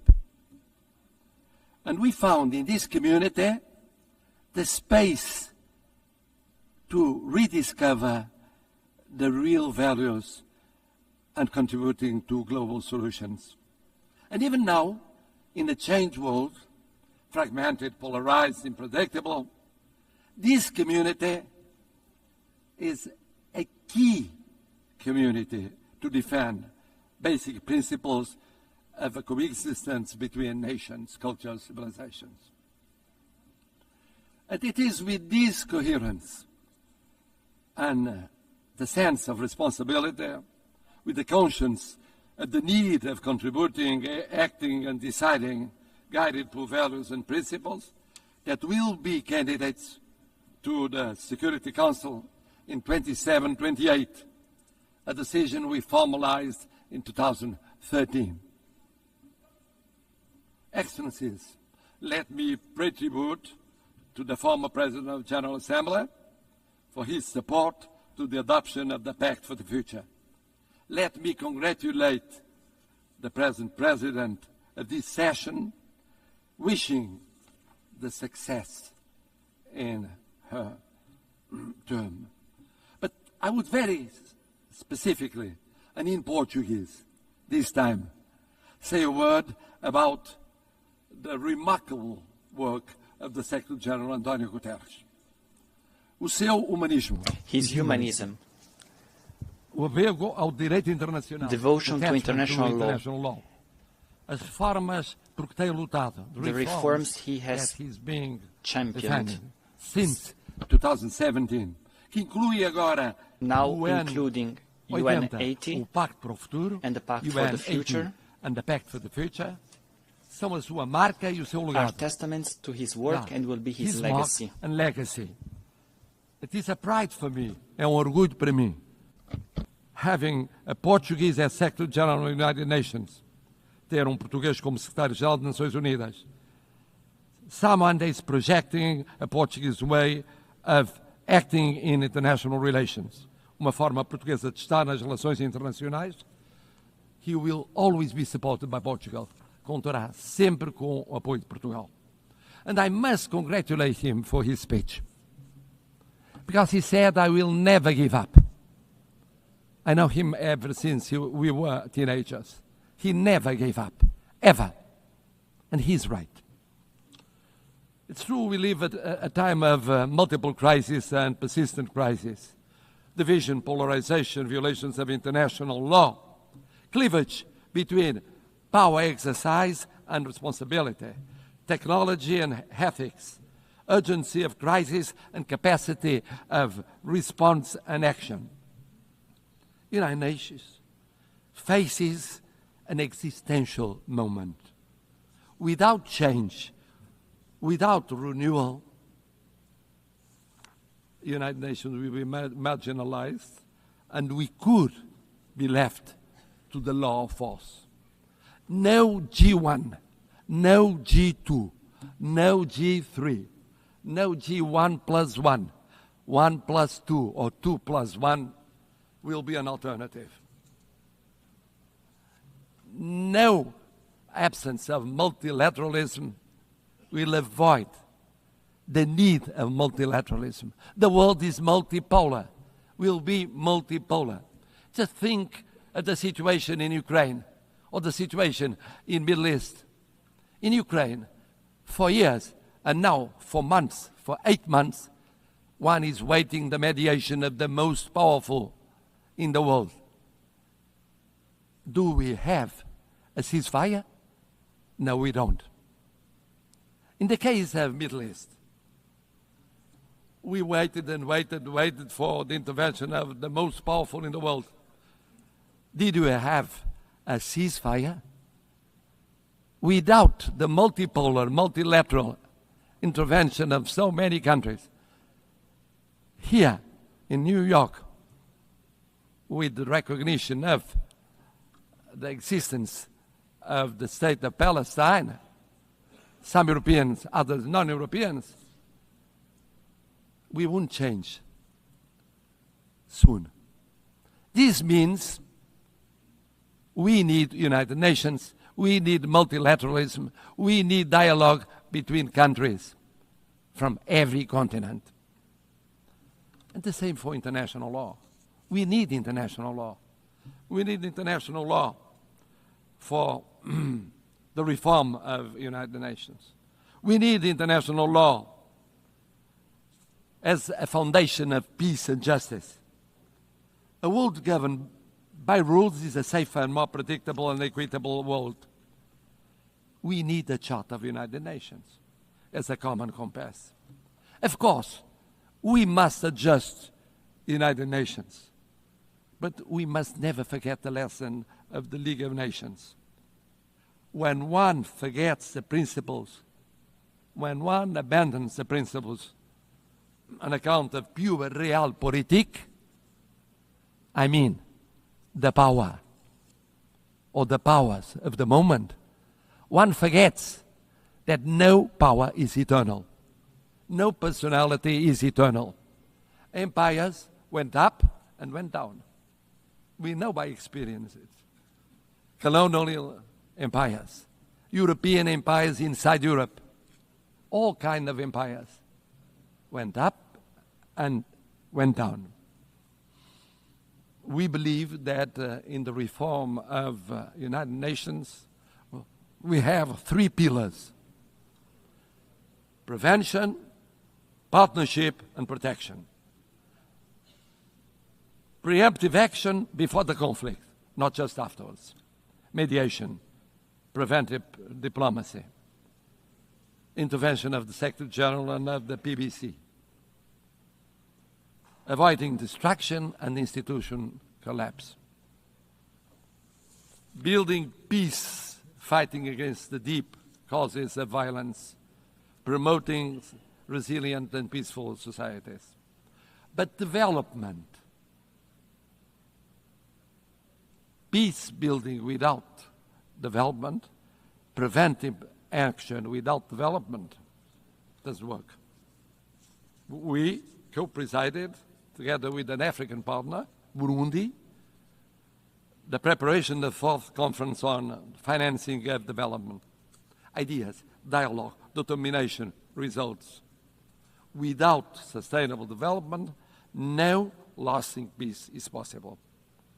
Never forget to implement the 2030 agenda and the reform of the international financial architecture.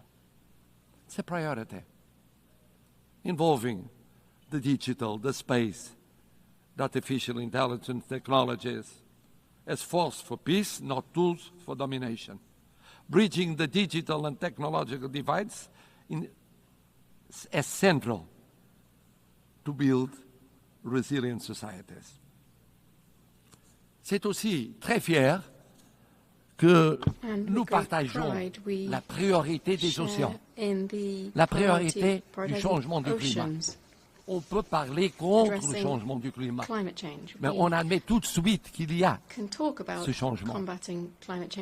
Et c'est pourquoi on a préparé l'UNOC 2 à Lisbonne. On a été à l'UNOC 3 à Nice. On a renouvelé notre compromis avec la protection des océans. Les premiers États européens à ratifier le traité BBNJ. Protégeant 27% de notre surface maritime, juste à une distance de 3% de l'objectif en 2030. 3% of the objective for 2030. Excellencies, speaking of the appeal of partnership, the United Nations must deepen partnerships, strategic partnerships with regional organizations. Portugal has experience that is very specific. Nós temos a experiência we have the experience comunidade de países of the community of Portuguese-speaking countries. Experience of the Portuguese-speaking community. Present in 9 countries, 4 continents, 1 language. Presentes em 9 países, 4 continentes, uma língua, uma plataforma própria na ONU. With its own voice at the UN. Nós acolhemos o Fórum Global da Aliança das Civilizações. Global Forum of the Alliance of Civilizations. For the Alliance of Civilizations. Also, the conference, UN Conference on Racism. Portugal organizou a primeira conferência Portugal hosted the first UN conference on racism. E promovemos a aplicação and we da promoted de Durban em todo o the mundo. implementation of the Durban Declaration. Nosotros formamos parte da comunidade ibero-americana. Ibero-American community. Portugal se siente hermano de América Latina, compartiendo prioridades comunes como el multilateralismo inclusivo, el desarrollo sostenible y la cohesión social. A nossa parceria, our partnership with the Global South is made of respect and solidarity. Lançamos as primeiras cimeiras União Europeia e União Africana. First EU-African Union summits. We have had the initiative of the first and second summits between European Union and the African Union. We cooperate actively with the PMA, CITES, and LLDC. At the same time, we think that protecting means also protecting the role of women, youth as agents of change, the access to education, leadership, political participation.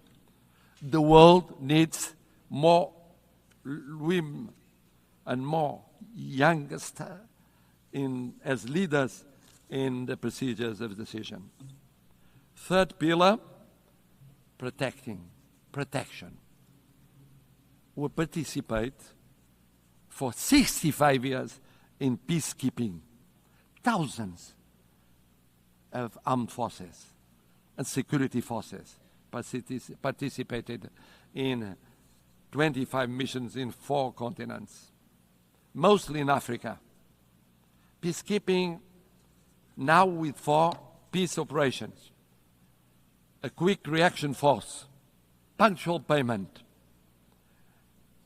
example of intervention in every continent, defense of a predictable and stable financing, including for the missions that are promoted by Security Council or accepted by Security Council, but initiative of African Union. This year, we celebrate the 25th anniversary of the additional protocol to the Convention of Rights of Children involved in armed conflicts. It's a drama. It's a drama.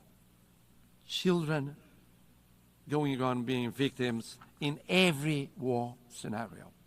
We have the legal duty, the political and the moral duty of protecting them. And then, of course, humanitarian international law. One spoke of it, about the situation in areas of conflict. Geneva Conventions are not suggestions. They involve duties. We participated in the 6th Commission preparing the Convention on Crimes Against Humanity. Human rights. Human rights. Human rights mean personal rights, political rights, freedom of expression, economic rights, social, cultural rights, universal, interdependent, and inseparable. Não podemos ficar indiferentes. We cannot remain indifferent. We cannot be indifferent concerning major crises. We just declared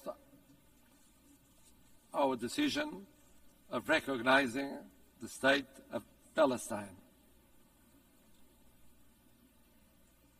In the Middle East, now we think that the following step is creating conditions for a ceasefire, immediately releasing the hostages, humanitarian assistance, but also creating political, economic, and social conditions to strengthen the solution of 2 sovereign states, rebuilding economies and societies, giving an opportunity to peace, to the daily life of Israelis and Palestinians, so that they can live, not die. Live, not die.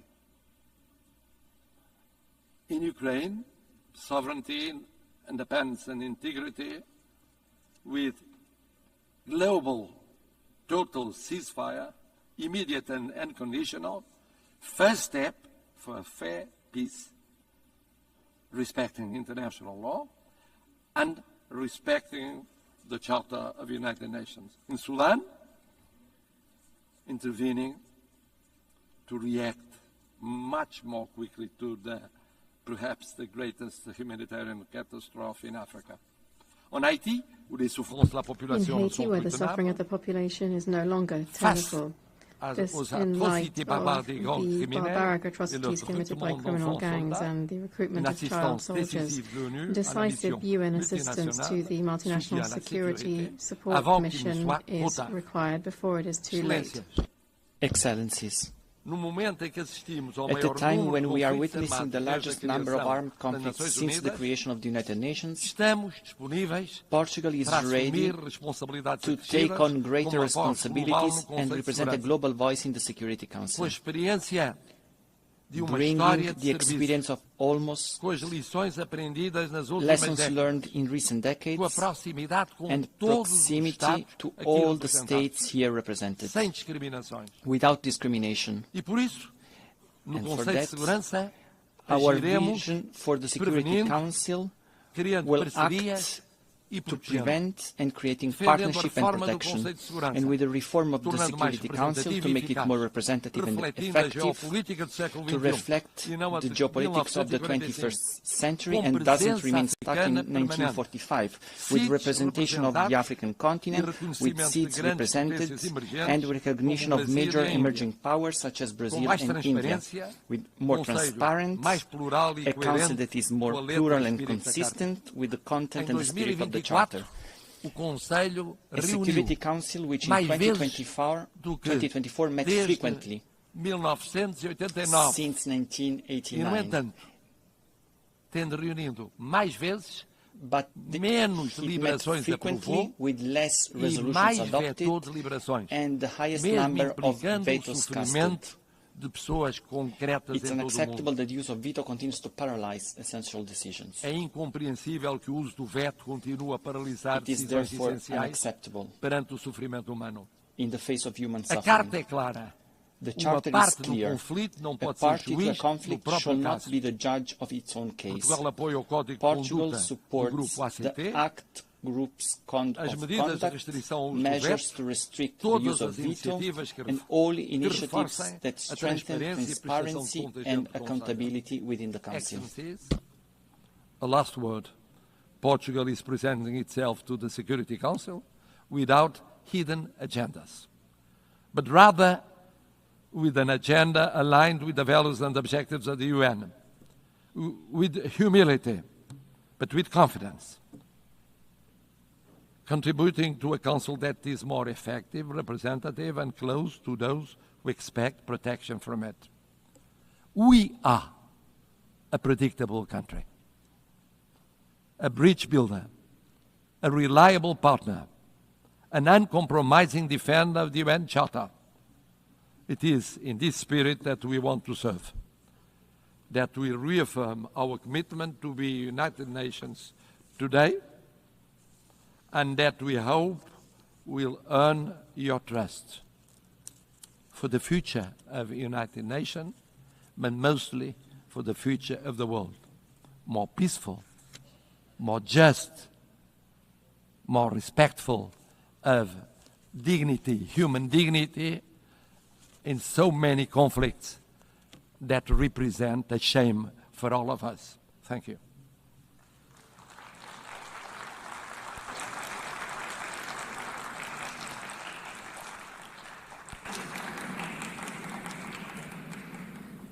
On behalf of the Assembly, I wish to thank His Excellency, the President of the Portuguese Republic.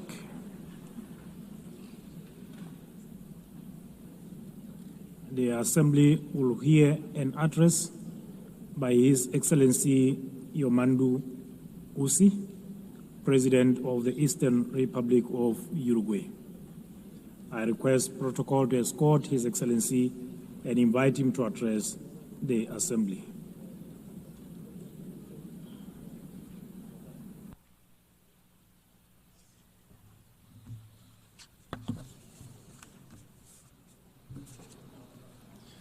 Señora Presidenta de la Asamblea General, señor Secretario General, Secretary General, señores y señoras jefas y jefes de Estado y de Gobierno, señores representantes de organismos internacionales, delegaciones oficiales, official delegations, señores y señoras. Ladies and gentlemen.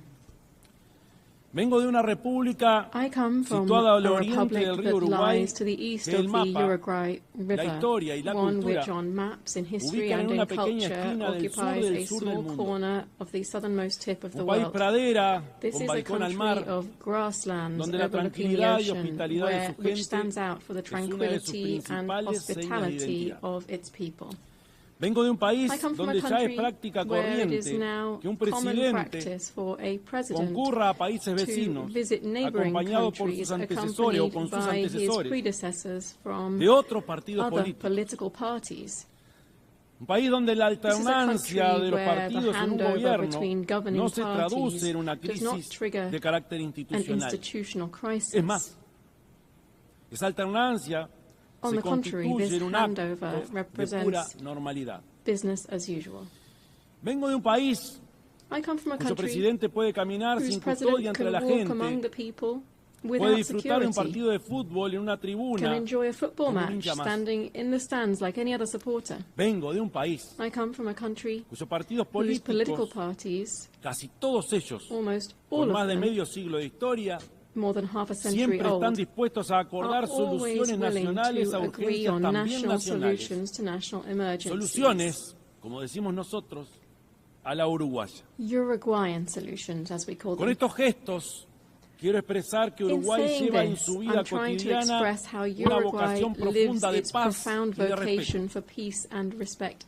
Vivo en un país, por supuesto, que no está a las puertas del paraíso, porque enfrenta nuevos desafíos en términos de pobreza infantil, seguridad pública o desigualdad social. Y sobre estos temas también hay en líneas generales un consenso nacional. La histórica solidez institucional y política ha permitido que Uruguay aún se destaque en la región por su alto nivel de desarrollo humano o su política de distribución del ingreso. Y que sea un país de reglas estables, donde los contratos se cumplen, donde se honran los compromisos internacionales, donde la estabilidad macroeconómica es una política de Estado. Pero esta acumulación positiva también se expresa más allá de nuestras fronteras.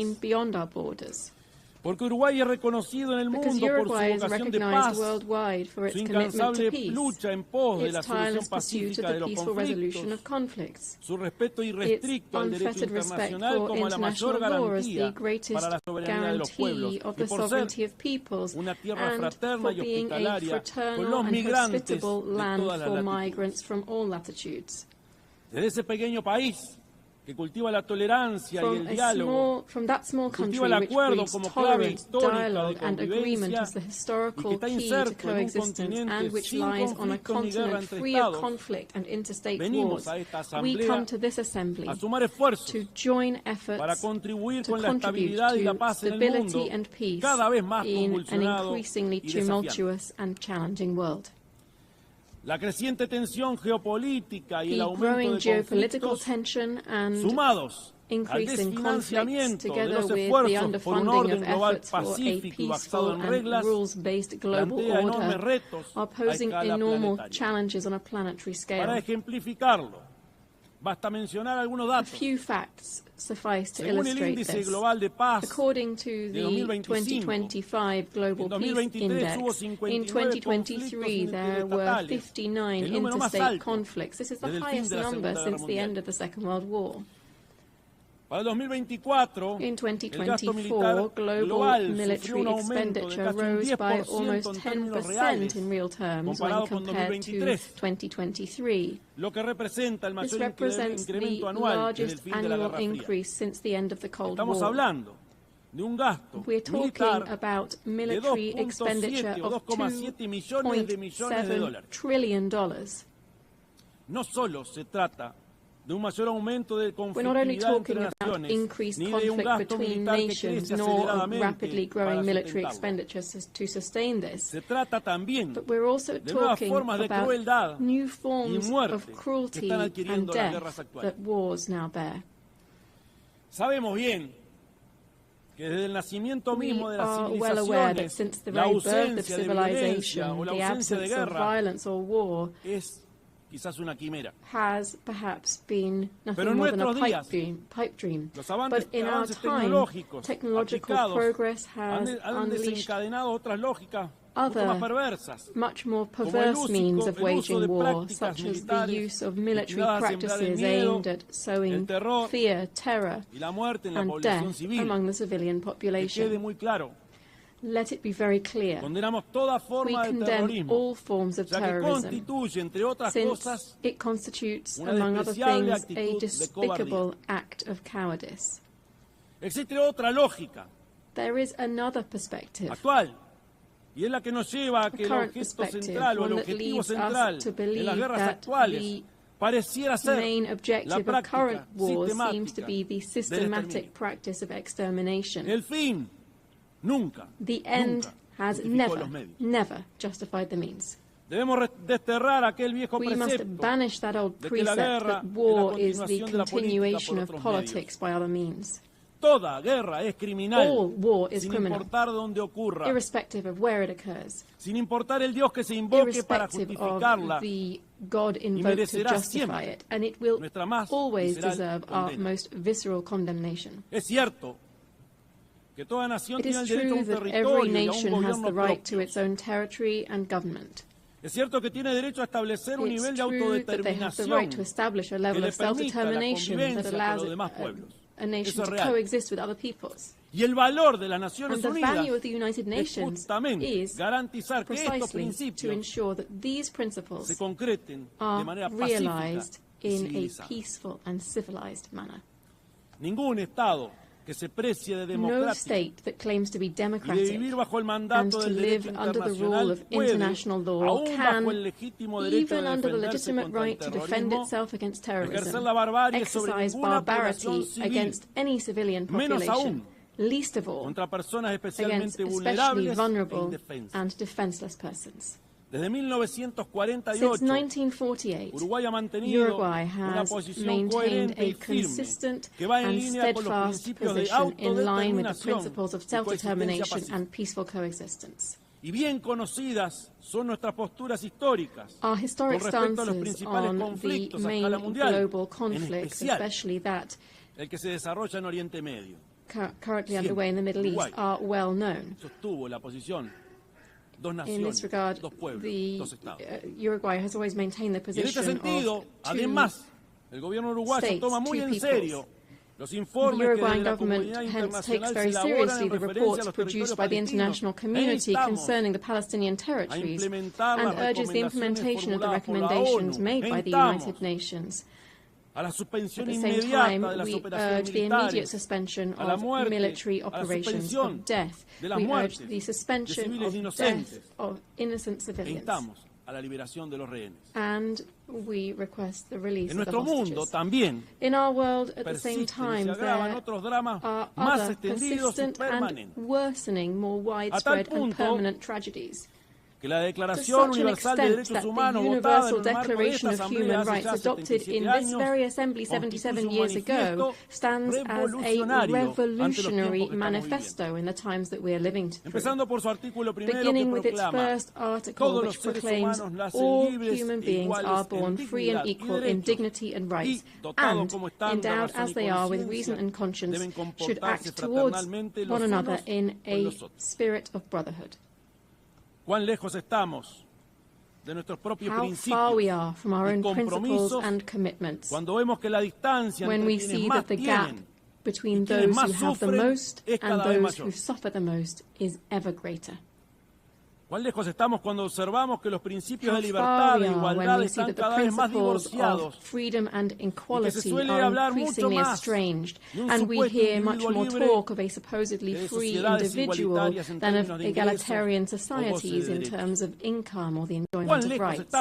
How far we are from human sensibility when we forget that our main calling must be to stand with the majority, listening to every problem or anguish of our people, and understanding, even and fundamentally, those who think differently. Madam President, I come from a country with a long, faithfully documented tradition in international politics. This tradition includes staunch support for multilateralism in all of its facets, political, economic, cultural, as the best and only way to face the challenges to which I have referred. It also, of course, includes a permanent commitment to international law, a commitment to dialogue and to the building of peace as one of our greatest contributions in the context of a fragmented and polarized world. My country's entire political system is proud to contribute decisively to global tasks such as the maintenance of international peace and security, the consolidation and development of international law through participation in normative bodies and in international courts, through our support for disarmament, food security, global health, and commitment to addressing climate change. In this context, I wish to highlight my country's historic commitment to the multilateral peacekeeping system. In the last 35 years, and without interruption, Uruguay has deployed battalions to various United Nations peace operations. We've taken on this role to such an extent that we've become the leading country in Latin America and the second per capita worldwide in contributing to this type of missions. Moreover, we have done this with particular distinction because our troops have been specialized in the most emblematic role of these peace operations, that is, the protection of civilians in armed conflicts. The nations represented in this assembly are well aware that my small country is very far from standing out for its military might or its economic dominance. And it is there, paradoxically, that our strength lies. Because we are incapable of standing in anyone's way. On the contrary, our strength lies in intangible capacities that this world greatly needs, because we are a country that can be relied upon to promote dialogue and peace. Firstly, because those principles define us as a republic and are evident in our respect for the separation of powers and the rule of law, the strength of our democratic system, and our respect and promotion of human rights and social equity, among other things. Secondly, because this is how we have historically conducted ourselves on the international stage. As early as in 1907, for instance, my country took a firm stance at the Hague Conference on Arbitration, seeing it as an essential and obligatory mechanism for resolving conflicts between states. Just a few years later, in 1921, Uruguay was the first state in the world to accept the jurisdiction of the Permanent Court of International Justice, the predecessor of the International Court of Justice.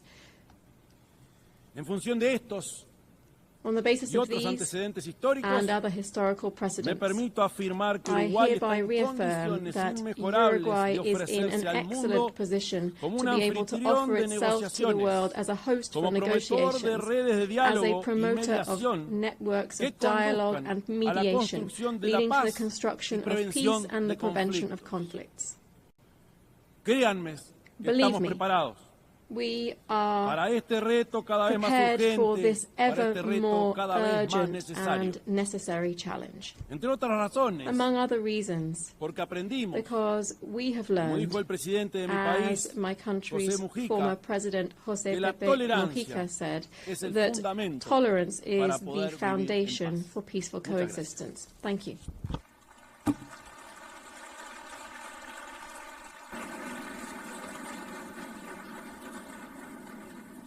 On behalf of the Assembly, I wish to thank the President of the Eastern Republic of Uruguay. The Assembly will hear an address by Her Excellency Nataša Pirc-Musar, the President of the Republic of Slovenia. I request protocol to escort Her Excellency and invite her to address the Assembly.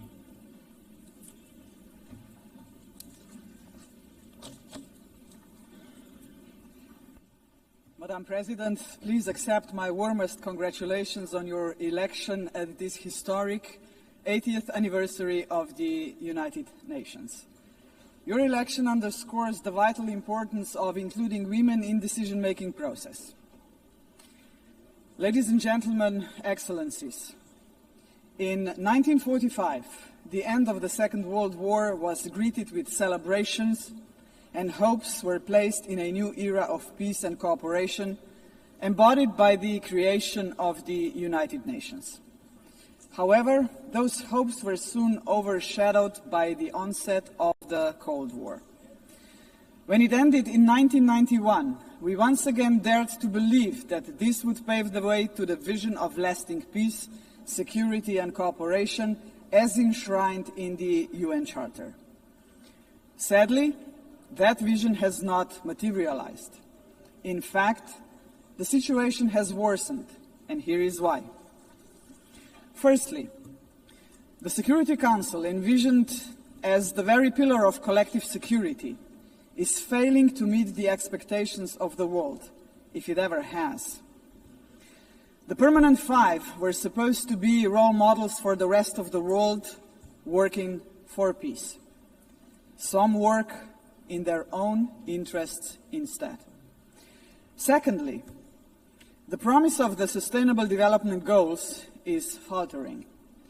Progress is lagging, and with cuts in development assistance, millions of the world's poorest are pushed further away from the access to even the most basic services. Thirdly, international law appears to stand at the precipice of irrelevance. The independence of elected international judges, the integrity of human rights institutions, personal security of human rights defenders, and the authority of this organization are under siege. Fourthly, the Genocide Convention risks becoming a relic of the past. Some states have put the International Criminal Court to its greatest challenge ever. Its prosecutors, whose only duty is the pursuit of justice, and its judges, whose responsibility is to uphold the law, our international law, now face sanctions and intimidation. As if the states that sanction them would prefer to shield the alleged perpetrators of atrocities rather than confront the truth and help deliver justice. Fifthly, the landmark opinion of the International Court of Justice affirming that international law obliges states to prevent harming the climate already feels obsolete. And finally, states are withdrawing from the Paris Climate Agreement, from the Ottawa Treaty, and from the UN agencies, or simply cutting their finances. Each such act chips away at the support for multilateralism, a system designed not for the powerful few, but for the benefit of all of us. Madam President, how are we to explain these trends to our electorates, to our people, and above all, to our children? Shall we tell them that this is the new normal, that might makes right, that the strong may seize what they want, because they can, that they can kill with impunity, because they can, that they may pollute, wage wars, and trample on international law, just because they can? Are we prepared to look our children in the eyes and say, this is the world you will inherit and there is nothing we can do about it? With the adoption of the Pact for the Future last year, we have charted a path toward a stronger, more forward-looking United Nations. But we must now create the conditions to fulfill our commitments. One way forward is to establish a permanent advocacy network to give the Pact unconditional, sustained political support. To this end, I propose the creation of a global forum for the future, an inclusive movement of states committed to multilateralism, mutual respect, and the defense of our shared vision. A movement determined to stand up for the Pact and drive its implementation at every level. As states consider how to implement the Pact for the Future, some solutions may be seen as inconvenient today, but in the long run, ladies and gentlemen, they are not optional. They are systemically necessary. The first example is the reform of the Security Council. We all recognize that it is the principal organ entrusted with the maintenance of international peace and security. But what it is not, and must never be, is a body that stands above international law to defend the interests of some at the expense of others. Jus cogens norms must be safeguarded as a matter of principle.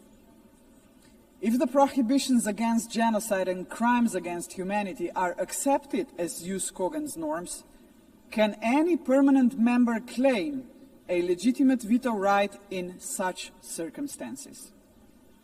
Member states have attempted to address this question through many reform proposals, but with minimal progress. This is why we must dare to go further now. We, the General Assembly, must take a bold step and request an advisory opinion from the International Court of Justice on this very question. Second, we must confront the gap between our words and actions on gender equity. Progress has been made, but far too modestly. Over the past 80 years, 13% of leaders in multilateral organizations have been women. And no woman has ever served as Secretary General of the United Nations. And this, ladies and gentlemen, must change.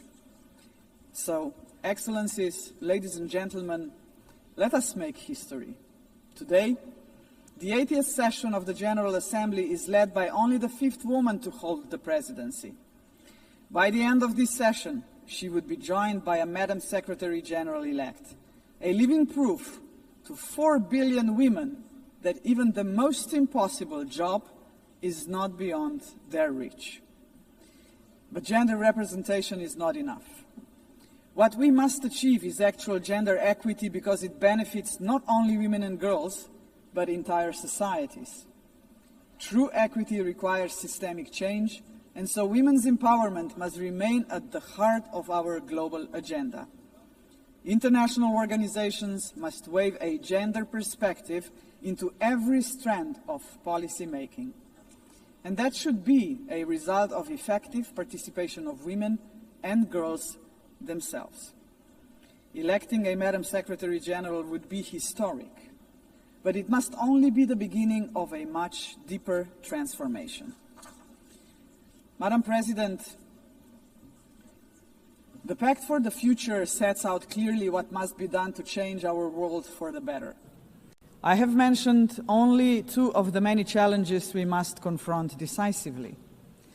But we can only succeed as a community if we accept that there is no future for humanity without a fundamental change. The mandate of the Global Forum for the Future would be to push towards such a change. This is why it must be inclusive. It must not be merely a coalition of countries. It must inspire hundreds of millions of people. For when it comes to human dignity, the constituency of like-minded individuals is vast, diverse, and knows no borders. Human dignity is indivisible. We must fight for it no matter how great the obstacles are. And there are many, we know that. Think of hunger. Time and again, humanity rose across continents to confront the scourge of hunger, to no avail. Worse still, hunger is now being weaponized, turned into a tool of war. We receive reports on a daily basis of how women and children are starved because they are marked as legitimate targets, as enemies. How cruel, how inhumane is that, ladies and gentlemen? We cannot allow this to happen any longer. 40 years ago, musicians stood against hunger. Instead of guns, they, the Band Aid, used music. The world heard them, but they were not loud enough, as hunger has not been eradicated. Today, we have science. We can address on a scale beyond imagination not only hunger, but every act of violence against human beings and all human fears. Granted, science, technology, and global connectivity are too often twisted by cynical leaders and warmongering regimes. But they can also be harnessed for the common good. Artists, influencers, and visionaries with audiences of millions can join forces with the governments of like-minded nations. Together, their voice in defense of humanity could become irresistible. Together, we can demand real action by all governments, all world and community leaders on the Pact for the Future, and hold to account those who betray human dignity to its very core, through wars of aggression, genocidal policies, and crimes against humanity. If we join forces and make ourselves heard, nobody can ignore us, not even the most arrogant governments and individual politicians. Of course, such initiatives cannot emerge out of thin air. They require leadership, strong, inclusive, and fearless leadership. We, the leaders of today, are only transient custodians of power. Some of us may not be here after the next election, but that is precisely why we must act now. Our responsibility and destiny will be judged by how we treat our planet and its people today. We simply cannot afford silence, ignorance, or passivity, not while we hold power and possess the power of the word. Hesitation is not an option, Madam President. For most of us, members of the UN, is not might that makes right. It is the opposite.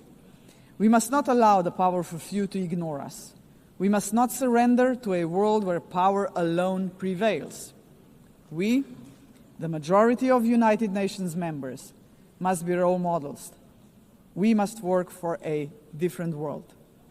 The Global Forum for the Future can be a platform for the much-needed transformation in which partnerships with non-state actors and companies are indispensable.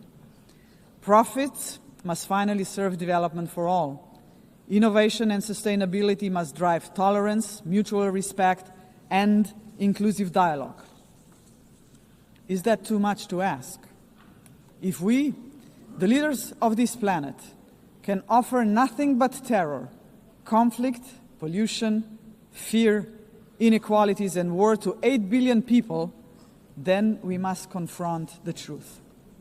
We are complicit in crimes against our civilization and our planet. And not just us, heads of states, but leaders of international institutions, CEOs, and every individual with the power to make a difference share this responsibility. None of us can claim ignorance of what is at stake. If we believe in human dignity for all, we must deliver more. A world that fulfills lives, not threatens them. We must say yes to inclusive multilateralism and a resounding no to multipolarism. Let us show that this General Assembly can and will make a difference, as it has often done before.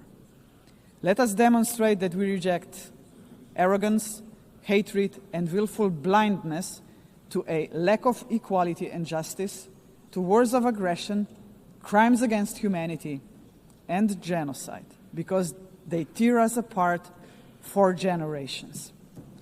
And let us proclaim in all seriousness and sincerity that we embrace personal and collective responsibility to uphold humanity, sustainable development, and international law, because this will keep us together as a civilization for generations. And Madam President, let me end on a personal note. For the sake of future generations, to fulfill our responsibility as human beings, to ensure that we are on the right side of the history, we should do the right thing. We did not stop the Holocaust. We did not stop the genocide in Rwanda. We did not stop the genocide in Srebrenica. We must stop the genocide in Gaza. There are no excuses anymore. None. Ladies and gentlemen, thank you very much. On behalf of the Assembly, I wish to thank the President of the Republic of Slovenia. The Assembly will hear an address by His Excellency Kasim-Jomart Tokayev, the President of the Republic of Kazakhstan.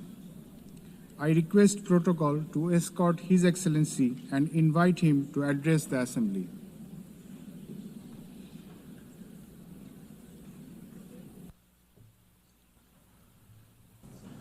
Madam President, Mr. Secretary General, distinguished delegates, for 8 decades, the United Nations has played a pivotal role in combating humanity's global challenges. Over that time, it has led our common efforts on collective security, nuclear non-proliferation, peacekeeping, development, poverty reduction, sustainability, and human rights. But we must also face the truth. The world around us has changed profoundly and, unfortunately, not for the better. That's why the United Nations remains today a symbol of hope for millions around the globe. This historic meeting is a unique opportunity to recommit ourselves to the founding principles and goals of our universal and truly indispensable organization. However, we cannot turn a blind eye to the real crisis thrust in multilateral institutions. Serious violations of international law have become new normality, which undermines global stability and erodes confidence between peoples, between political leaders, and between states. In this challenging time, we all must empower the United Nations to make it more adjustable to the realities of today's unpredictable world. The spirit of mutual understanding and eagerness to cooperate must prevail over dangerous warmongering. State leaders have a responsibility to move toward making peace. A failure of the current generation of leaders to act is not an option, because future generations will pay a much greater price. In this regard, comprehensive reform of the United Nations is a strategic necessity, not a subject for endless contemplations. We need to establish a new group of truly dedicated people who will highly professionally and without any hesitations make concrete proposals for reforming the United Nations to make it better suited to the challenges of today and objectives of tomorrow. A central pillar of this bold effort to renew the United Nations should be a reform of the Security Council. Major powers of Asia, Africa, and Latin America should be represented in the Security Council on the rotational basis. In addition, Kazakhstan strongly believes that the voices of responsible middle powers also need to be seriously amplified in the Security Council. In fact, they have already started to play a larger positive role in international relations, bringing balance and building trust. They can act as bridges within the United Nations when major powers are divided or failing to resolve pressing issues of common concern. Above all, a credible United Nations for the 21st century requires member states to take concrete steps toward durable peace and security. Otherwise, the United Nations is doomed to forever mitigate consequences while root causes forever proliferate. We can begin this process already today by reaffirming our steadfast commitment to the Charter of the United Nations. The founding principles of sovereignty, territorial integrity, and peaceful resolution of disputes must be upheld without exception. Selective application of the Charter undermines its credibility. The world needs a new consensus based on trust, inclusiveness, and shared responsibility.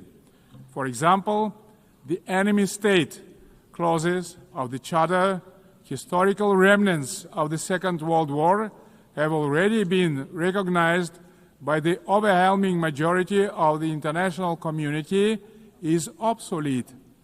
For all these reasons, it's time to have a serious conversation about Charter review. Today we face an alarming reality. Arms control treaties are collapsing, and with them, so are the foundations of strategic stability. Global military spending in 2024 hit a record $2.7 trillion. The global cost of violence reached nearly $20 trillion. Therefore, rebuilding a robust global security architecture should remain a top priority for the international community. We advocate relaunching high-level dialogue among nuclear powers and stronger multilateral action to drastically reduce the looming threat of nuclear weapons. More widely, we must begin the hard work of getting rid of the militant mindset. We can do so by tracking closely how much our countries invest in peace. Kazakhstan is ready to host a new dialogue on nuclear disarmament and non-proliferation. We can focus on informal, inclusive exchanges that reinforce the NPT and support progress toward the CTBT. We also call to advance our proposal to establish International Agency for Biological Safety and Security. Kazakhstan remains concerned by the Ukrainian crisis, which continues to seriously harm civilians, damage global trust, and undermine international security. Nonetheless, bilateral and international diplomatic efforts on this conflict should continue along with political flexibility to meet the long-term interests of both states. Territorial disputes are never easy to resolve and require mutual restraint and responsibility for the sake of future generations. The psychology of animosity drags all involved in conflicts to the abyss, leaving no chance to reach peace. The humanitarian crisis in Gaza has reached a disastrous scale that cannot be ignored. This conflict stems from a complex historical background. We cannot ignore the root cause of this belligerence. Kazakhstan calls for full protection of all civilians and unhindered humanitarian access in strict compliance with international humanitarian law. We reaffirm our support of the two-state solution, with the United Nations playing a central role. Kazakhstan acknowledges diplomatic initiatives aimed at regional reconciliation in the Middle East, including the Arab Peace Initiative, the New York Declaration, and the Abraham Accords, and others. They demonstrate that leadership and political will can turn division into cooperation and shared benefit. We also welcome the normalization of relations between Azerbaijan and Armenia under the mediation of the United States President. It shows that even entrenched conflicts can be settled through diplomacy and common sense. Guided by this principle, Kazakhstan consistently favors diplomacy over escalation and dialogue over force. Current geopolitical tensions sometimes tempt some leaders to claim that a clash of civilizations is inevitable. Yet, these divisions are not fact or fate. They are political choices. Global public goods such as science, medicine, sports, religion, and culture should not become subjects of geopolitical divisions and sanctions. These spheres of human activity bind us together under a humanitarian umbrella. When political leaders make irresponsible statements or take reckless decisions, manipulating religion and identity for political gain, they in fact seriously damage the trust and goodwill in striving for peace. Political leadership must be rooted in mutual understanding and respect, not mutual suspicion and arrogance. Tolerance and wisdom are the foundation of lasting peace and must be upheld through the rule of law. Dear friends and colleagues, we observe a growing fragmentation and political bias of investment flows. As a result, global FDI fell to $1.5 trillion last year. Kazakhstan strongly advocates for greater international investment cooperation. More than $400 billion have been attracted to our economy within 30 years of independence. Our commitment to open market principles is absolutely firm and will remain a cornerstone of our state policy.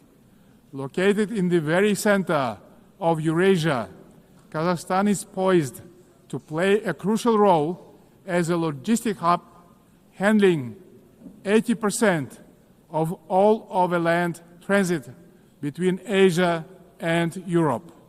We are investing tens of billions of dollars in our transport and transit infrastructure, including the Belt and Road Initiative, the North-South and Trans-Caspian transit corridors.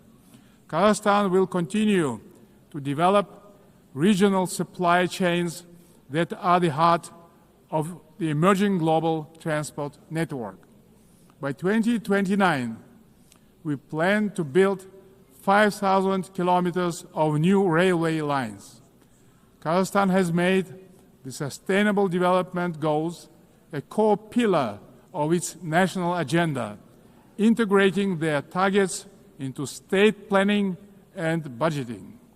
With the support of the United Nations Secretary General and partner states, Kazakhstan now hosts the new United Nations Regional Center for SDGs for Central Asia and Afghanistan in Almaty. Today, Central Asia is demonstrating a renewed sense of unity and mutual trust.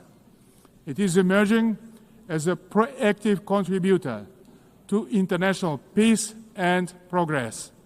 The Central Asian Five are strengthening cooperation, proving that regional solidarity can be a powerful force for development and security. This has enabled our region to engage key global partners in the unique Central Asia Plus dialogue format. Kazakhstan believes that inclusive development in Afghanistan is a basis for long-term regional peace and stability. We continue to support the Afghan people through humanitarian assistance and cooperation in trade, food security, infrastructure, and transport connectivity.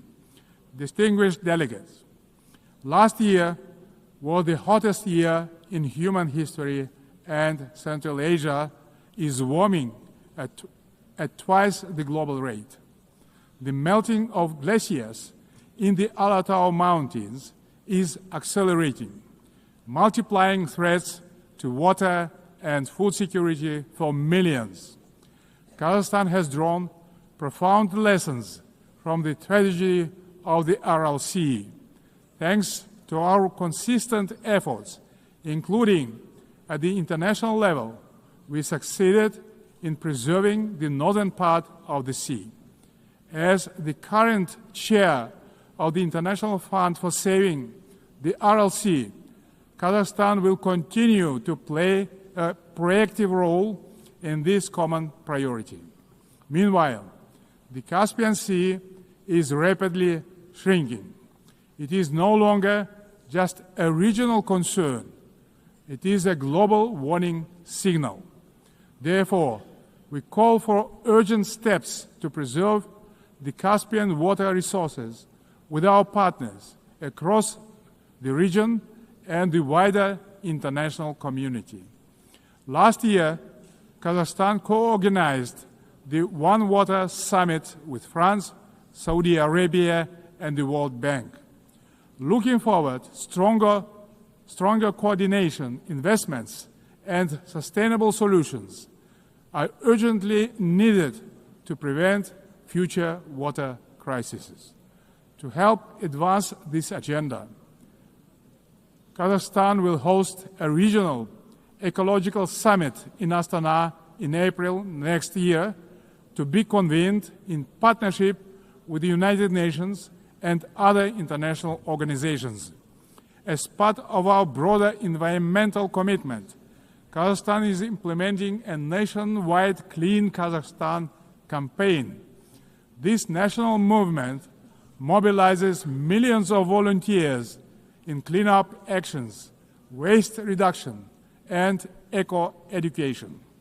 At this initiative of Kazakhstan, the United Nations declared 2026 the International Year of Volunteers for Sustainable Development. We invite all member states to collaborate on this important endeavor.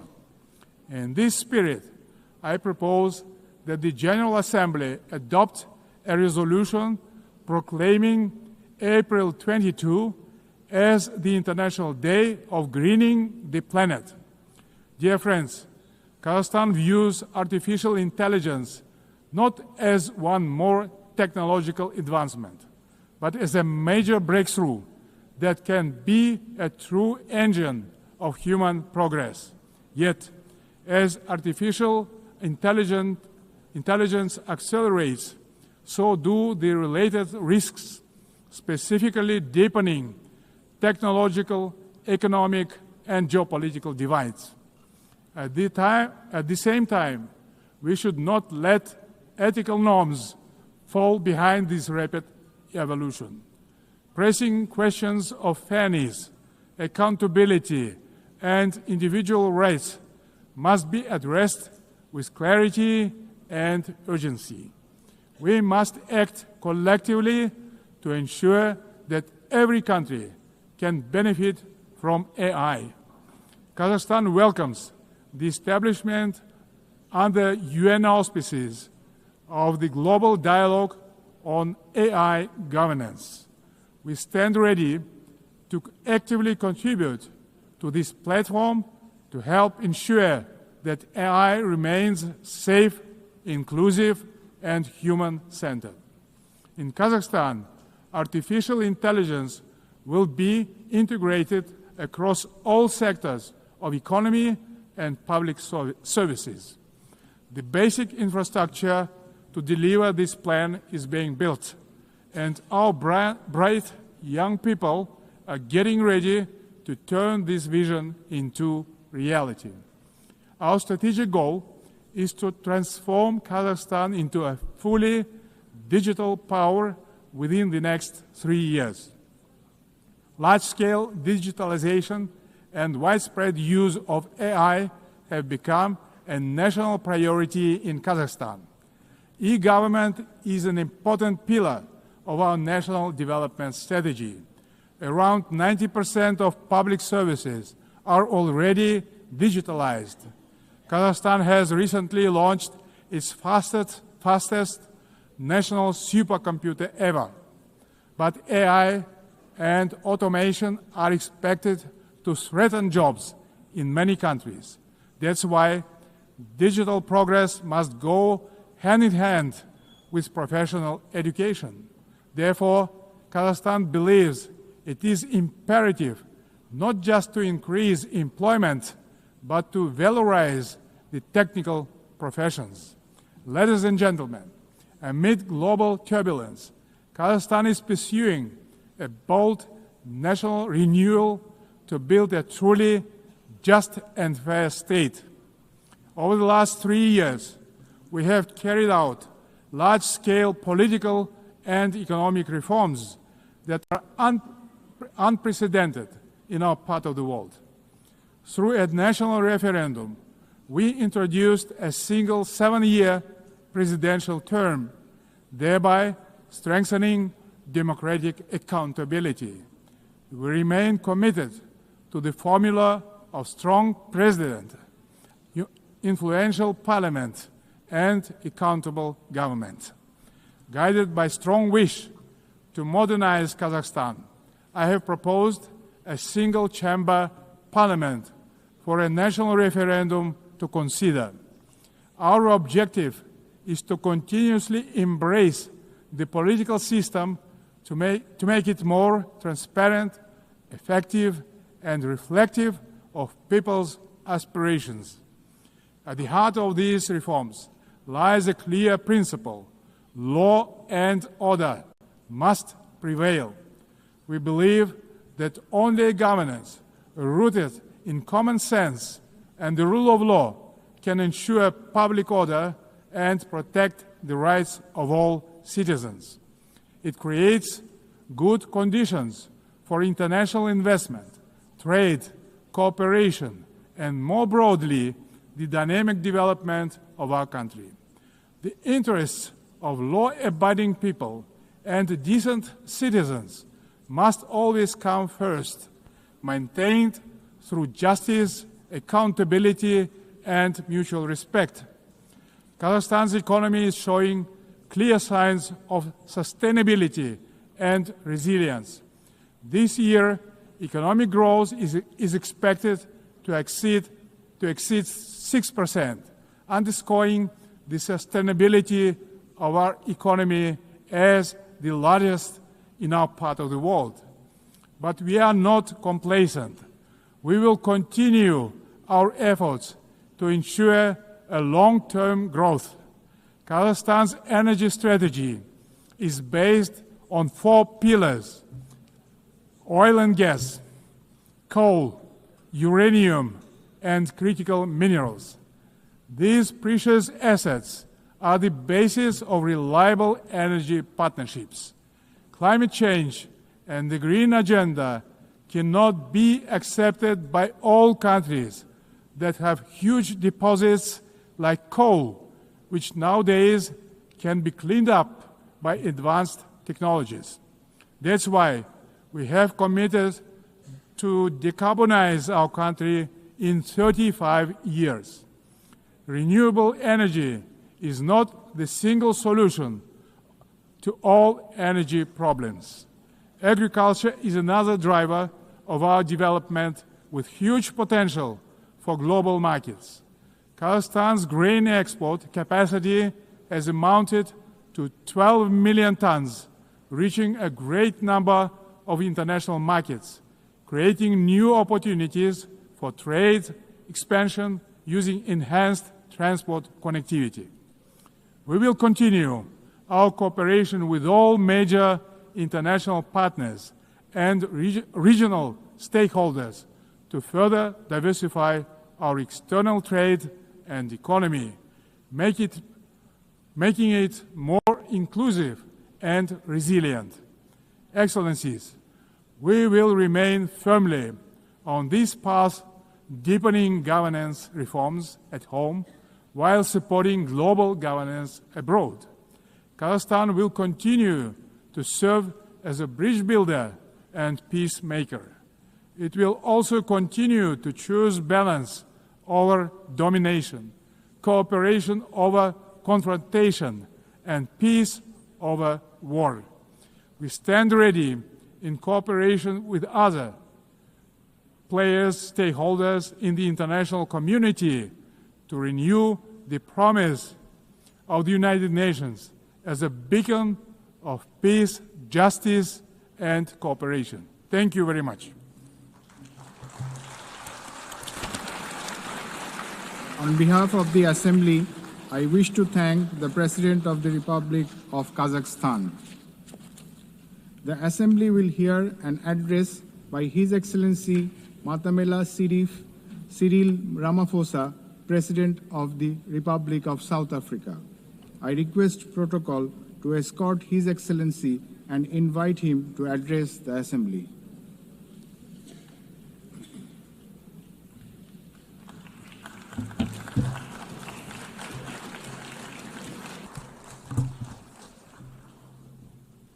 Thank you, President of the 80th session of the UN General Assembly, United Nations Secretary General, Excellencies, Heads of State and Government, and ladies and gentlemen.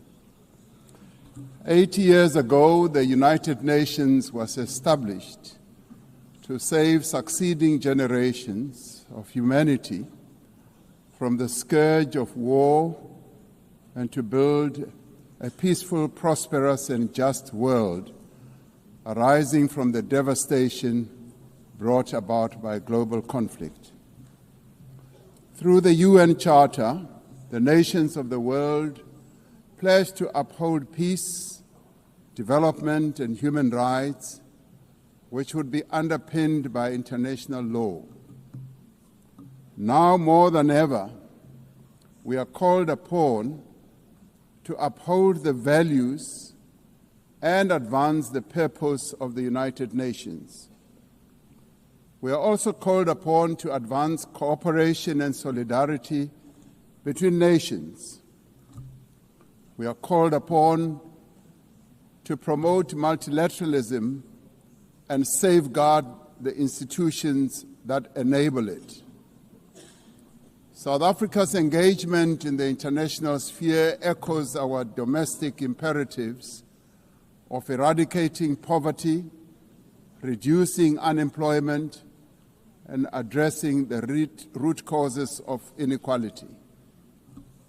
Our foreign policy is guided not only by the needs of our people, but also those of the continent of Africa and the global South. Inspired by our own history, South Africa strives to maintain world peace and also the settlement of all international disputes through negotiation and dialogue and not through war. We therefore welcome the strong partnership between the African Union and the United Nations in promoting peace, security, and stability on the African continent. This year, South Africa is honored to preside over the G20. This is the first time that G20 Leaders Summit will be held on the African continent, the cradle of humanity. South Africa's G20 presidency is guided by the theme equality, solidarity, and sustainability. To give full meaning to our theme of equality, solidarity, and sustainability, we have invited the G20 countries to join us in prioritizing the following areas.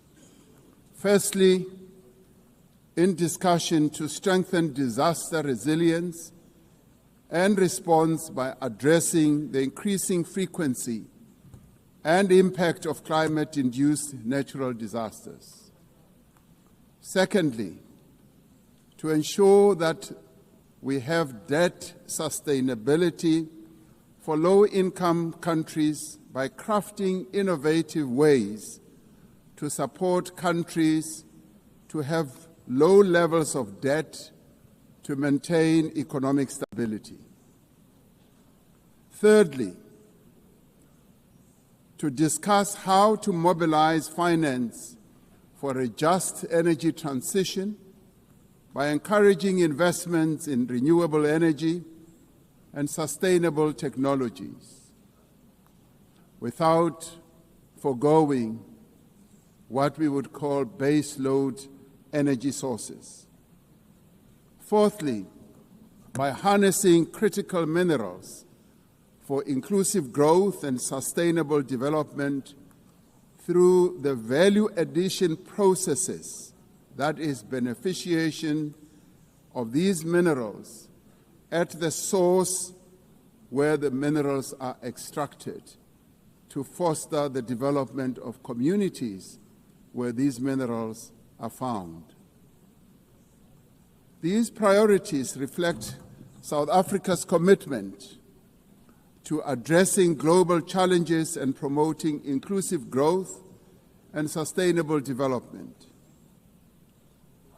Our country's G20 presidency is a significant opportunity for South Africa to advocate for Africa's development agenda and to amplify African voices in global economic governance for a continent that is irreversibly on the rise. As member states of the United Nations, we have all adopted the Sustainable Development Goals. However, many of these goals remain elusive. There are many reasons that hold many countries back from fulfilling and implementing these development goals. Some of these reasons are lack of sufficient financial resources that can finance the advance that these countries need to make to fulfill those goals. Many countries with developing economies, especially in Africa and the global South, do not have adequate capital to finance their development goals. They are indebted and are paying much more on debt servicing than they do on health and education. In fact, these countries pay much more than countries in the North for their debt. Yet through global solidarity, by having fairer lending rules, especially for several of the global South countries, we can achieve our shared commitment. Through the G20 process, we are working towards building consensus on how this problem can be tackled, including the reform of international financial institutions, particularly multilateral development banks, to better tackle global challenges that many countries face. The multilateral trading system needs to be reformed as we reconfirm that the World Trade Organization remains the only multilateral body that is capable of managing differences and coordinating positions in global trade. Trade is one of the most important instruments to mobilize domestic resources for development. It is concerning that geopolitical shocks and unprecedented trade policy volatility are destabilizing the global economy and jeopardizing a critical source of development finance. In fact, trade is now being used as a weapon against a number of countries in the world. We must redouble our efforts to strengthen the link between trade and development. Unilateral trade practices and economic cohesion have a detrimental impact on many nations. This includes the economic embargo against Cuba, which has caused untold damage to the country's economy over the years. This unfair embargo must be lifted, and we want it lifted sooner rather than later.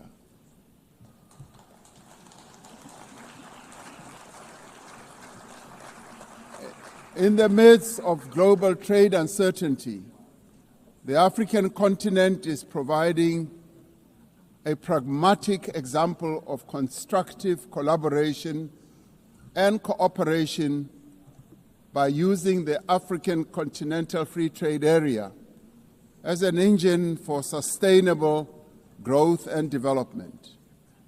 This will, with commitment, become the central pillar of economic cooperation and integration for our continent.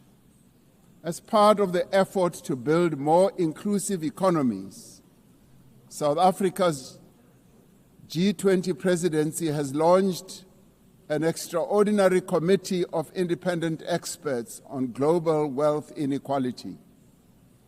This committee, chaired by Professor Joseph Stiglitz, a Nobel laureate, will deliver the first ever report on global inequality to G20 leaders when they meet in November in Johannesburg in South Africa. Climate change is an existential threat.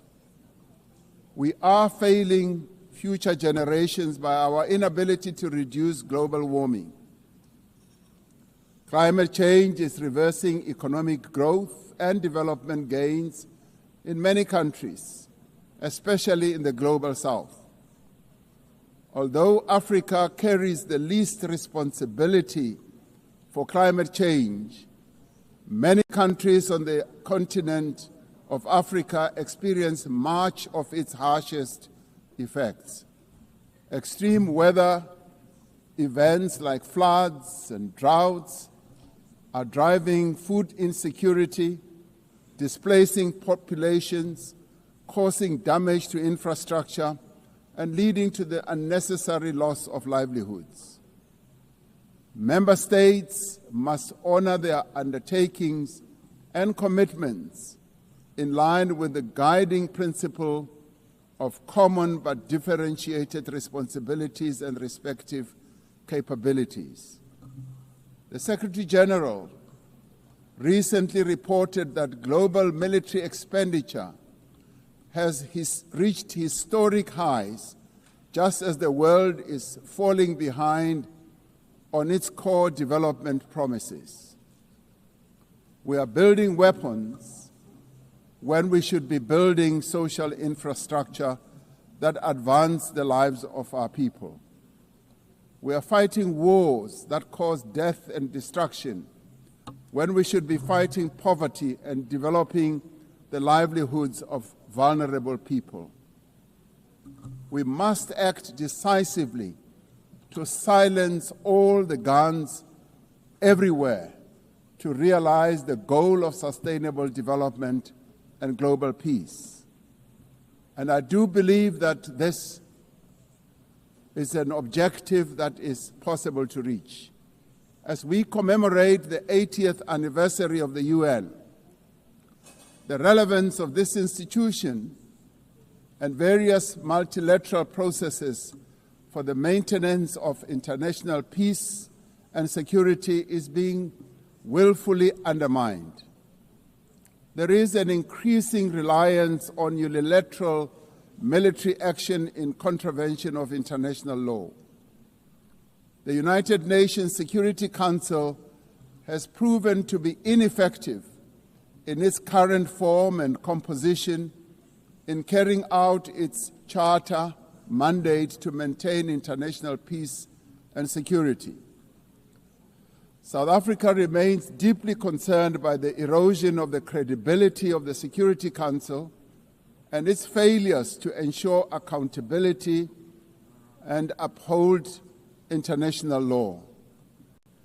As the security and humanitarian situations in the Democratic Republic of the Congo, Sudan, Gaza, and elsewhere deteriorate, it is a matter of great concern that there are countries that continue to violate international law and also defy the United Nations resolutions and rulings, also from bodies like the International Court of Justice. The establishment of the Hague Group and the Madrid Group aim to reaffirm the primacy of international law, promoting accountability and ensuring support for a just peace. We cannot and should not accept that members of this organization continue willfully to violate without consequence the charter that we have all agreed to uphold. Therefore, as nations that have pledged to uphold the UN Charter, we have the ultimate responsibility to ensure and protect the rights of the Palestinian people to self-determination, consistent with the case that South Africa brought before the International Court of Justice. There is growing global consensus. There is growing global consensus that Israel is committing genocide in Gaza. Just last week, the United Nations Independent International Commission of Inquiry found that Israel is responsible for the commission of genocide in Gaza. As Palestinians continue to face genocide and famine, we have a duty to act. South Africa has acted in the interests of saving lives by insisting that the International Court of Justice should make a ruling that indeed genocide is being committed in Gaza and that it should stop. And we stand here to say it must stop.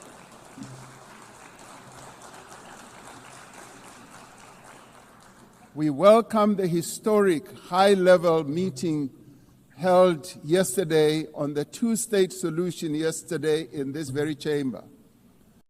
This reflects the determination of the global majority, a global majority that now stands at 142 and more countries, that Palestinians deserve a peaceful state alongside a peaceful Israel. Many nations in the world are calling for that, and that is the voice that we believe that Israel should heed, and those powerful nations that can make a two-state solution viable and possible and implementable should act in that regard. The long overdue announcement by increasing number of countries to recognize the state of Palestine is testament to this determination. We have a responsibility as the member states of the United Nations to reaffirm the right also of self-determination of the people of Western Sahara.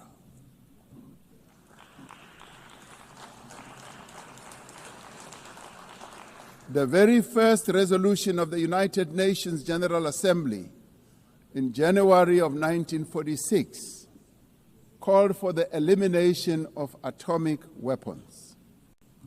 The resolution was passed shortly after the catastrophic use of atomic bombs on Hiroshima and Nagasaki that killed thousands of people.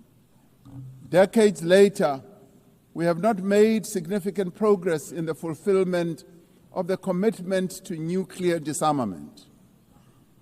In 2026, next year, South Africa will be presiding over the first review conference of the Treaty on the Prohibition of Nuclear Weapons.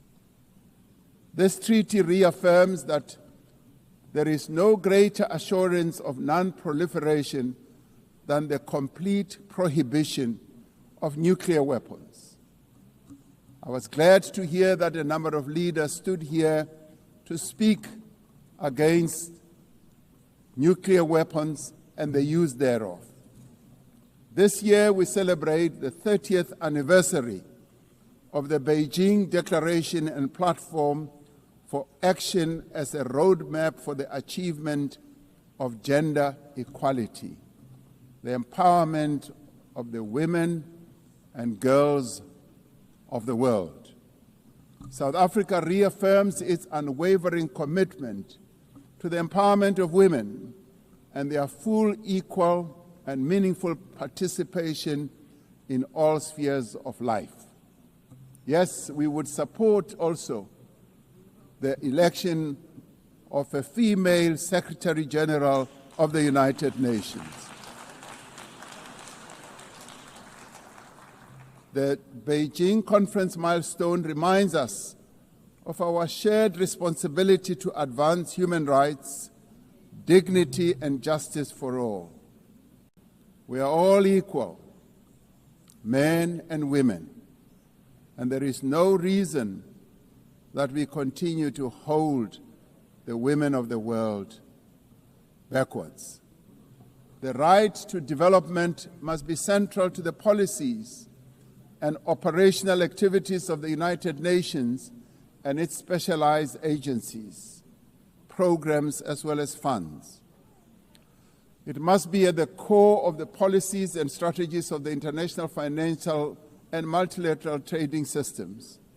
As we celebrate 80 years of the United Nations, we must seize the opportunity to build a better United Nations for the next 80 years. What is needed now is a stronger and more capable United Nations, a United Nations that is based on the renewed commitment to its founding principles. We must invigorate the negotiations on the Security Council reform at the intergovernmental negotiations in the General Assembly, including by initiating text-based negotiations. The Security Council must be accountable. It must also be representative. It must be democratic and effective in executing its mandate. We can no longer accept that a large portion of the world's population is not represented in the United Nations Security Council. My own continent, Africa, home to 1.4 billion people, as well as South America, are not represented in the United Nations Security Council. This is unjust, this is unacceptable, and it must end. We want representation in the Security Council. We look forward to working with the Secretary General on the UN 80 initiative to ensure that our organization works more effectively and efficiently. Mandates given by member states must be implemented, and the necessary structural changes and program realignment must be implemented across the UN system. In the face of the decrease in funding to the United Nations to fulfill its mandate, the UN 80 initiative is important to maintain the integrity of the multilateral system and to uphold international law.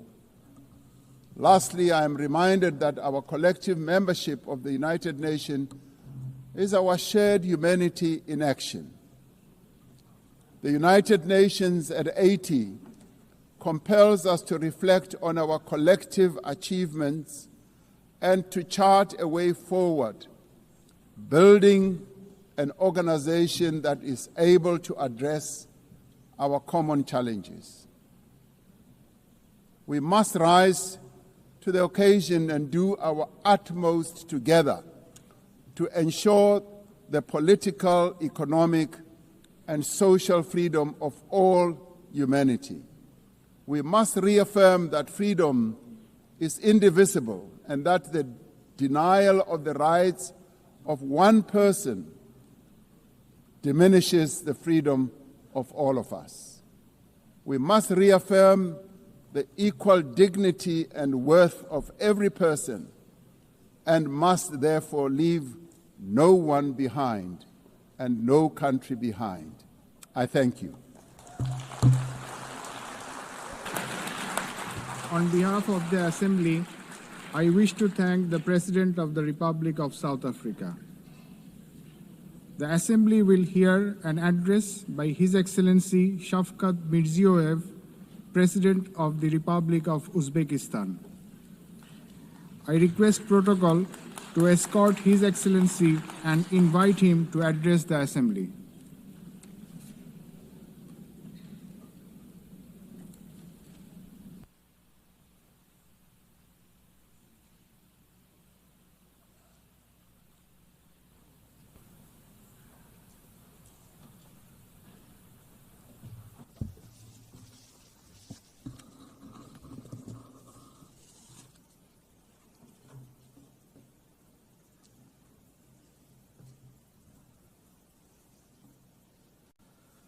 Hurmatli Rais xonimlari, Distinguished Madam President, Distinguished Secretary General, delegatsiya rahbarlari, xonimlar va heads janoblar. of delegations, ladies and gentlemen.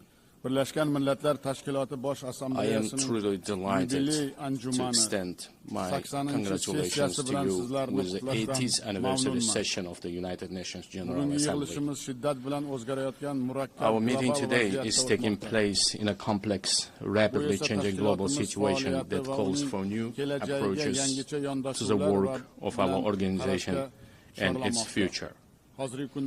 Today, across the world, the role and place of international institutions are weakening. Confrontations, conflicts, and wars are intensifying. Technological and social inequality is increasing. And economic and humanitarian crises are deepening. All of this is creating an entirely new and unsettling geopolitical reality. We highly commend the efforts of His Excellency Secretary General Antonio Guterres aimed at maintaining our organization as a main platform for the peaceful resolution of the most difficult and pressing global issues. In this regard, we fully support the UNAT initiative and reaffirm our strong commitment to the pact for the future.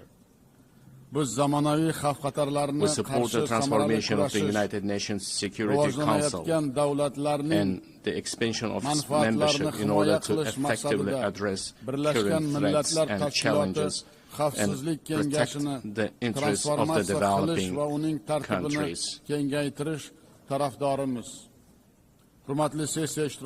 Distinguished participants of the session,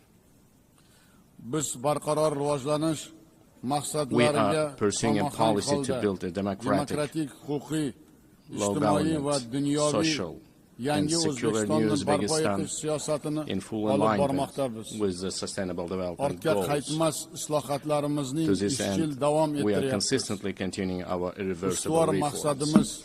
Our top priority goal is to fundamentally transform the lives of each and every family and citizen in our country to enhance human dignity and well-being. In recent years, we have managed to reduce the poverty rate in Uzbekistan from 35% to 6.6%. We have achieved this result primarily through the transformation of the education and science sector, establishment of innovative industries and high-tech manufacturing enterprises, modernization of green energy and transport infrastructure, comprehensive development of small businesses, and as a result, the creation of millions of jobs. In our country, preschool education coverage has increased from 27% to 78%, while the higher education uptake among our youth has risen from 9% to 42%. Most importantly, we consider enhancing the prestige of the teaching profession as a key issue. In order to create a single international platform for the exchange of teachers' experience and knowledge, we propose to hold a World Summit on Professional Education in Uzbekistan. We are also creating an advanced healthcare system in our country. We invite all our foreign partners to participate in a high-level event dedicated to the fight against childhood cancer and other serious diseases, which will be held tomorrow at our initiative at the United Nations headquarters. Another important area is gender policy.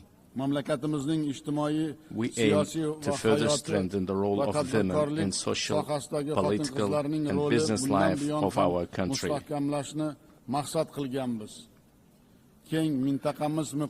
advocate for holding the Asian Women's Forum on a regular basis in our region, turning it into a permanent platform.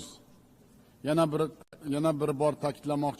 would like to emphasize once again, we remain committed to our obligations in achieving the Sustainable Development Goals. By the year 2030, we intend to join the ranks of upper middle income countries. To this end, we will consistently continue our open and pragmatic policy.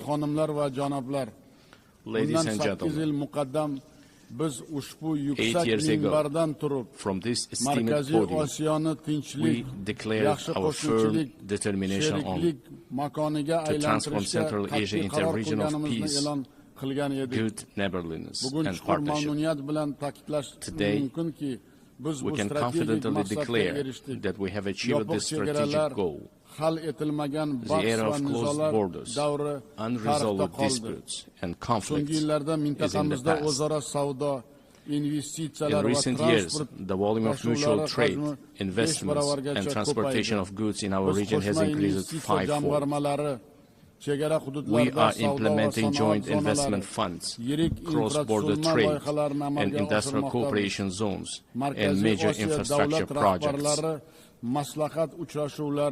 We also recognize as a common achievement that the consultative meeting of the heads of the state of Central Asia has become an effective mechanism for deepening regional integration.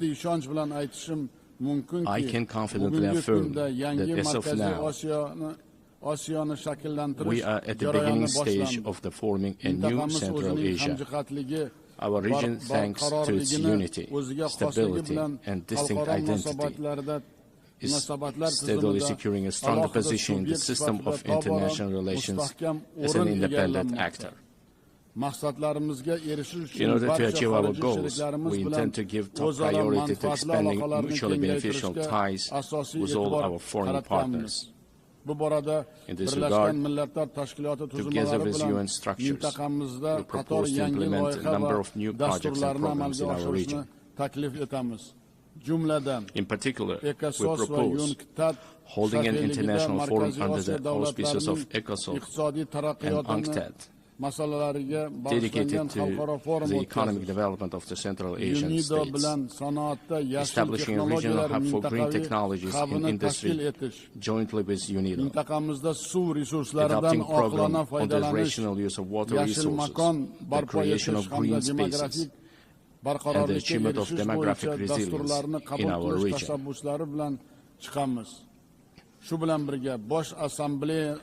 In addition, we propose the adoption of UN General Assembly resolution supporting the efforts of the Central Asian countries aimed at deepening regional partnership and economic integration.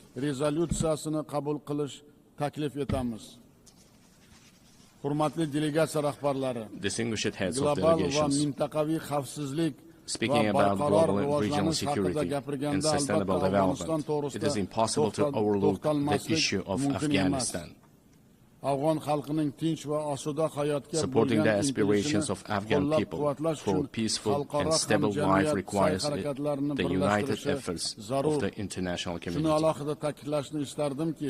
I would like to emphasize that it is of utmost importance to prevent this country's isolation. We intend to implement large-scale economic and infrastructure projects in that country. We propose to adopt a dedicated UN resolution on the development of transport and energy corridors of international significance through the territory of Afghanistan. At the same time, we cannot turn a blind eye to the deeply worsening humanitarian crisis in the Gaza Strip. We call for an immediate cessation of hostility and the continuation of political negotiations. In line with the UN resolutions, we remain steadfast supporters of the two-state resolution, two-state solution principle. We are also deeply concerned by the situation around Ukraine. We welcome the start of the high-level dialogue aimed at resolving the crisis through diplomatic means. Distinguished participants of the event, effective measures are being undertaken to implement the global counterterrorism strategy in Central Asia. In cooperation with the UN Office of Counterterrorism, a regional council on rehabilitation and reintegration was established. We propose to transform this council into an international competence center. This very body will serve as an important platform for exchanging experiences on adapting to peaceful life for those repatriated from conflict zones. Furthermore, we stand ready to provide all the necessary conditions for the establishment of the Regional Office of Counterterrorism in Uzbekistan. Dear ladies and gentlemen, in today's world full of threats, we are witnessing how vulnerable the global transport system is. These challenges primarily have a negative impact on the stability of landlocked developing countries. It is of utmost importance to ensure the security of international transit corridors and to establish efficient logistics networks. In this regard, we believe the time has come to introduce a global mechanism on strengthening transport connectivity to achieve sustainable development goals. I would also like to draw special attention to the increasingly acute challenges of climate change. For instance, the consequences of the RLC desiccation must remain at the constant focus of the international community. We are consistently continuing our work to restore the RLC ecosystem. In recent years, salt-tolerant desert plants have been planted on 2 million hectares of the dried seabed of RLC. By the year 2030, green cover will be created on 80% of this area. Another serious issue is the water scarcity. As of now, more than 2 billion people in the world do not have access to clean drinking water. We are planning to hold a World Forum on Water Saving in our country. The outcomes of this conference are expected to recognize the water crisis as a serious threat to sustainable development. We intend to adopt a special roadmap for the wide introduction of innovation technologies in a global level. Another adverse consequence of climate change is the intensifying trend of climate migration. Unfortunately, clear international mechanisms and the legal framework in this direction have not yet been created. We advocate for the adoption of the Global Pact for a broad international partnership and coordinated policy on this serious issue. Dear participants of the meeting, it is of great importance to prevent inequalities in digital development and the use of artificial intelligence between countries. We propose to create an international cooperation mechanism aimed at the gratis exchange of practical solutions and models of artificial intelligence in healthcare, education, and culture. I would like to emphasize another priority issue. Our future, the destiny, and the prosperity of the world are in the hands of the younger generation. It is our urgent task to instill in the hearts and minds of our sons and daughters the most noble ideas such as peace, humanism, and friendship, mutual trust, and respect. In this regard, we put forward the proposal to establish the World Youth Movement for Peace and to locate its headquarters in Uzbekistan. We are consistently implementing a policy of tolerance in our society. At the same time, we will actively continue our efforts to deeply study the ideas of Islamic enlightenment and promote them to the world. In the coming months, we will open the Center of Islamic Civilization, which is unique for our wider region. We intend to hold a special presentation at the United Nations of the rich spiritual and scientific heritage of our great ancestors, thinkers and scholars such as Imam Bukhari, Imam Tirmizi, and Imam Maturidi. Dear ladies and gentlemen, the new Uzbekistan is a supporter of mutual solidarity, open dialogue, and close partnership with all countries. We are always ready to contribute to strengthening dialogue among peoples, cultures, and civilizations, and to achieving universal human goals.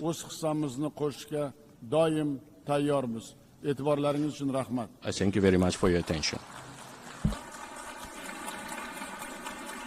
On behalf of the Assembly, I wish to thank the President of Republic of Uzbekistan. We have heard the last speaker in the general debate for this meeting. The next plenary meeting to continue with the general debate will be held immediately following the adjournment of this meeting. The meeting is adjourned.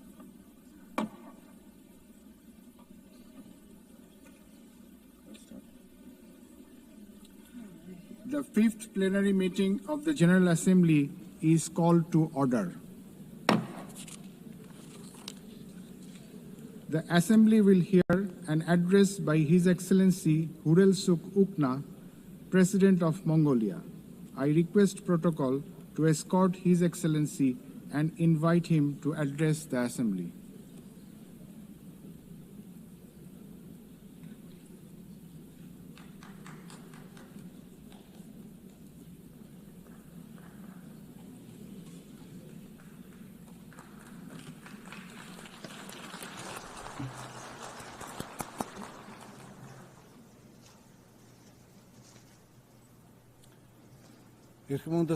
Madam President, Mr. Secretary General, distinguished delegates, ladies and gentlemen, at the outset, I wish to extend my sincere congratulations to Ms. Annalena Baerbock on assuming the important role of the President of the General Assembly at this historic moment marking the 80th anniversary of the United Nations, and my best wishes for a successful session. 8 centuries ago, the great Genghis Khan established the Great Mongolian Empire, bringing together the West and the East under the rule of justice and principled statecraft. Spanning the vast expanse of Eurasia, the Pax Mongolica era heralded a period of remarkable progress and flourishing for humankind. The Pax Mongolica embodied progressive ideals that form the basis of today's collective efforts to maintain global peace and stability.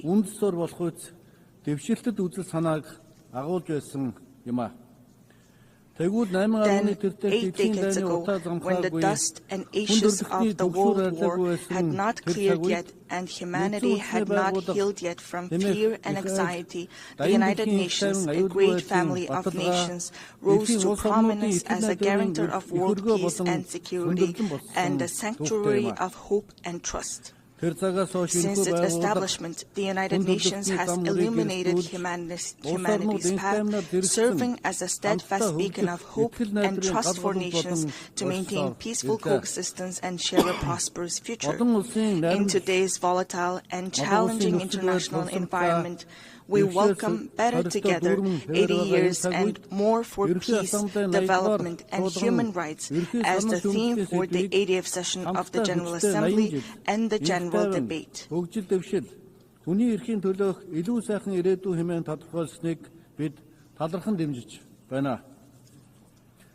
Indeed, this theme calls upon us to assess and reflect upon the United Nations' achievements and challenges over the past 80 years, further strengthen its work in accordance with the United Nations Charter and the principles of international law, and combine our collective voices and efforts in pursuit of concrete and tangible outcomes.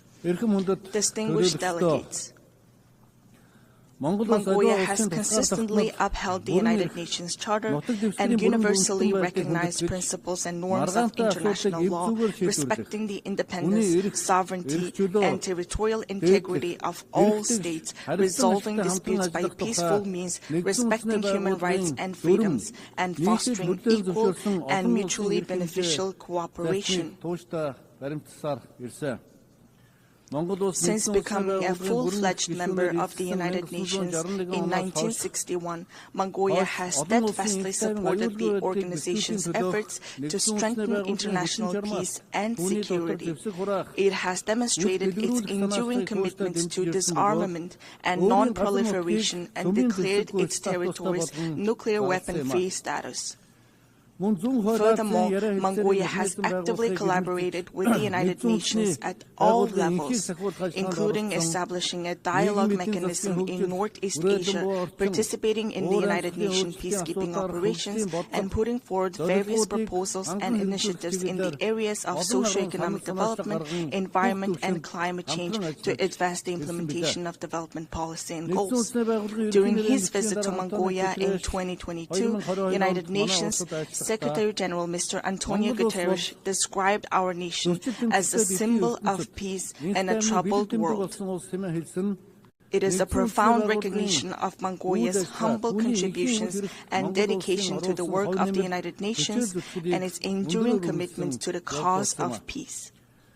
Over the past 23 years, Mongolia has continuously deployed personnel from its armed forces to United Nations peacekeeping operations, making a meaningful contribution to global and regional peace and security. During this period, Mongolia has deployed more than 23,000 peacekeepers to 16 United Nations peacekeeping missions and consistently ranked among the top 20 troop and police contributing countries out of more than 120 member states.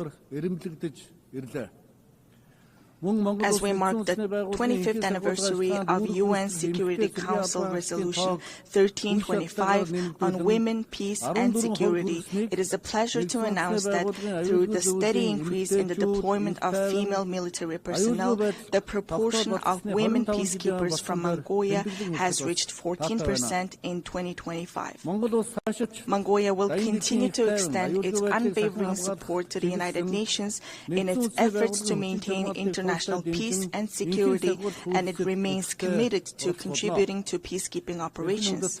Distinguished delegates, at this critical juncture, with only 5 years remaining until the 2030 agenda deadline, global progress toward achieving the Sustainable Development Goals stands at a mere 17%. According to the Sustainable Development Report 2025, Mongolia's implementation of the SDGs has reached 66.7%, ranking it 14th in the United Nations Multilateralism Index. This is a testament to our decades-long efforts and a worthy achievement. I want to acknowledge the tremendous efforts of the international community and all member states in advancing the implementation of the Sustainable Development Goals.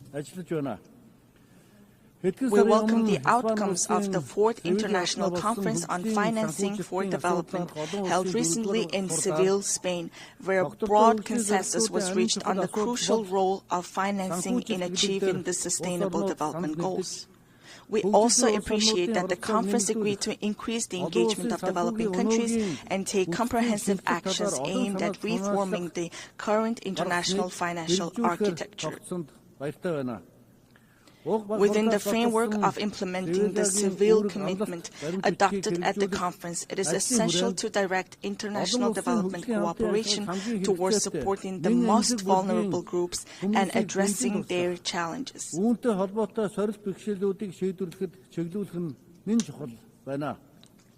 It is my pleasure to note that Mongolia has been playing an active role within the United Nations in advocating the interests of landlocked developing countries, in raising awareness of their special needs and unique circumstances, and closely collaborating with them to ensure their voices are heard on the global stage.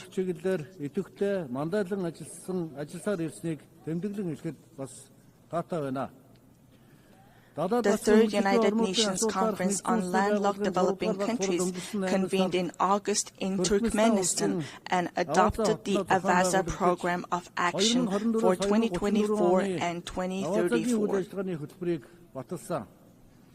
Landlocked developing countries have long faced trade and economic development challenges due to their geographic location. Member states have committed to implementing the program to advance the development of landlocked developing countries over the next decade and bring positive improvements to the livelihoods of more than 600 million people living in these countries. To ensure the effective implementation of the AVASA program of action, it is crucial for landlocked developing countries to align their national development plans with the program while mobilizing all available resources to strengthen regional integration and cooperation. Furthermore, we call upon the international community, financial institutions, and development partners to provide concrete support and cooperation with landlocked developing countries. Distinguished delegates, Mother Earth is our one and only home. However, as a result of humanity's careless behavior towards the environment, Mother Earth, with her very existence under threat, is sending a distress call like a patient in critical condition. If we do not take resolute action to preserve our Mother Earth now, she will inevitably find her own way to survive, with or without us. Since ancient times, we Mongols have believed that all beneath the sky is alive. We have revered mountains, rivers, plants, and animals, understanding that the harmony of the earth and the living world is inseparably intertwined with humanity's inner life and conscious actions. 2 millennia ago, the great Han Modon of the Huns, the Mongols' ancestors, proclaimed that the very foundation of the state is the land. Thus, UNESCO recognized this time-honored tradition of revering nature by inscribing the Mongolian traditional ritual of worshipping sacred sites on the last of the intangible cultural heritage in need of urgent safeguarding. We Mongols are a people blessed with the beautiful tradition of living in harmony with Mother Nature, preserving her pristine purity, and nurturing our children from an early age with the mindset and spirit to cherish her. Accordingly, the United Nations General Assembly resolution entitled 800 Years of Mongolian Statehood, adopted in 2005, highly appreciated the contribution of Mongols to humankind's history and recognized the ever-increasing significance and relevance of a culture of living in harmony with nature, which is inherent in nomadic civilization in today's world.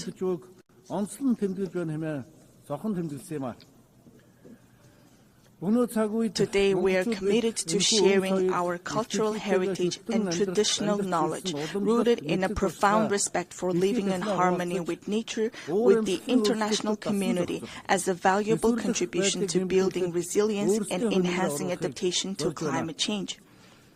In 2026, Mongolia will host the 17th session of the Conference of the Parties to the United Nations Convention to Combat Desertification and observe the International Year of Rangelands and Pastoralists.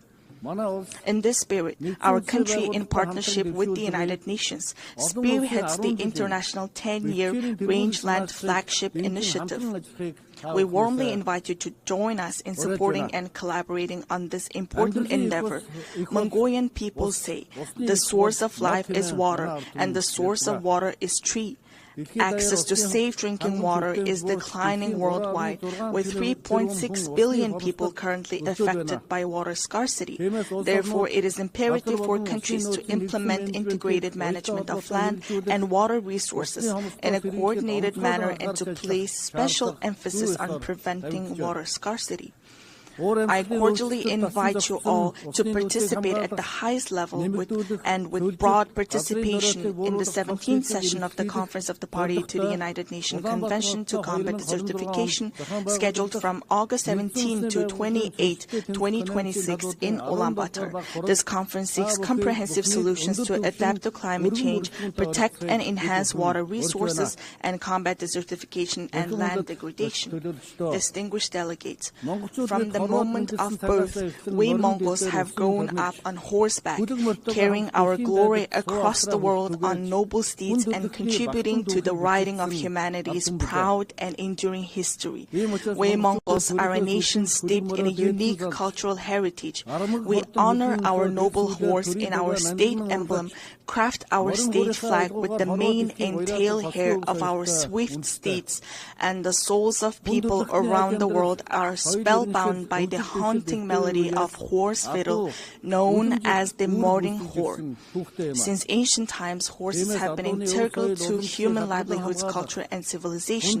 With the goal of preserving and safeguarding cultural heritage and traditions associated with horses and highlighting their enduring role in humankind's livelihoods, Mongolia proposed a resolution to designate July 11th as World Horse Day. This resolution was adopted during the plenary meeting of the 79th session of the United Nations General Assembly on June 3, 2025. On this occasion, I would like to extend my deepest gratitude on behalf of the horse-loving people of Mongolia to all UN member states for their support in adopting this resolution to designate and observe World Horse Day on the day of Mongolia's National Nadam Festival, which is also inscribed on UNESCO's representative list of the intangible cultural heritage of humanity. Distinguished delegates, this year, countries around the world are assessing the progress made over the past 30 years since the adoption of the Copenhagen Declaration on Social Development and the Beijing Declaration and Platform for Action. Mongolia has undertaken a broad range of policies and activities to advance the social development goals outlined in these milestone documents, related legal frameworks, and the 2030 Agenda for Sustainable Development. These efforts have focused on poverty reduction, promoting social equality and inclusion, supporting families, children, and youth, and protecting the rights of the elderly and persons with disabilities. Among these efforts, the state policy on gender equality aims to ensure equal rights, opportunities, and treatment for both men and women, while actively preventing and eliminating gender-based discrimination. Notably, Mongolia has greatly prioritized advancing gender equality and increasing women's participation in decision-making, with women now making up 25% of our parliament. We are pleased to underscore that, according to the Global Gender Gap Report 2025 by the World Economic Forum, Mongolia ranked 65th globally, improving by 20 places from the previous year and securing 5th place in the Asia-Pacific region.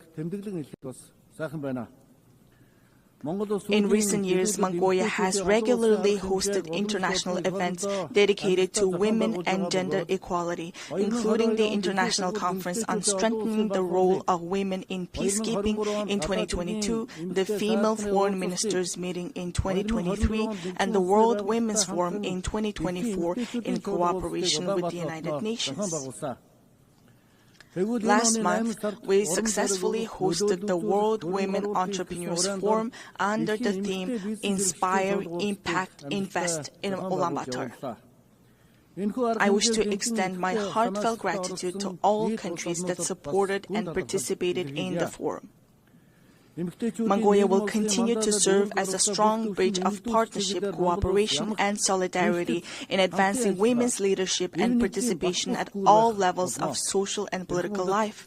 Distinguished delegates, the ancient Greek philosopher Heraclitus once said, "The only constant in life is change." Supported by its member states, successive UN leadership have consistently pursued reforms to refine the organization's structure and operations across all aspects.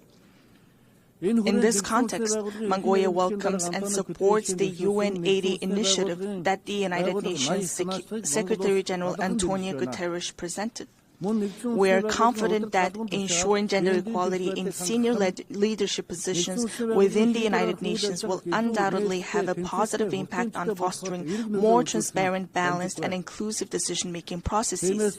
Therefore, we support initiatives to nominate women candidates for the UN Secretary-General and the Rotation for Equality initiative, which calls for gender rotation in the UN General Assembly President's position. Furthermore, Mongolia upholds and implements the principles of the UN Charter and universally recognized norms of international law, actively contributing to strengthening the UN-centered multilateral system.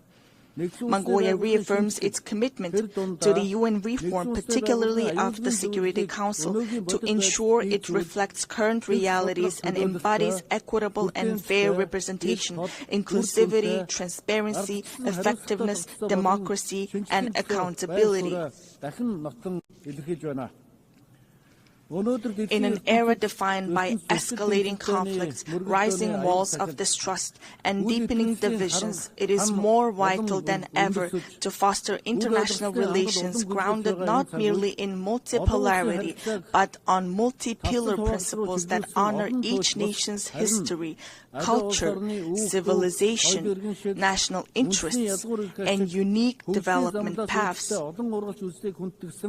олон тулгуурт зарчмаар зохистой хөгжүүлэх нь улам чухал болж байна. The United Nations was established 80 years ago with the noble goals of saving humanity from the scourge of war and maintaining international peace and security. The United Nations, the cornerstone for the peaceful and harmonious coexistence among nations, must be reinforced and empowered through strong multipolar principles that ensure equal rights and balanced influence. Therefore, let us reflect solemnly on whether the mission entrusted to the United Nations 8 decades ago has been fully realized, and let all member states join hands in a shared commitment to revitalize the organization into a powerful institution strong enough to usher in Pax Globalica, a lasting world peace, by embodying the ideals of the Pax Mongolica, which laid the foundation for peaceful coexistence among nations and human progress 8 centuries ago.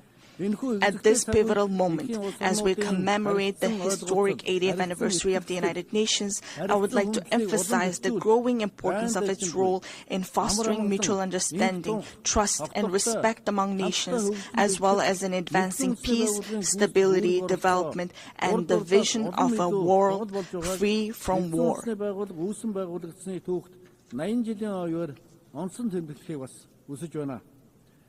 Mongolia has consistently pursued a peace-loving and multi-pillar foreign policy, made tangible contributions to international peace and sustainable development, and remains committed to fulfilling this responsibility with honor.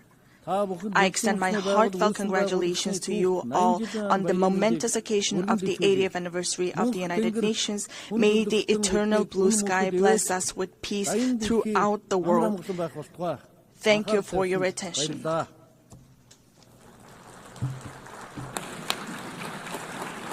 On behalf of the Assembly, I wish to thank the President of Mongolia. The Assembly will hear an address by His Excellency Sardar Bardi Muhammadov, President of Turkmenistan. I request protocol to escort His Excellency and invite him to address the Assembly.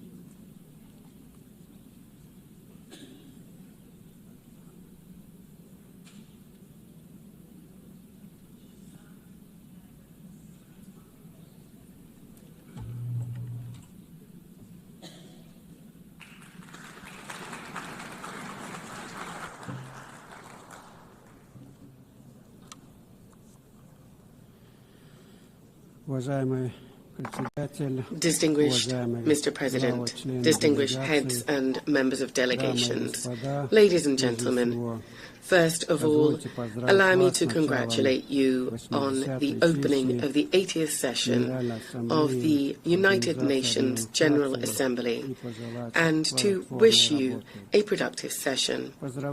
I would like to congratulate Ms. Annalena Baerbock on her election as President of the General Assembly and wish her every success. I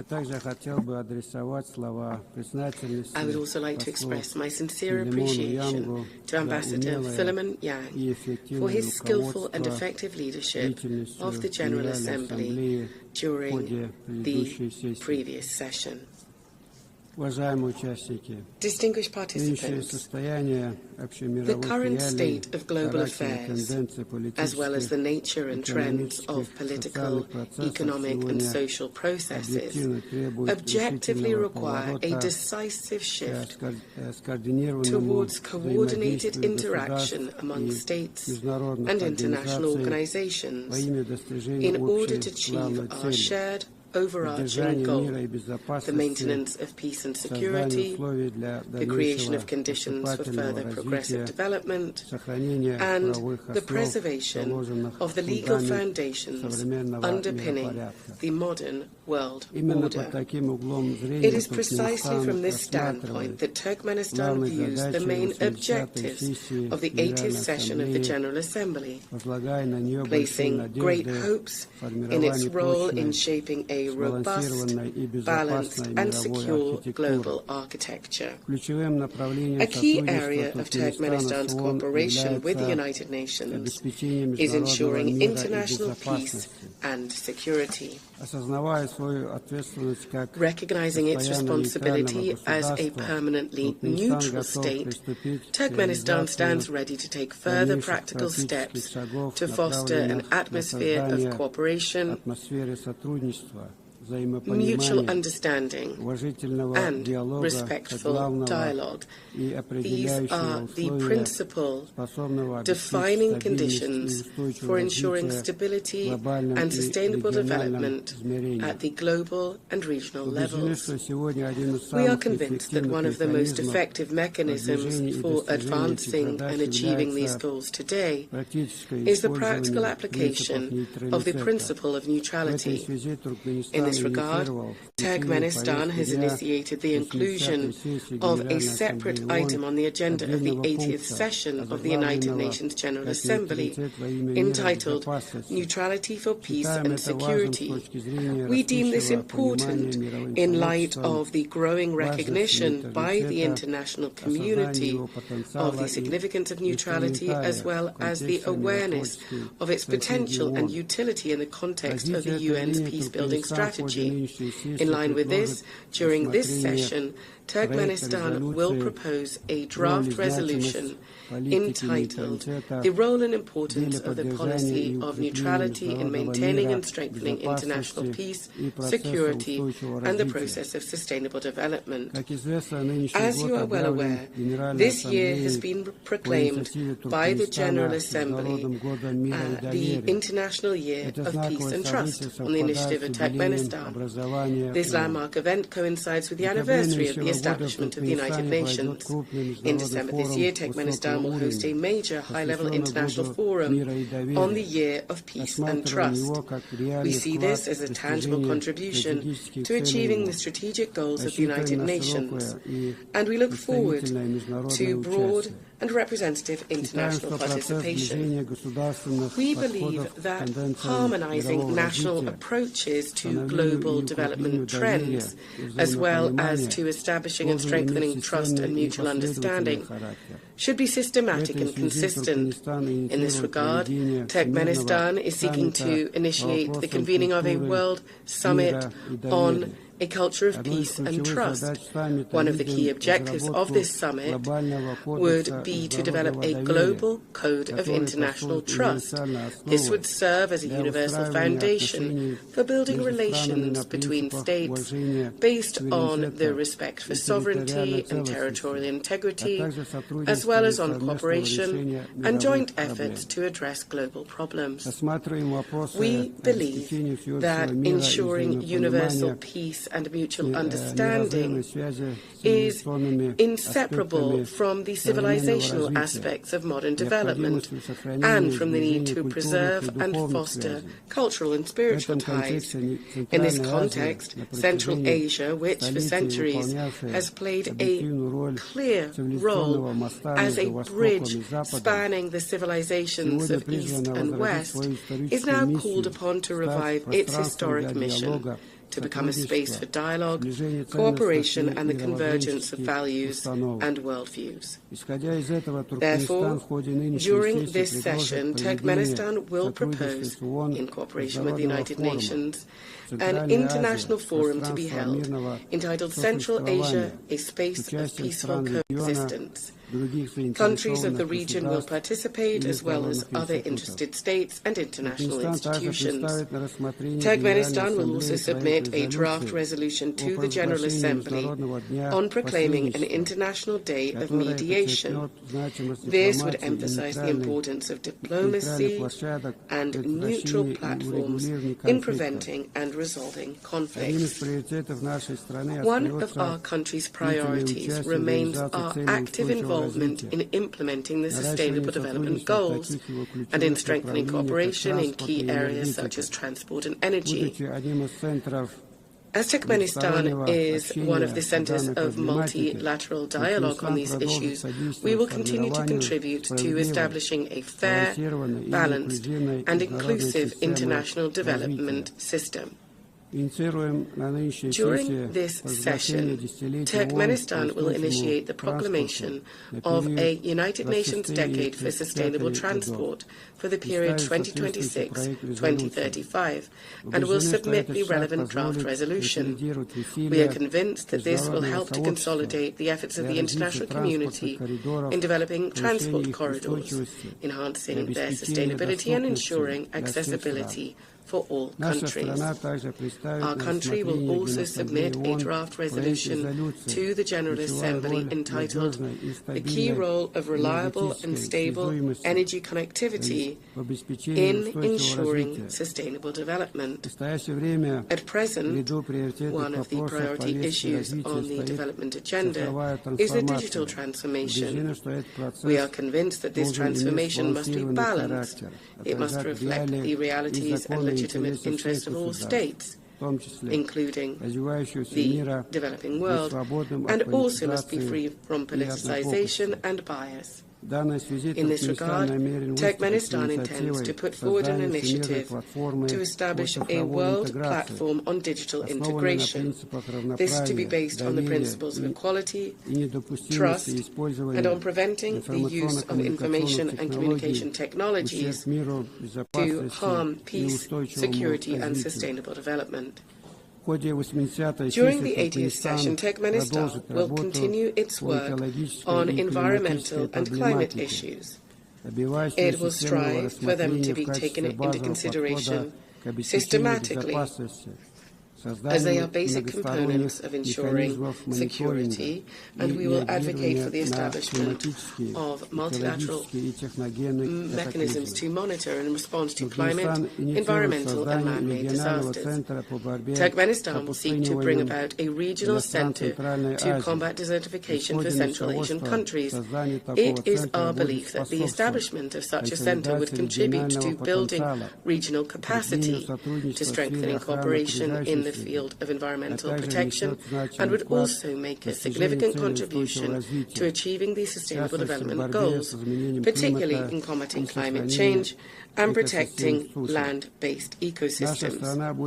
Our country will promote the Caspian Environmental Initiative, proposed at the 78th session of the United Nations General Assembly, which is intended to become an international platform to preserve the Caspian Sea ecosystem. An important step in this direction is the Caspian Environmental Forum, which we propose holding in 2026.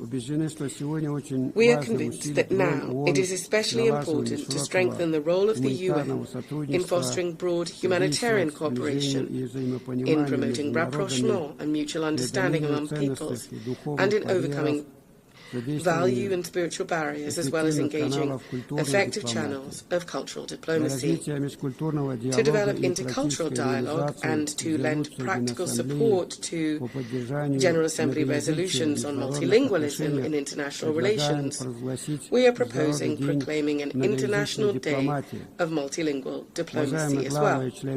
Distinguished heads and members of delegations, all of Turkmenistan's international initiatives and actions are always measured against and aligned with the UN Charter and its founding documents, as well as with its long-term goals.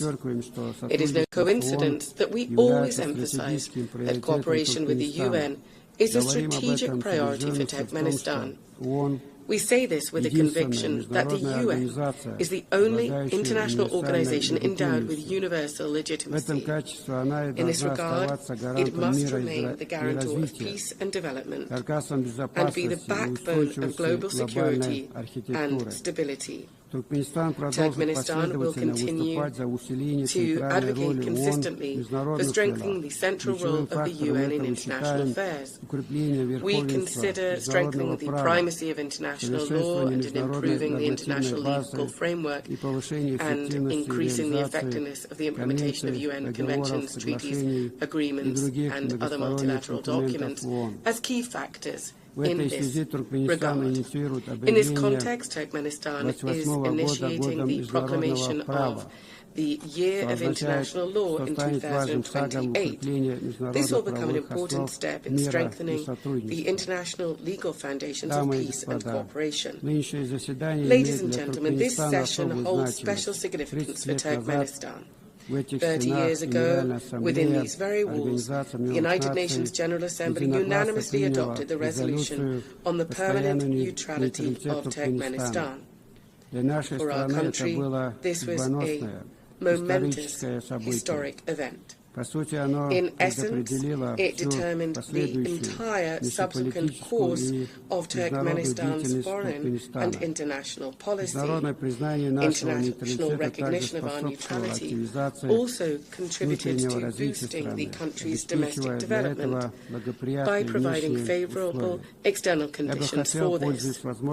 I would like to take this opportunity on behalf of the people of Turkmenistan to express my gratitude to the United Nations Member States and the entire international community for the decision adopted in December 1995 to recognize the permanent neutrality of Turkmenistan, a decision reaffirmed by two subsequent UN General Assembly resolutions. Turkmenistan will always remember the trust placed in it and will steadfastly and unswervingly uphold its international commitments. Once again, I would like to congratulate all delegations on the opening of the 80th anniversary session of the United Nations General Assembly and wish you every success in strengthening our cooperation and mutual understanding. Thank you very much indeed.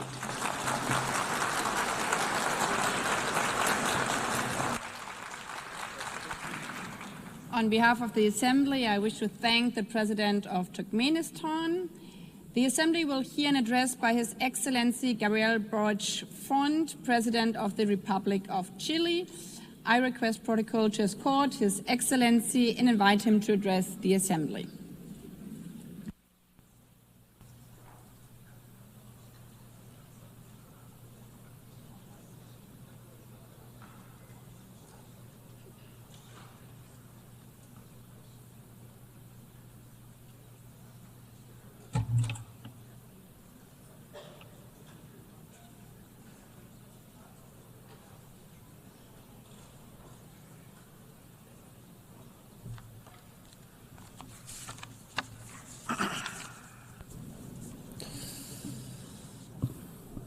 Estimada Presidenta, integrantes de la Asamblea General de Naciones Unidas, a los habitantes y pueblos del mundo. Son 80 años los que han transcurrido desde la creación de las Naciones Unidas. 80 años han pasado también desde que Gabriela Mistral, una mujer chilena, criada entre los cerros del Valle del Elqui, recibió el Premio Nobel de Literatura. won the Nobel Literature Prize. Her voice as a poet, a teacher, as a diplomat, sigue resonando en nuestra patria y en el mundo. Ring out in our homeland and across y fue justamente aquí en Nueva York, en 1955, que el embajador chileno José Massa leyó el mensaje sobre los derechos humanos escrito por Gabriela Mistral, que decía: yo sería feliz si vuestro noble esfuerzo por obtener los derechos humanos fuese adoptado con toda lealtad por todas las naciones del mundo. Este triunfo será el mayor entre los alcanzados en nuestra época. ¿Hemos acaso alcanzado este triunfo? Notched up that victory? La respuesta Have we triumphed in that es way? categórica. The answer is categorical. No. Y es que And the a estas fact alturas is, at this stage, yo ya no sé qué decir I don't really know what to say de Gaza, about Gaza. porque muchos Because many lo han dicho todo, desde people esta have said tribuna y desde everything otras. already at this podium and Pero at por others. sobre nuestras But palabras, de quien quiera que there vengan, are our words and those resuenan that las may be miradas spoken muertas by de quienes siendo anyone. But inocentes han regardless, perdido we la vida. still have the fact that innocent Hoy, people have lost their lives. siendo We still have the 2025, empty stares of those son miles suffering. los seres In humanos inocentes que 2025, pierden la vida thousands of innocent solo people have por lost ser their lives palestinos. simply on the grounds of being Tal Palestinian. Como hace 80 años, millones la 80 perdían years ago, the same solo thing por ser happened. judíos. Millions lost their lives simply for being Jewish. Entonces, más que hablar de cifras, Instead of talking de about condenas figures, issuing o de exigencias que condemnation resuenan entre or estas paredes, quisiera demands hoy as we día tend to hablar de within humanidad. these walls. Instead of that, I want to talk about Gaza humankind. Es una crisis Humanity. global Gaza is a porque es global una crisis crisis because de la humanidad. it is a crisis of humanity. Y en esta sala, And in this quienes nos chamber, escuchan and for en those sus who casas, are en sus listening to us delegaciones, in en sus their diversos homes, países, within their delegations, in their somos various countries, justamente todos seres humanos. all of us are human Por eso, beings. That's cuando what I'd debajo like de to los say. escombros So when under yacen the rubble, niños y niñas, we have children, hay boys and un dolor girls genuino lying under that rubble. There en is nuestra genuine patria, pain and en grief Chile. in our homeland in Y Chile. sé que es compartido And I know en la that gran that mayoría de los pain is países del shared by mundo. the vast majority of the Y uno de los world's problemas que nations. enfrentamos And one como of the humanidad problems we face es que as muchas humankind veces is that el often dolor engendra pain odio, engenders hatred. pero debemos enfrentarlo But we must y combatir face con up todas to nuestras fuerzas pain al odio. and that fact and combat hatred Transformar with all of our strength. las ansias de We odiar must en deseo de justicia, transform our no hacer desires to hate into ninguna a desire for concesión justice. a la We can't make violencia. any concessions to violence. Yo no quiero ver I a Netanyahu want to see destrozado por un misil junto a I su don't familia. want to see, rather, Netanyahu Quiero ver destroyed by a a missile Netanyahu side y a by los side with responsables his del family. I genocidio want contra to el see pueblo Netanyahu and palestino those responsible for the genocide enfrentados a un against the tribunal de Palestinian justicia people brought internacional. to the ICJ and other international courts. En otro contexto, In another context, looking la guerra en elsewhere, Ucrania the war también nos in violenta. Ukraine is also an affront Pero to us. It causes us pain. algunos se preguntarán, But some people might ¿qué ask tiene que ver themselves, what's that got to do con Chile, lo que with pasa en un Chile? país que queda tan lejos What's y happening cuyo in idioma no Ukraine entendemos? got to do with Chile? They're so far Algunos apart, we don't understand their nos critican con language. estos Some people argumentos en nuestra patria. level those arguments against us in our Le homeland. respondemos que lo We mismo say back to them tenemos que ver that con la madre palestina we- acribillada cuando buscaba comida, we have to o con see el ourselves niño in the o people la in niña Palestine ucraniana that raptada are searching for food. hoy día en We Rusia. have to identify and De stand nuevo, in the shoes of tiene the que ver kidnapped porque children somos todos seres that have been humanos. taken away Y uno de los by motivos Russia. por We're los que nos all reunimos human aquí, beings, quizás el and one of the principal, reasons we come here es que and meet seguimos today teniendo fe together en la humanidad. is that we perhaps continue to have faith in Nuestros humankind. corazones That's principally no what brings us pueden, here. no Our podemos hearts permitir que cannot dejen de conmoverse frente al cannot dolor, cease to be moved frente a la necesidad by pain, de otro como nosotros. and we cannot cease to be moved Para by the ello needs of es que others justamente like nos hemos dado ourselves. It's for reglas, that reason that we have reglas que set son down avances rules civilizatorios, which productos de are steps aprendizajes forward de for las más grandes civilizations, and they tragedias come que from the hemos lessons we've enfrentado learned como humanidad. from the major Y esas challenges we've reglas, y hay affronted que as decirlo, humankind. And these desde rules, esta we should tribuna y say this actuar loud and clear desde from esta this instancia roster hoy and no se take están action respetando. here. These principles, these values are Porque not digámoslo being con fuerza, respected. Let's say that loud no and está clear. bien invitar a negociar a un país neutral y asesinar a tu contraparte violando la soberanía de ese país como se hizo en Doha, Qatar. No está bien bombardear las instalaciones nucleares de un país, tal como ayer tampoco estaba bien invadir Irak argumentando armas de destrucción masiva que no existían. No está bien invadir un país soberano como Ucrania y después imponer una negociación sobre hechos consumados y que todos nos resignemos sin más a ello. Como nos recordaba el escritor francés Albert Camus a propósito de la experiencia de la Segunda Guerra Mundial, si no creemos en nada, si nada tiene sentido, si no podemos invocar ningún valor, entonces todo está permitido. No hay ni bien ni mal. Nada tiene importancia. Entonces, si aceptáramos aquello, tendríamos que admitir que la razón solo está del lado del que tiene éxito. Y la regla con la que evaluamos la humanidad sería solo la de la eficacia, o sea, la ley del más fuerte. Quiero decirles que en última instancia, este razonamiento es la justificación del asesinato. En un mundo así, la vida de un hombre o de una mujer o de sus hijos dependerá siempre del azar o de una benevolencia o maleficencia arbitraria. En un mundo así, todos quienes vivan sin condenarlo con todas sus fuerzas son, de una manera, tan homicidas como el que hace caer la bomba o el que aprieta el gatillo. Especialmente teniendo la voz y el poder de decir basta, como precisamente lo tenemos todos los líderes que estamos en esta sala. Tenemos una responsabilidad mayor. Nos negamos en dar la razón a quienes poseen la fuerza o el dinero. Y cuando afirmamos esto se nos tilda de utópicos. Pero ¿qué es la historia sino un permanente viaje utópico? Habrá quienes prefieran solo emprender las tareas que dan resultado en el corto plazo. Pero por lo general, los atajos conducen a precipicios. Y es que no hace falta tener éxito en el sentido en que se entiende el éxito hoy, al menos en el mundo occidental, para seguir luchando por un mundo más justo. Porque sabemos que justamente esta porfía que compartimos, la que ha permitido cambiar el mundo para que haya más justicia, más libertad, más igualdad, más inclusión, más solidaridad. Por eso, estimados y estimadas, cuando se nos invita a la sumisión, cuando se afirma que la inteligencia está de más, cuando quieran demostrarnos, como han hecho algunos desde este podio, que se puede mentir para sacar ventaja, digámosle que no. No cedamos a la astucia, ni a la violencia, ni a la pasividad.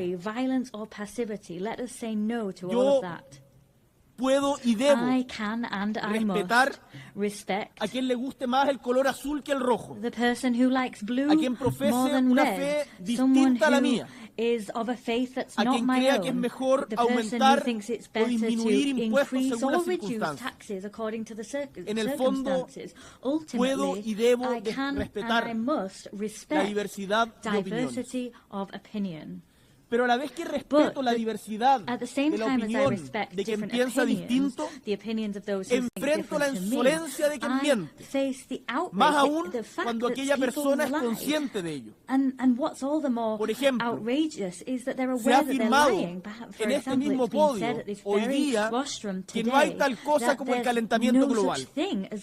Esa no es una opinión, es una mentira. Y las mentiras debemos combatirlas.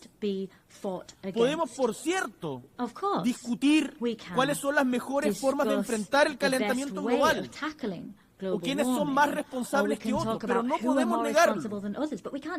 Podemos discutir cómo los nazis llegaron a gobernar parte importante de Europa, pero no podemos negar el Holocausto.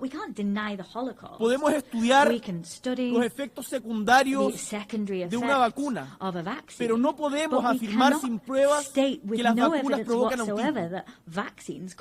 El mundo necesita un verdadero diálogo. Diálogo entre distintos, entre quienes tienen visiones diferentes del mundo. Para eso justamente fueron creadas estas Naciones Unidas, para dialogar y decidir que la barbarie no es aceptable, que los derechos humanos se deben respetar sin importar ideologías ni de víctimas ni de victimarios, que el derecho internacional es la garantía de que primará siempre la razón por sobre la fuerza. El opuesto a ese diálogo es la mentira y el silencio. Y ambos nos llevan a la soledad más profunda. Entonces, ¿cuál es nuestra tarea hoy? Trazar y caminar hacia el futuro que queremos como humanidad y trabajar por unas Naciones Unidas que nos lleven esa senda. Desde Chile nos moviliza justamente esa visión compartida en torno a la democracia, a los derechos humanos, a la justicia social, la equidad, el respeto irrestricto a la libertad de expresión, la acción climática, todos estos que se levantan como pilares de esperanza y acción para recorrer los tiempos difíciles que enfrentamos. Hoy, el mundo necesita voces fuertes y claras que defiendan el compromiso de democracia siempre, sin matices, sin excusas. Por ello, esta semana hemos convocado junto a Brasil, España y Uruguay y Colombia al segundo encuentro por la defensa de la democracia, un esfuerzo colectivo que partió justamente aquí en la ONU hace un año. Queremos construir puentes para poder identificar cuáles son las falencias de la democracia, buscar formas de corregirlas, de mejorar la calidad de vida de nuestros pueblos. No nos contentamos con apuntar lo que no nos gusta del mundo. No nos contentamos con decir esto no nos representa. Queremos proponer y defender en positivo lo que sí creemos. Dicho lo anterior, me gustaría detenerme brevemente en un tema particular. Vengo de Chile, que es un país tricontinental, que tiene un íntimo vínculo con el océano. Tenemos más de 7.600 kilómetros de costa. Y como país que mira el océano, estamos orgullosos de haber sido el primero de América y el segundo del mundo en ratificar el acuerdo BBNJ para ampliar la gobernanza oceánica más allá de las áreas jurisdiccionales, que además en las pasadas semanas cumplió con las 60 ratificaciones para que entre en vigor, y por lo tanto su primera conferencia de las partes deberá celebrarse el próximo año. Ojalá, esperamos, en los primeros meses. Quiero aquí reiterar nuestro ofrecimiento para que su Secretaría se establezca en nuestra perla del Pacífico, nuestra ciudad de Valparaíso, porque creemos que este acuerdo es una oportunidad para acercar la gobernanza oceánica al sur global. Chile también es un país con vocación antártica, ese continente de ciencia y de paz. Tenemos un liderazgo materializado en inversión científica, en apoyo logístico, en campañas en el continente blanco. Gran parte de ustedes, cuando han ido a la Antártica, lo han hecho a través de Chile. Dentro de 2 semanas se reunirá nuevamente la Comisión para la Conservación de los Recursos Vivos Marinos Antárticos. Por eso, hoy hago un llamado a sus estados parte. Es tiempo de aprobar la propuesta de área marina protegida del dominio 1 en la península antártica presentada en conjunto por Chile y Argentina. No podemos dedicarnos a explotar recursos si no adoptamos medidas de conservación adecuadas, pues ello redunda en la destrucción de la vida marina de la que también dependemos nosotros. No nos olvidemos que somos parte de un mismo ecosistema.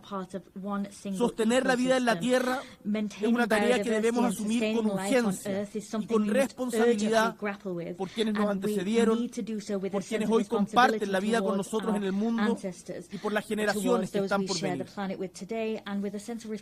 Estimados y estimadas, en este escenario de tensiones, de conflictos prolongados, de crisis climática y crisis humanitaria, el proceso de selección y nominación de quien sea secretario general de las Naciones Unidas adquiere una relevancia especial. Llego a esta asamblea convencido de que siempre, incluso en las condiciones y circunstancias más adversas, hay espacio para actuar de forma lúcida, colectiva, transformadora, humanitaria, que nunca la tragedia humana es inevitable. No vamos a renunciar a la esperanza de que los cambios en el mundo y que las Naciones Unidas requieren puedan suceder, porque justamente depende de nosotros. Quiero decirles que el equilibrio regional debe ser respetado en este proceso. Este es el tiempo de América Latina y el Caribe.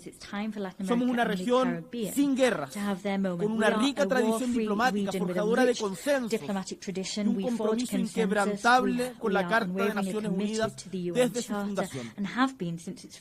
Enfrentar el desequilibrio histórico de género en las Naciones Unidas, en donde nunca un secretario general ha sido mujer, es también un tema pendiente. 80 años de historia sin que una mujer haya sido la secretaria general de las Naciones Unidas. La ONU debe reflejar los avances del mundo y reconocer que una mujer al mando no es solo símbolo de equidad, sino que representa y hace realidad que la mujer, siendo la mitad de la población, más de la mitad de la población, puede ocupar todos los espacios del mundo y que ningún espacio le está vetado. Chile quiere contribuir activamente a este esfuerzo colectivo. Y por ello es para mí un tremendo honor anunciar desde aquí que Chile nominará a nuestra expresidenta Michelle Bachelet Jeria como candidata a la Secretaría General de Naciones Unidas, que además nos está acompañando en esta sesión. Michelle Bachelet no solo es una figura ampliamente conocida y respetada en el ámbito global.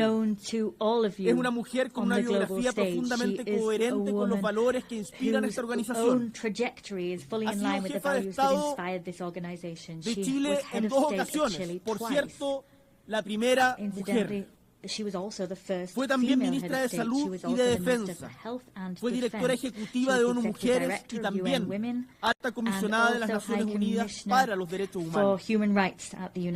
Michelle Bachelet ha gobernado, ha negociado, ha sanado y ha escuchado. Su trayectoria vital combina la empatía con la firmeza, la experiencia con la apertura, and todas ellas con la capacidad ejecutiva de decidir, de hacer. En tiempos de fragmentación y desconfianza, tengo la convicción, y sé que esto es compartido en mi país, que Michelle Bachelet representa una figura capaz de tender puentes entre el norte y el sur, entre Oriente y Occidente, entre la urgencia de las soluciones urgent needs to find solutions and the urgent need to defend principles. With her leadership, the United Nations will be able to restore credibility, effectiveness and a sense of purpose in the face of current challenges. She will work build on the legacy of Antonio Guterres that I can say has given the best of himself from the good of humankind within this institution, with humility and a sense of conviction. Chile presents this candidacy with the conviction, the certainty that Michelle Bachelet will be able to make a decisive contribution to making the United Nations once more a place for meetings, a place for solutions, and active hope for the world as a whole. Distinguished delegates, 80 years. Let us look back at those decades and let us take stock of the strides forward seen in international governance. In spite of the challenges we're facing, we can also say that we have made progress. But we are eaten away at by the feeling that progress is under threat. Who will draw the maps of the future? We want to believe that those cartographers will not be those waging assault on multilateral institutions and eroding their credibility. We don't want them to be those who humiliate the weak. We want all peoples together to draw the maps of the future. Together we represent all of those people, and together we will trace out clear maps so that we have not only a possible and viable future, but one that is full of dignity for everyone and respects them. And to achieve that goal, this organization, let us remember the organization that was built on the ashes of the Second World War after the failure of the League of Nations. This organization is crucial, and renewing it, changing it, reforming it is an urgent need. So, as a renewed organization, but one with the same purpose, it will be an organization that everyone works together in. The words of Victor Jara, that great Chilean singer, great Chilean artist, he talked about this great love of earth which has helped us to live. He loved peace, to enjoy life, love and freedom for everybody. He talked about those things so that his children could exist, his city could exist, and his people could exist. Let us, distinguished colleagues, move together, free and equal, similar and different. Let us walk along this shared path of seeking truth, justice, happiness, and justice. I thank you.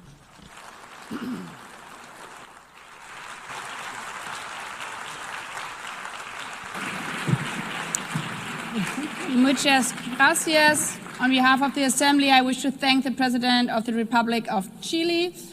The Assembly will hear an address by His Excellency Emomali Rahmon, President of the Republic of Tajikistan. I request the protocol to escort His Excellency and invite him to address the Assembly.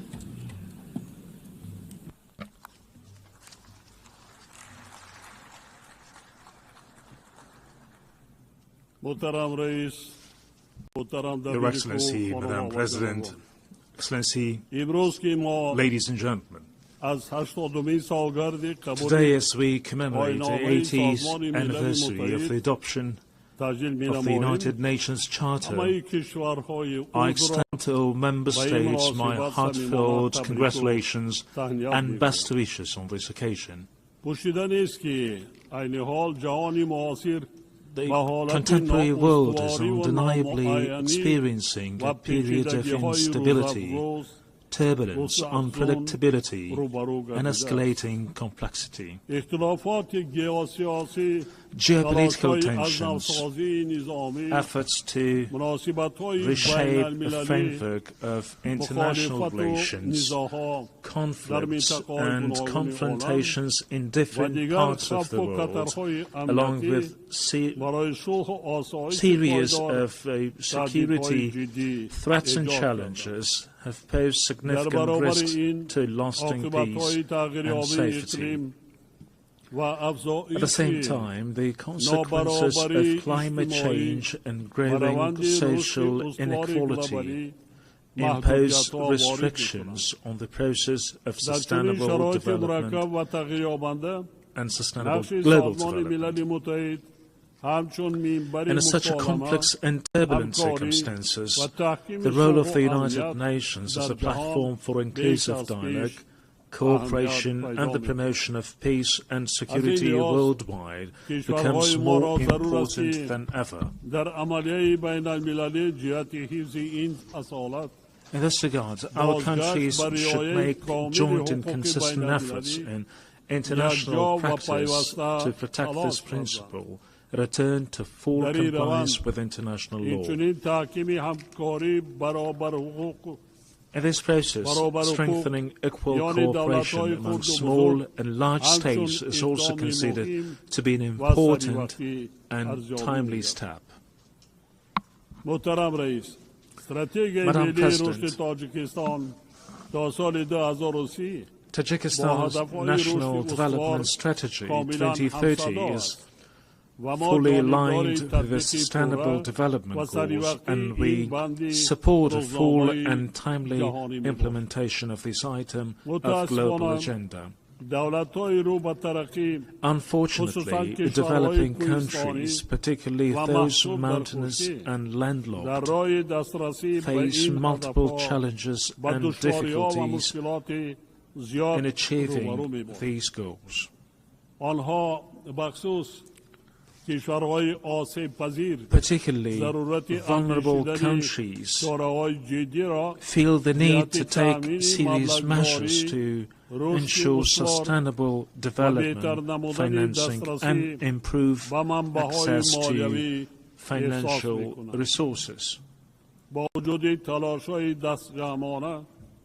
Despite significant attempts in this field, the amount of funding for sustainable development offered by the international community continues to be insufficient to address their current need. This situation necessitates timely response, the allocation of additional funds, and a review of approach to the international financial architecture and system. Tajikistan advocates for effective and fair reforms of international financial instruments. At present, we are observing varying degrees of economic progress among nations, and the influence of developed nations and international financial organizations could play a significant role in tackling these issues. Many developing and less developed countries remain vulnerable to the impacts of economic and financial crisis, poverty, infectious diseases, including COVID, natural disasters, and food insecurity. They need to implement effective financial support measures, including debt relief. In our view, now is the high time to seriously consider this important item. Ladies and gentlemen, today, climate change-related issues in various countries around the world, including Tajikistan, pose serious obstacles to achieving the Sustainable Development Goals. Our country, with 93% of its land covered by mountains, is deeply concerned of an adverse effect of this situation. Changes in the hydrological cycle, a series of floods and droughts, and severe dust storms over the past decades have had a direct impact on Tajikistan's water and energy resources and food security.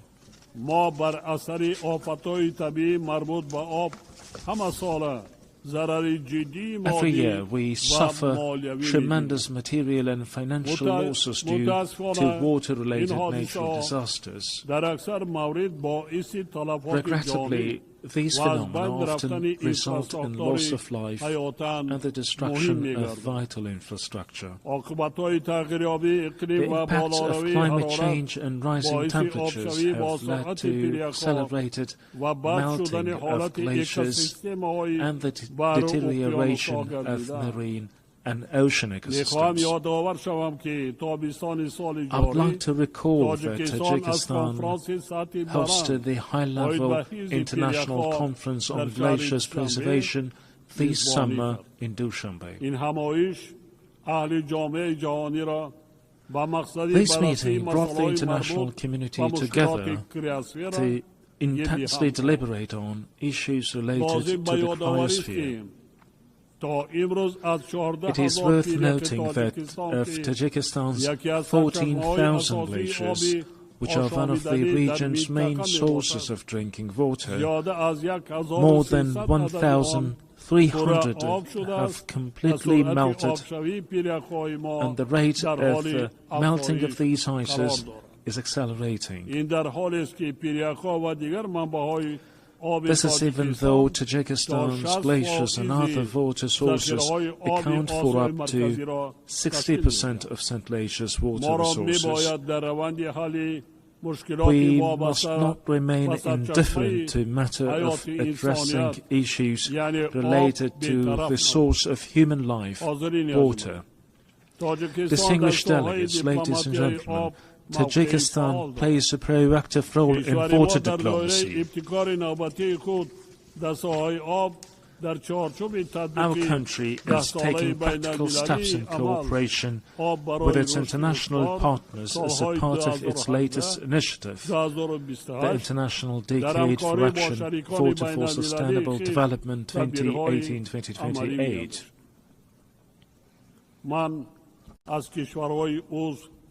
I call on member states and stakeholders to actively participate in the next event within the Dushanbe water process, the high-level international conference which will be held in Tajikistan next year.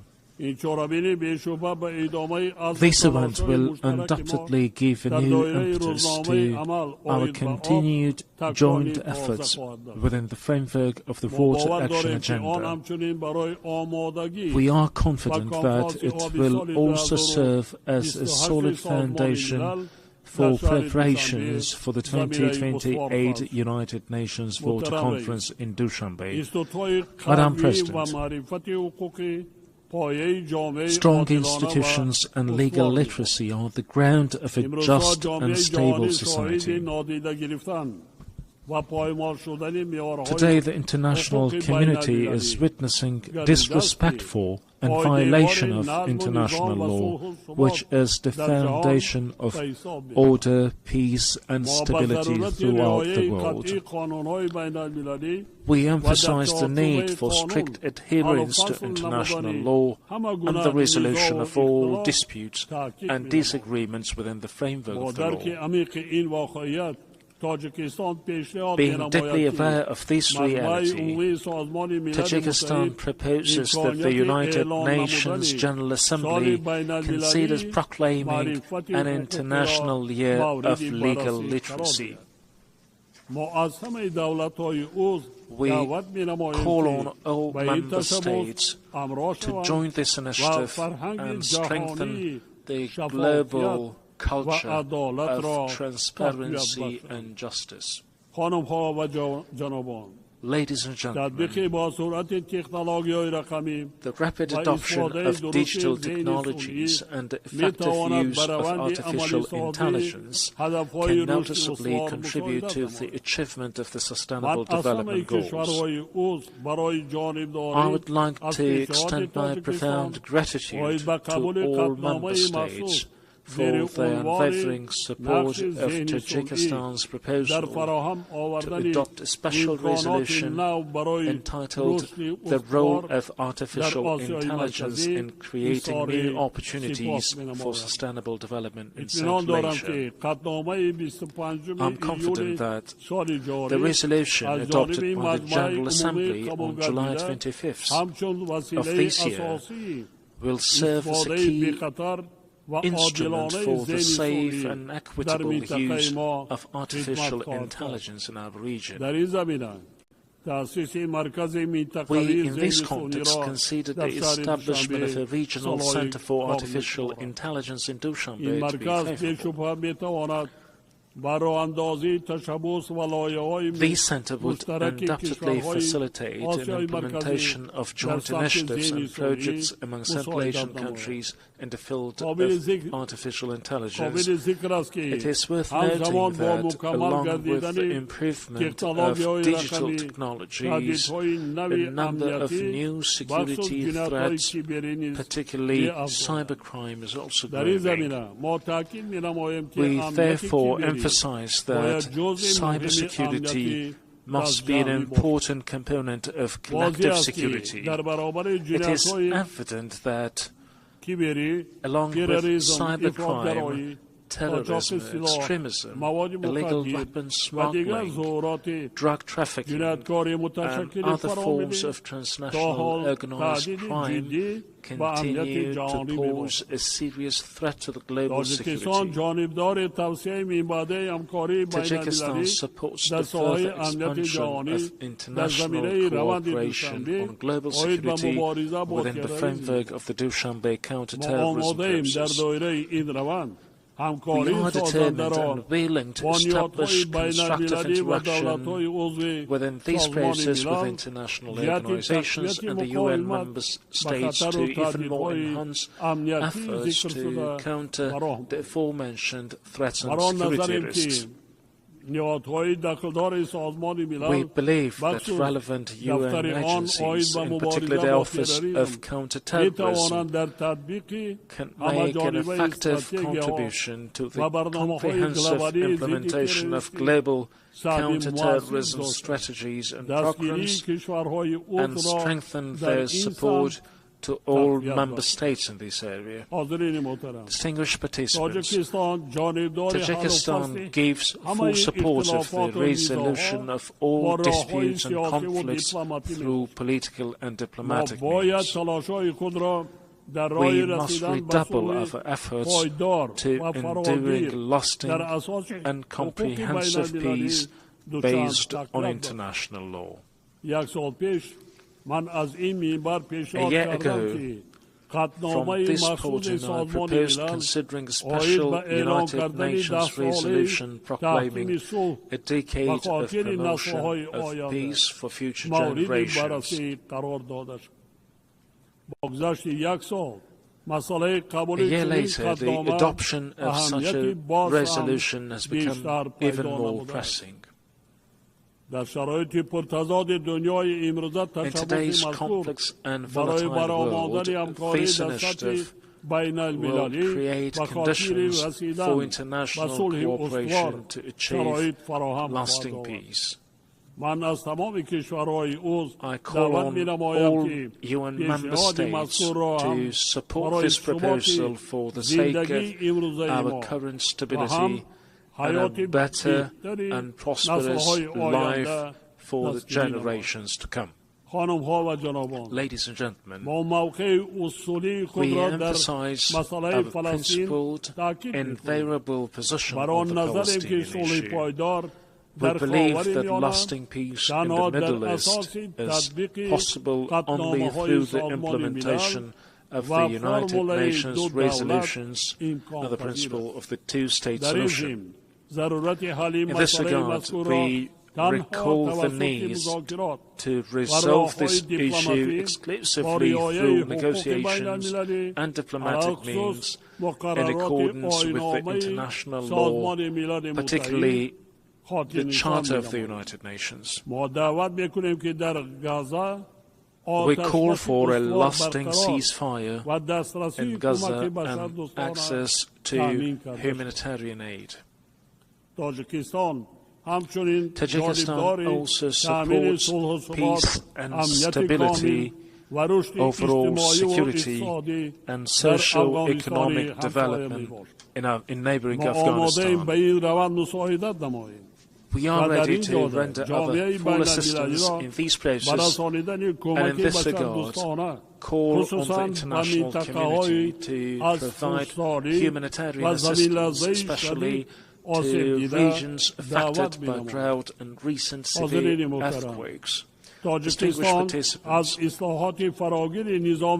Tajikistan supports the comprehensive reform of the United Nations system within the framework of the UN80 initiative, UN 2.0 and the UN Secretary General's vision for a modernized United Nations.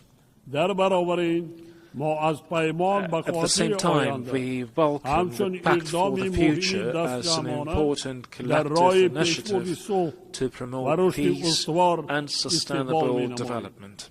These initiatives embody shared aspirations and will of the international community to respond to modern threats and challenges and build a solid foundation for future generations. We reiterate the need to strengthen the key and coordinating role of the United Nations in ensuring inclusive peace and security. Only with trust, cooperation and unwavering determination we can build a just, peaceful and sustainable future for all humanity. Tajikistan stands ready to cooperate with partner countries and all the United Nations member states in achieving these noble goals and addressing other pressing issues on the global agenda. I thank you for your attention.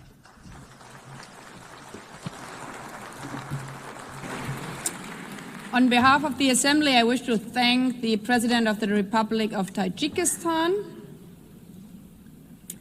The Assembly will hear an address by His Excellency Joseph Aoun, President of the Lebanese Republic. I request protocol to escort His Excellency and invite him to address the Assembly.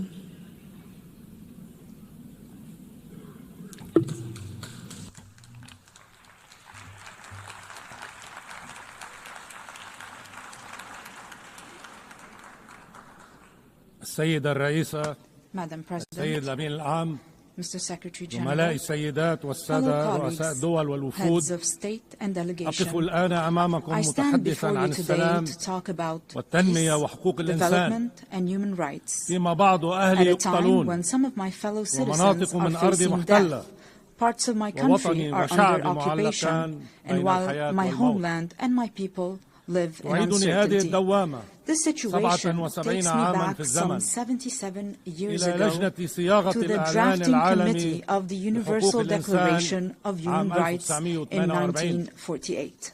في ذات نقاش During one of the تدخلت debates, الراحلة the الكبيرة late, great إلينور Eleanor Roosevelt مؤيدة stepped لرأي in أحد to الأعضاء support one member's كي لا يظل opinion وحيدا so that he is كما not قالت left للحاضرين. alone, as she said to those in أجابها صاحب attendance. الرأي المخالف The dissenting member باحترام. respectfully سيدتي responded, الجليلة Honorable lady, صدقيني my إن ما concern يهمني is not ليس أن to يكون side رأيي with the متوافقا majority مع or the أكثرية minority, أو أقلية بل أن but يكون to متطابقا align with the مع truth. الحقيقة. صاحب هذا The القول author of these لم يكن words غير was شار no المالك other than Charles Malik, الفيلسوف the اللبناني Lebanese الذي philosopher ساهم who مع worked كبار الفكر alongside الحقوقي other great الإنساني minds of the يومها time to في give إعطاء humanity البشرية ذلك this الإعلان eternal الخالد declaration. والذي He أعطي was شرف also رئاسة granted هذه the honor الجمعية of الموقرة presiding over this بين august عامي assembly from 1958 1958 to و 1959 1959 to ممثلا لبلاد represent my لبنان. country, Lebanon. سيدة الرئيسة Madam السيد الأمين President, العام Mr. Secretary زملاء General, السيدات والسادة colleagues, ladies and gentlemen, أستذكر هذه I الواقعة recall اليوم this incident today, أولا first, لأعبر to عن express إحساسي my بالشرف profound الكبير sense of pride and وبالمسؤولية my الأكبر heightened sense وأنا of أقف responsibility أمامكم as للمرة I الأولى stand before you today رئيسا for the للبنان first time in وفي my السنة capacity as 80 President من of تاريخ Lebanon هذه on the المنظمة 80th العظيمة. anniversary of this great وثانيا organization. Second, because our session focuses on examining the inherent relationship between three human virtues: peace, development, and human rights, and between these three virtues and my country, Lebanon. The Lebanese experience, alongside lessons from our region and the world, have shown that there can be no development without peace, for growth cannot take place within chaos, and prosperity cannot be achieved amid conflicts and wars. Peace is the only foundation for development. Experience has taught us that just as there is no development without peace, there can be no peace without justice, and no justice without human rights, particularly the right to live in dignity. Without dignity, peace becomes an illusion, and the only growth will be in poverty, underdevelopment, violence, and bloodshed. Since the establishment of this great organization, its charter stipulated the need to save succeeding generations from the scourge of war, to live together in peace with one another as good neighbors, and to employ international machinery for the promotion of the economic and social advancement of all peoples. These noble principles remained on paper for 80 years as the blood of our people was spilled on the ground. The reasons might be numerous. One can attribute them to the authoritarian nature of man, the nature of relations between countries based on power struggle, hegemony, and the race for absolute dominance in all fields. However, another reason has stirred this tragedy. At least 30 years ago, since talk began in this very chamber about a new world order, the reason is related to the issue of identity and plurality within any society or within societies and countries, especially in the era of globalization. On the one hand, people need one another. On the other hand, they fear for their identity. This led to an emerging issue that drove humanity back to the path of conflict. Let us acknowledge here that religion remains a primary factor in defining the identities of human groups. باسمها شهدت دولا عدة انفجارات مع جوارها. In the name of religion, countries are at war with one another. In the name of religion, many countries have imploded from within. Furthermore, religion continues to shape the world in profound ways, while Islamophobia and xenophobia grow in the West. The East is still haunted by the memory of colonialism and the remnants of old religious wars. Despite remarkable scientific progress, the world finds itself trapped in a bygone era. Madam President, Mr. Secretary General, colleagues, at the heart of this dilemma, Lebanon plays a unique role. This is its raison d'etre. This is the significance of Lebanon and its message to the world. Amid the global clash over religious identities, Lebanon stands out as a nation where Christians and Muslims coexist as equals, under a constitution that guarantees equitable representation to both communities in the Parliament and the Council of Ministers, with full citizenship for all individuals. This model is open for progress. This model was criticized by some. However, it offers a unique, evolving approach. As the late Pope John Paul II observed, Lebanon is more than a country. It is a message of freedom and plurality for the East and the West. End of the quote. وأنا أكرر وأشدد I في الحرية reiterate and والتعددية emphasize معا. a message of freedom في and plurality. منطقة يقتل فيها In a الناس region أو where يقتلون people are بسبب معتقدهم الديني أو حتى بسبب رمز إيماني يحملونه أو يرتدونه. وفي عالم قلق عالق بين من يريد فرض هذا المظهر الديني وبين من يريد حظره. يظهر لبنان نموذجا فريدا لا مثيل له ولا بديل عنه. نموذج يستحق الحياة بل هو واجب الوجود من أجل منطقته ومن أجل العالم كله.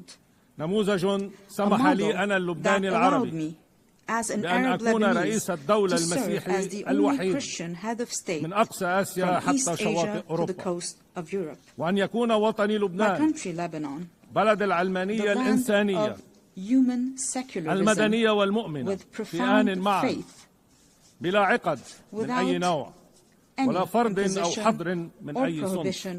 نموذج يوجب على كل ملتزم بمستقبل أفضل للبشرية أن يطرح سؤالين اثنين حياله.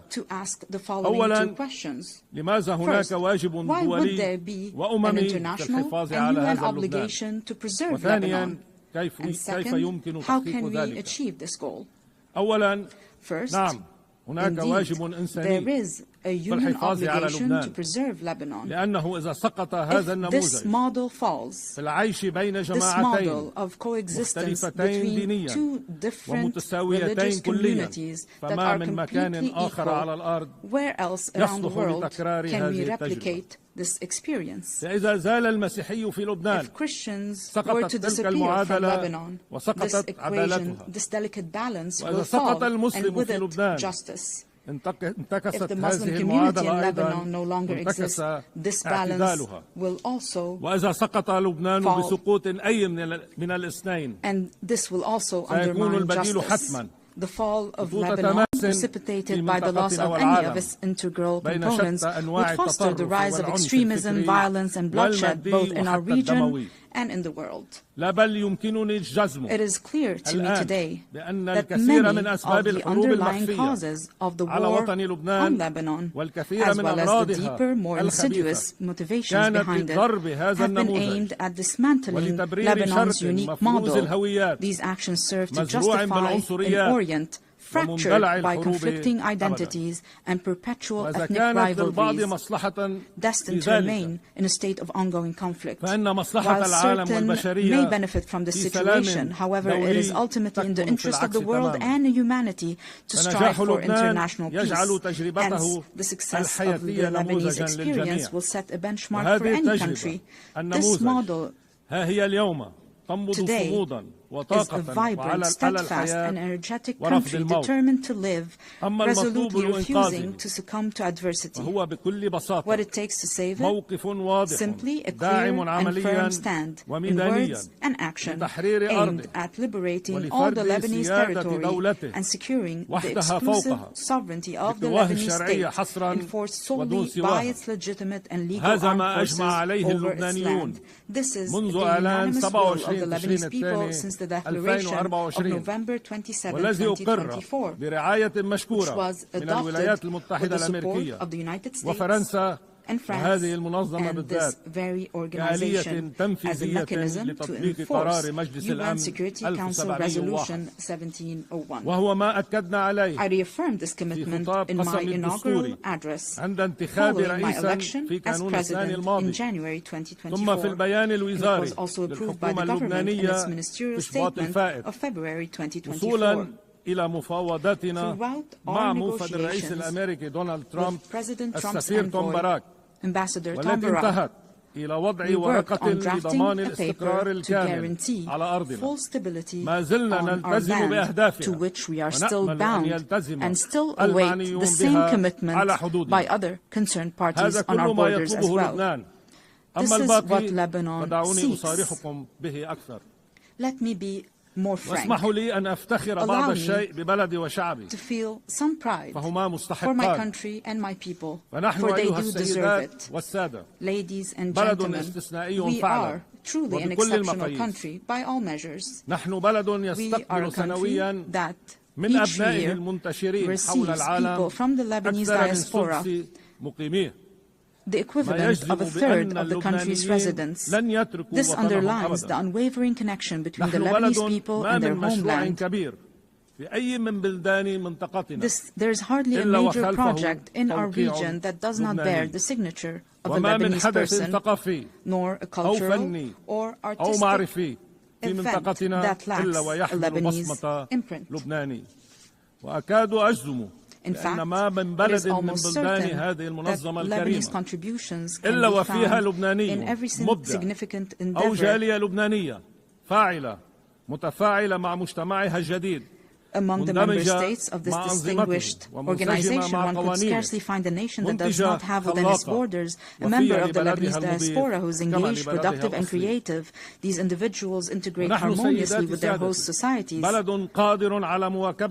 We, ladies and gentlemen, are a country capable of embracing modernization, and we have started already implementing a gradual program of financial and economic recovery, together with an independent financial audit, a fair restructuring of the banking sector, and the modernization of the administration. We have also taken on the fight against corruption and organized crime to rebuild the trust of the Lebanese people in their state and the world's confidence in Lebanon. Simultaneously, we have launched legislative and institutional reforms consecrating the independence of the regulatory bodies of the state's productive sectors and enhance the independence of the judiciary aligned with international standards in the fight against money laundering and the financing of terrorism. Our government has also recently joined the United Nations Convention on Biological Diversity, in line with our history of commitment to the principles of international legitimacy. We are also set on advancing public freedom, combating hate speech, and empowering young men and women in the decision-making process. We can only be prosperous if our citizens, all our citizens, live in dignity. Ladies and gentlemen, our country is dedicated to investing in quality education, and we are expanding today this investment to encompass the knowledge economy. Lebanon is also an essential crossroad for global trade corridors.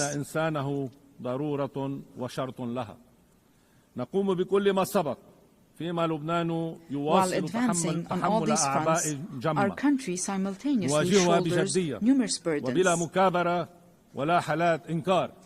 And we shoulder these burdens with responsibility and seriousness. Most pressing among them are the persistent instabilities along our southern border.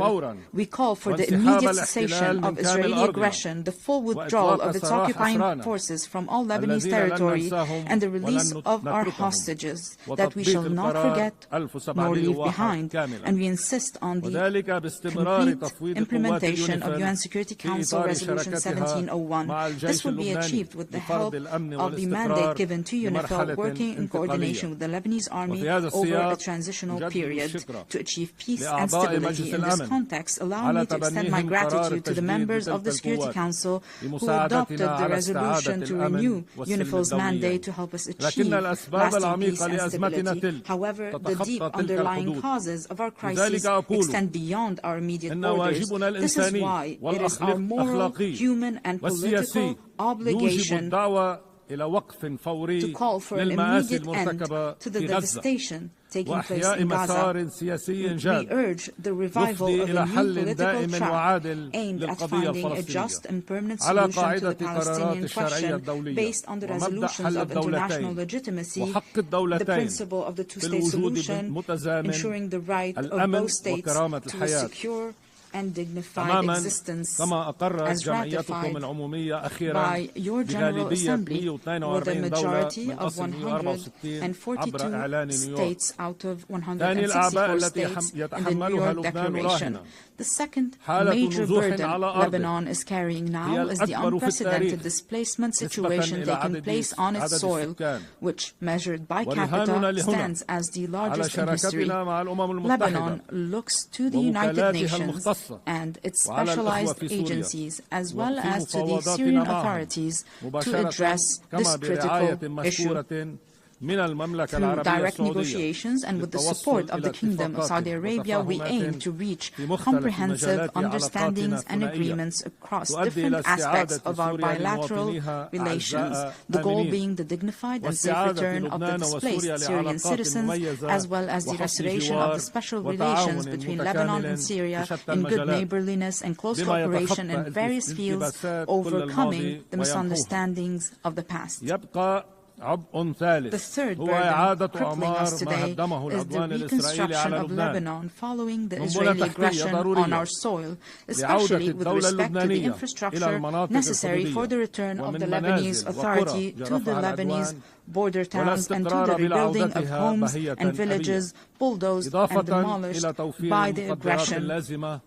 For there will be no stability if it is not rebuilt and its beauty restored. Furthermore, there is the issue of providing the necessary means to our legal armed forces so that they may take on the task of defending and safekeeping our national integrity. We remain hopeful about the public initiatives to organize international conferences dedicated to that purpose. Ladies and gentlemen, Lebanon does not seek special privileges or favors. Indeed, it calls upon the international community to act with responsibility, fairness, and equality, thereby enabling Lebanon to reclaim its role as a land of freedom and plurality. This very spirit underpinned the distinguished Assembly's resolution on August 16, 2019, to grant Lebanon's request to establish the Human Academy for Dialogue and Conversions within its borders, a resolution that was for a time overshadowed by the many crises Lebanon has faced in recent years.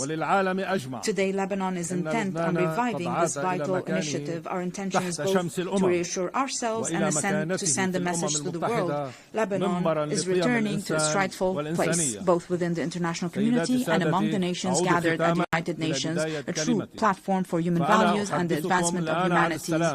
In closing, I reiterate the opening theme of my message.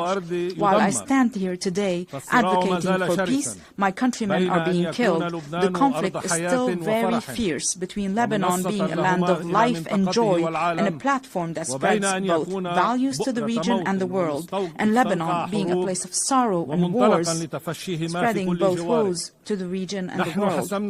We in Lebanon have made our choice.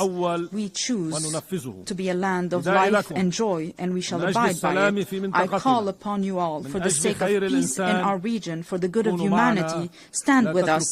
Do not abandon Lebanon. I thank you.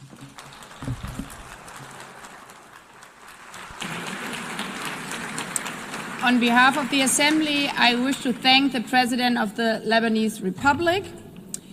The Assembly will hear an address by His Excellency Emmanuel Macron, President of the French Republic. I request protocol to escort His Excellency and invite him to address the Assembly.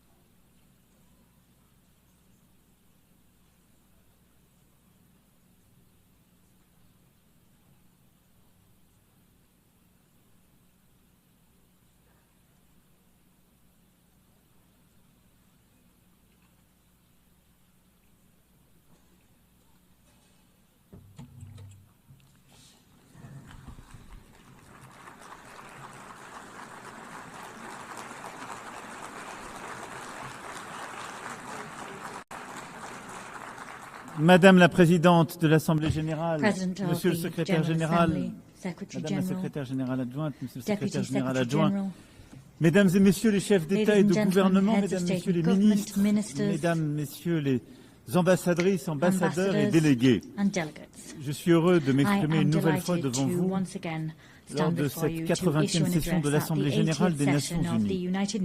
8 décennies que nous avons voulu consacrer au service de la paix, du développement, des droits humains. 80 ans qui nous obligent à mesurer le chemin parcouru et à adapter notre pas à la marche du monde.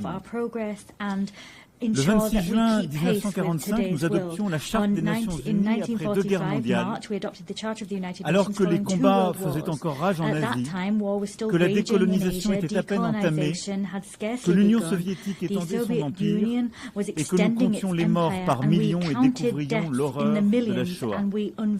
Oui, cette étape du monde n'était pas terminée et pourtant nous étions en train de bâtir, à coup de résolution, de détermination, cette volonté de préserver les générations futures du fléau de la guerre et proclamions notre foi dans les droits fondamentaux de l'homme et nous nous engagions à créer les conditions de la justice, à favoriser le progrès social, à pratiquer la tolérance et à vivre en paix les uns avec les autres. Nous ne rêvions pas et en convoquant ici notre passé et ce que nous étions il y a 80 ans, j'ai envie de vous dire ce soir, nous avons le droit de rêver. Parce que notre monde d'aujourd'hui mérite la même détermination à agir ensemble. Nous étions 51 à San Francisco et ce sont désormais 193 États membres qui siègent à cette assemblée. Les textes qui font notre organisation posent clairement les principes de l'action collective, ils expriment des valeurs communes, ils définissent des procédures robustes. Et je sais pourtant combien les frustrations sont là, que nourrit la représentation inégale des États, en particulier au Conseil de sécurité. Et c'est pourquoi je soutiens avec force son élargissement, sa réforme, en particulier son élargissement pour le continent africain. Je sais aussi combien les équilibres politiques, économiques et sociaux ont évolué et que de nouveaux acteurs ont pris plus de responsabilités. Et qu'une multitude s'interroge sur la promesse des Nations Unies, sa réalité et son bénéfice. Alors ne nous mentons pas, ce 80e anniversaire n'est pas une fête. Les conflits armés se multiplient, internes ou internationaux, étatiques ou provoqués par l'action criminelle et terroriste.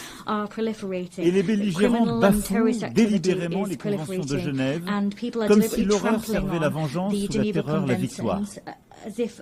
Gaza, l'Ukraine, le Soudan, Haïti, la Birmanie, la République démocratique du Congo.